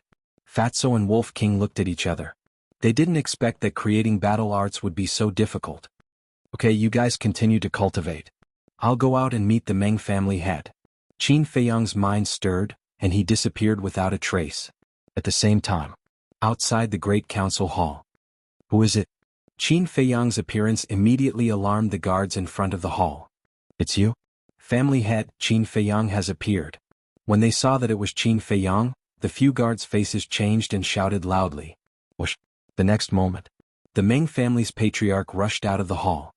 You're finally willing to come out. Give me your life. His eyes were filled with bone-piercing killing intent. Wait. Qin Feiyang stretched out his hand and shouted.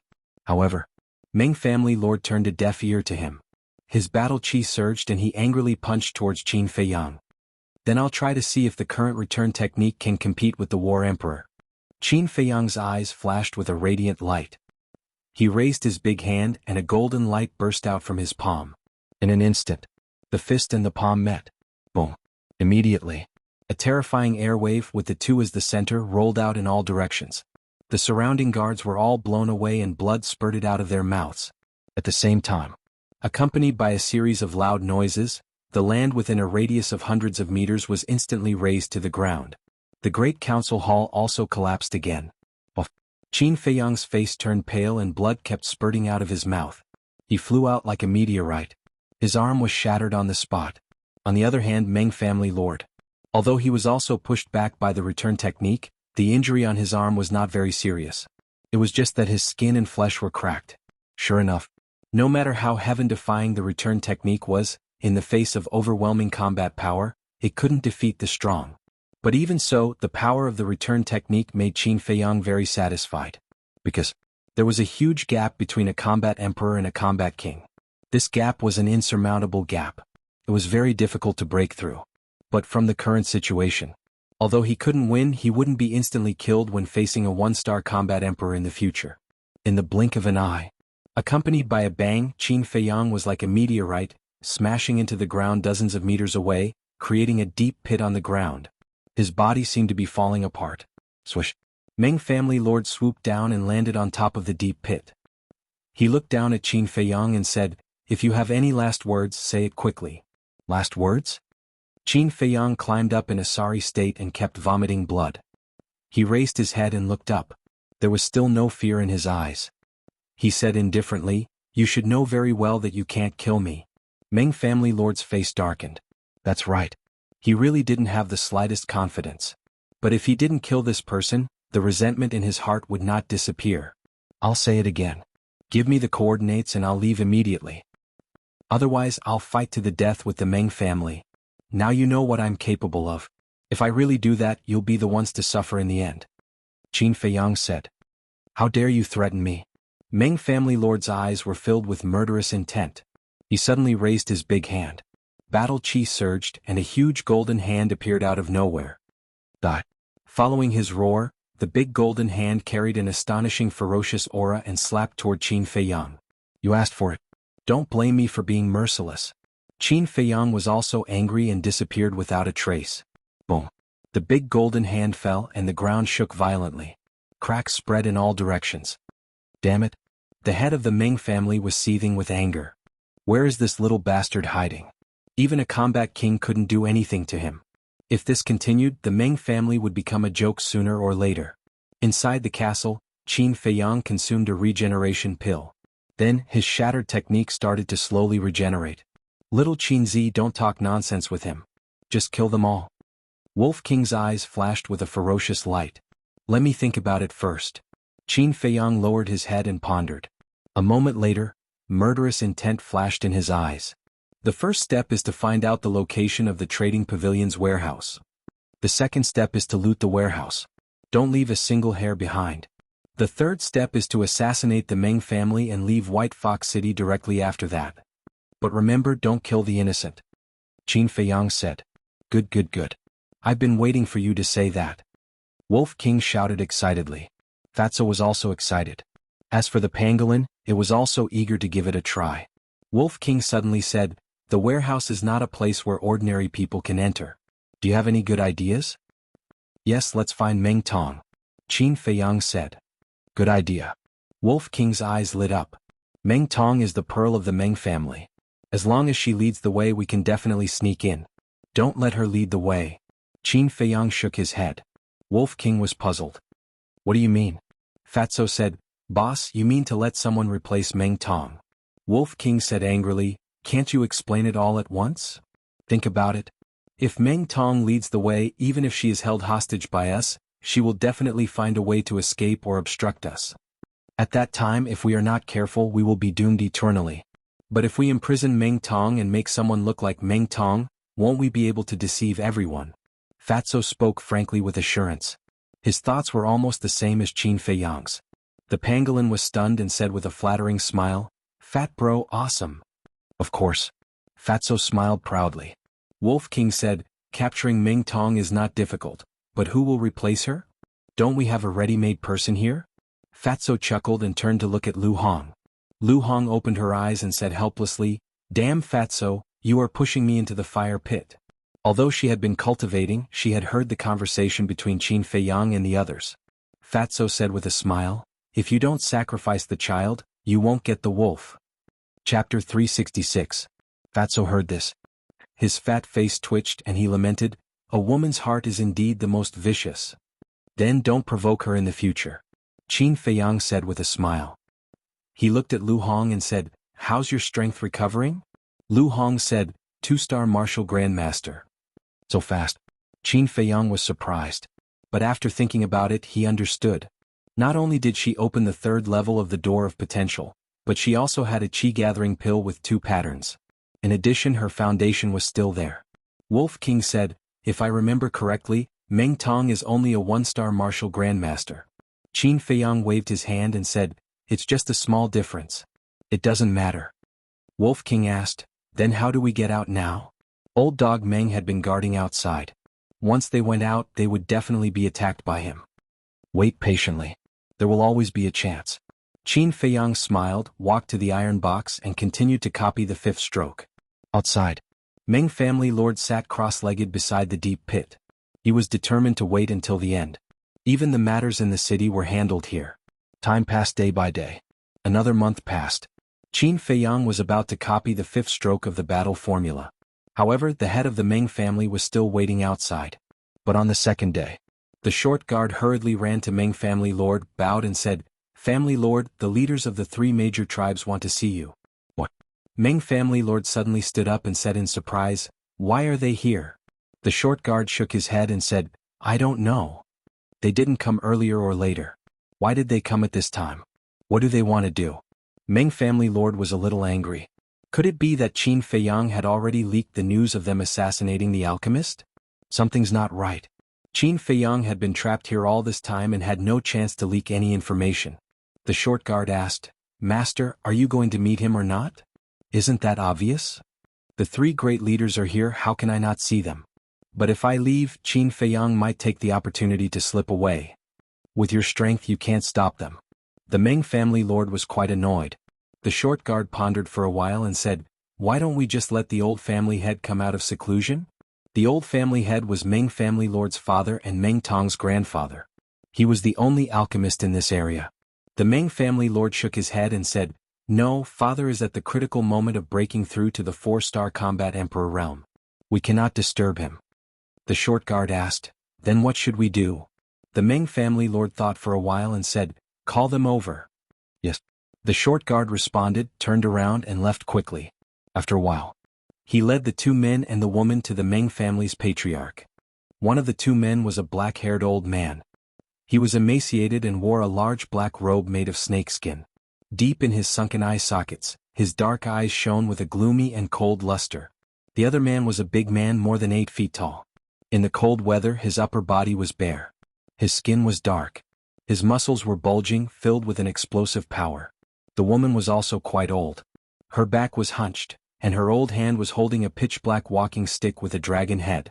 The aura of the three men was unfathomable. The Meng family lord went up to them and said with a smile, welcome, welcome. Please forgive me for not coming out to greet you. Brother Meng, you're too polite. We are the ones who should be apologizing for our intrusion, Li Chia said. We only hope that Brother Meng won't chase us away. The three of them laughed. Don't say that. It's my honor to have the three of you here. Come, let's talk in the hall. The Meng family lord stepped aside and made a gesture of invitation. The Great Council Hall had been rebuilt long ago. However, this was the second time it had been rebuilt. Every time he saw the Great Council Hall, the anger in the Meng family lord's heart burned stronger. The three leaders smiled and looked at the deep pit next to them. A hint of suspicion flashed in their eyes.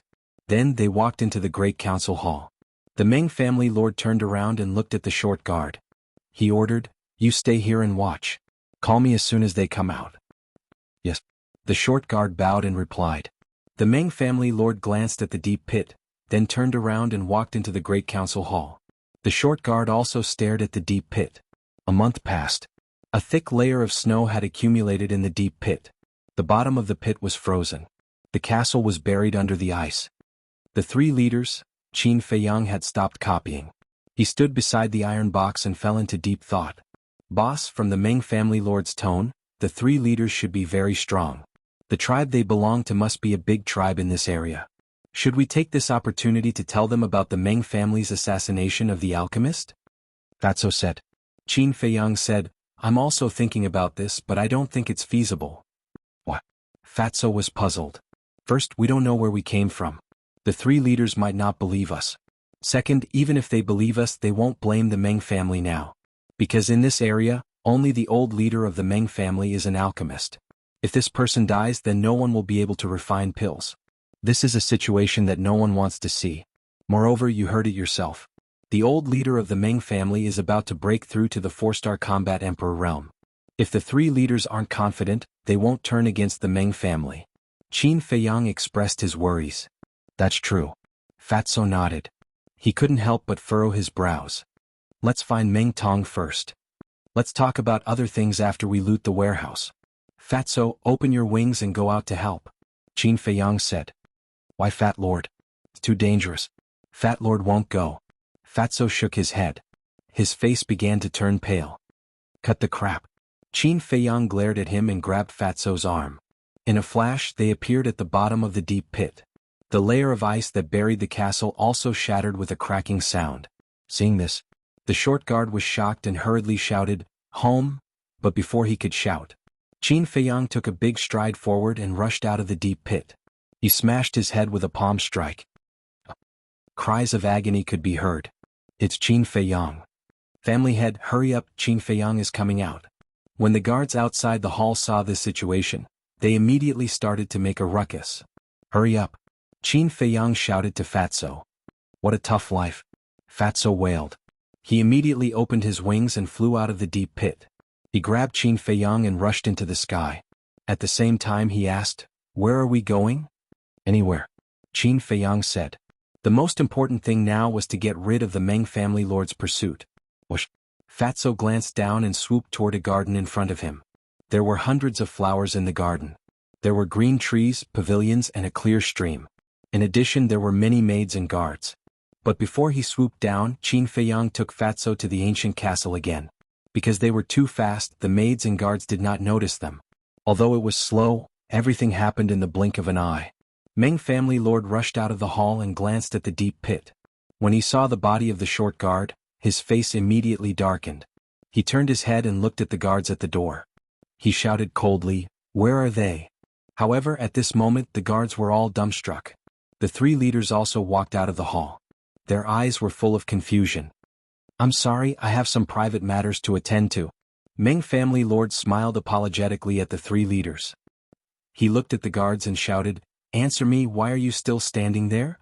The guards suddenly came back to their senses. They pointed to the sky and said in unison, "They flew up." Flew? Meng family lord was stunned. Then he burned with anger and said coldly, "How dare you trick me? How dare you? How could the warlord fly?" Therefore he thought that these guards were fooling him. Family lord were not lying. They really flew up. There's a Fatso with Qin Feiyang. He has a pair of black wings on his back. The guards hurriedly knelt on the ground and said in horror, "Wings?" Meng family lord was stunned. How could there be wings on a human's back? Whoosh! He flew into the sky and stood above the meeting hall, looking in all directions. However, he did not even find a shadow. Damn it! He cursed and looked down at the three leaders. A cold light flashed in the depths of his eyes. If these three people did not suddenly come to him, Qin Feiyang would not have been able to escape. If he did not know these three people very well, he would have suspected that they were here to help Qin Feiyang. Whoosh! He swooped down and landed in front of the hall. He shouted to the guards, "They must still be in the city lord's mansion. Immediately send down the order to lock down the city lord's mansion and strictly investigate." Yes. The guards responded respectfully and hurriedly left. The three leaders looked at each other. The old man in the snakeskin looked at Meng family lord and asked, "Brother Meng, what is Qin Feiyang capable of that makes you so helpless?" Qin Feiyang had long been a celebrity in White Fox City. Over the past 2 months, all the tribes within a radius of 100 miles had heard of his name. The three leaders' tribes were nearby, so they naturally knew of him. This time they came to White Fox City to buy some pills. On the other hand, they wanted to meet this young man who had given the Meng family a headache. Unfortunately, they came out a step too late and did not see his face clearly. "The three of you don't know. This little bastard has a mysterious treasure that can hide. Every time we find him, he hides. Otherwise, I would have crippled him long ago. How could I let him be so arrogant until now?" Meng family lord said angrily. "Mysterious treasure?" A glint flashed across the eyes of the three leaders at the same time. "Let's not talk about it anymore. Let's go in. It's not easy for the three of you to come to White Fox City. Don't let these small things spoil your mood." Meng family lord took a deep breath and said, "Brother Meng is right. No matter how much an ant jumps, it will always be an ant. It will never be able to defeat an elephant." The burly man laughed. Hearing this, the Meng family's patriarch laughed. Indeed. How could this giant elephant of the Meng family be brought down by a few small ants? The four of them walked into the meeting hall while talking and laughing. Meanwhile, all the entrances of the city lord's mansion were guarded by guards. Chapter 367. About half an hour passed. Qin Feiyang appeared out of thin air beside a small tree in the garden. Then he hid behind the small tree and observed the surroundings. This garden was right behind the Great Council Hall. There were a few winding paths in the garden. Every 10 meters or so there was a guard standing guard. At the end of the path there was a hall. It was more than 10 meters tall and had a total of 3 floors. At the door there were more than 10 guards standing side by side on both sides. They looked straight ahead as if they were guarding something. Qin Feiyang's eyes flashed and he quietly sneaked behind a guard. He reached out his big hand, covered the guard's mouth and entered the castle. "Where is this?" As soon as he entered the castle, the guard was dumbfounded. Qin Feiyang pushed him away and said indifferently, "If you don't want to die, tell me where Meng Tong lives." This voice? It's Qin Feiyang. The guard's body trembled and he quickly turned around. When he saw Qin Feiyang and Wolf King, his face immediately turned pale. Suddenly, he roared, "Someone there here." Qin Feiyang and the others were stunned. Was this person stupid? Didn't he know that he couldn't hear the commotion outside? That's right. He really didn't know. Fatso mocked, "Don't waste your energy.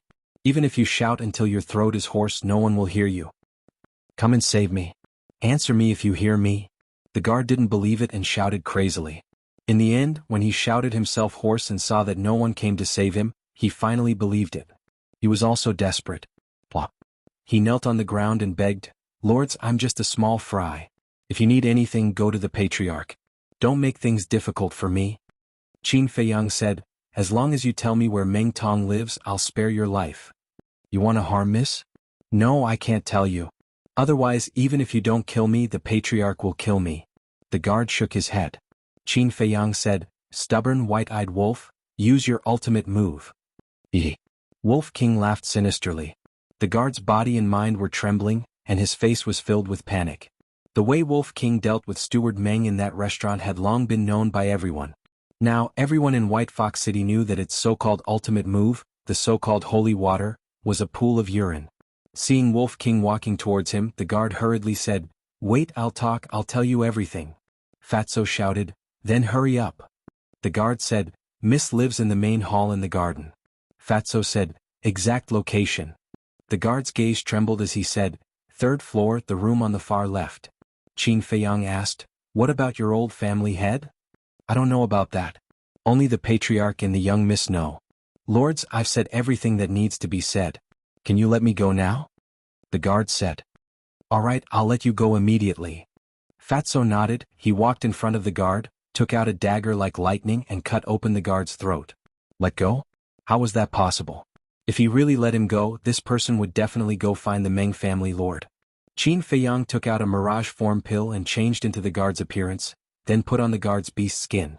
Following that, he then left the castle and walked towards the palace in a grand manner. "Meng-sen, why aren't you guarding over there? What are you doing here?" The dozen or so guards guarding the door all looked at him in confusion. Qin Feiyang laughed. "The three great leaders are here. The patriarch asked me to come over and call the young miss over." One of the guards was puzzled. "What are they here for?" "I don't know either." Qin Feiyang shrugged his shoulders. The guard said, "All right, you can go in. Keep your voice down, don't disturb the madam." "There's still a madam?" Qin Feiyang was secretly startled. He calmly walked into the main hall and went straight to the third floor. A moment later, he stopped in front of a door on the far left and gently knocked on the door. "Who is it?" A crisp voice could be heard coming from the inside.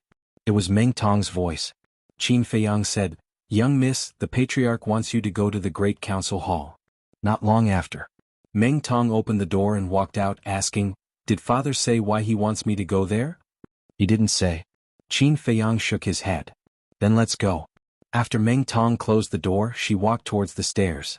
Qin Feiyang stepped behind her and covered her mouth with his hand. In the next moment, the two of them appeared in the castle. This sudden turn of events caused Meng Tong's expression to change. When Qin Feiyang let go of his hand, she immediately shouted, "You really have guts, you actually dare to coerce this young Mississippi." Fatso said, "Hurry up and put away your young miss airs for Fat Lord." Meng Tong raised her eyebrows and turned to look at Qin Feiyang and the others. "Why are you guys here?" At that moment, her face changed color. Although Qin Feiyang had changed his appearance and she did not recognize him, she recognized Wolf King and the pangolin at a glance. The Wolf King chuckled. "Welcome to hell." "Hell?" Meng Tong's face turned pale. She glanced around and could not help but sneer. This was obviously a secret room and he called it hell? Did he think she was an idiot and easy to fool? However, when she noticed Meng San's corpse, her eyes suddenly trembled. She turned to look at Qin Feiyang and said sternly, "Who are you? Why are you pretending to be Meng San?" Fatso shook his head and said, "You are really stupid. Isn't it obvious who he is?" Meng Tong was surprised. Suddenly she seemed to have thought of something. She hurriedly took 2 steps back and said in shock and anger, "You are Qin Feiyang." Qin Feiyang said, "Yes, I am Qin Feiyang. Tell me, where is your grandfather in seclusion?" "What? You still want to kill my grandfather? What a joke. With your little strength, my grandfather can kill all of you together. Let me give you a piece of advice.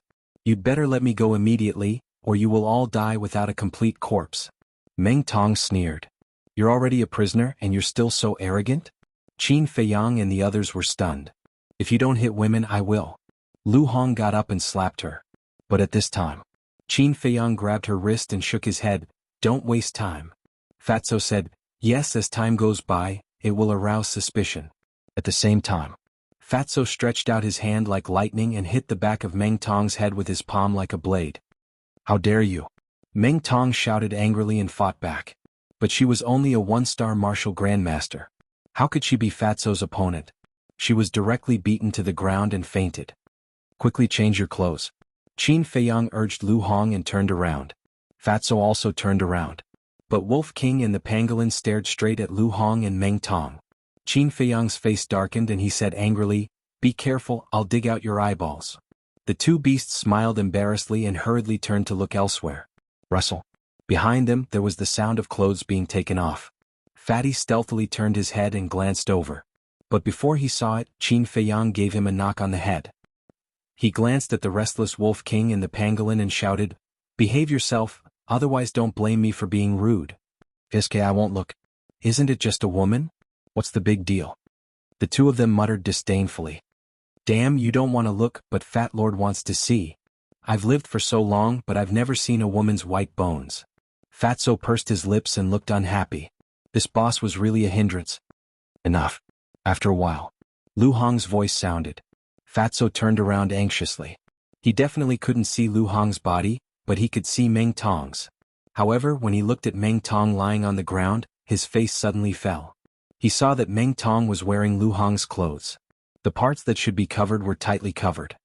He looked up at Lu Hong, his eyes full of resentment. It seemed that he was blaming Lu Hong for putting clothes on Meng Tong.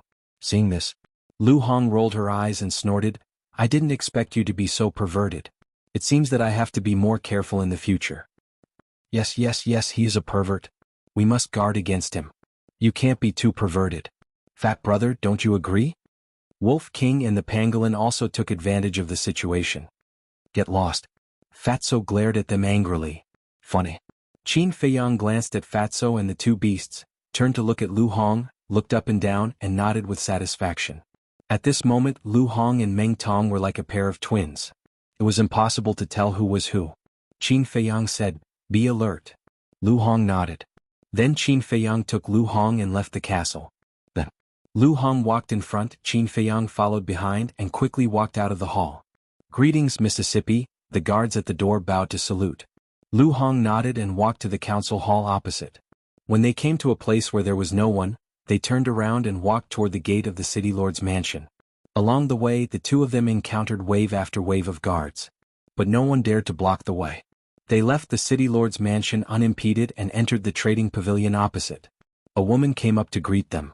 It was the young woman who had served Qin Feiyang before. Lu Hong said coldly and arrogantly, "Take me to the warehouse." Warehouse?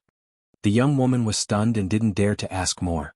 She turned around and led the two of them upstairs. Without stopping, the three of them arrived at the 6th floor. "Greetings, Mississippi," a square-faced middle-aged man came up and bowed to Lu Hong. Lu Hong said, "Has anyone come to buy medicinal herbs recently?" "No." The middle-aged man shook his head and asked, "Miss, are you here for something?" The young woman said, "Miss wants to go to the warehouse." The middle-aged man was stunned and asked doubtfully, "I wonder why Miss is going to the warehouse?" Lu Hong shouted, "Do you need to ask what I want to do?" I don't dare." The middle-aged man hurriedly shook his head and said to the young woman, "You can go down and do your work." "Yes." The young woman responded and went downstairs. "Please follow me, Mississippi," the middle-aged man smiled and called out, then turned and walked down the corridor on the right. So the warehouse is on the 6th floor, together with the VIP lounge. Qin Feiyang muttered to himself. The warehouse of the trading pavilion should have battle arts.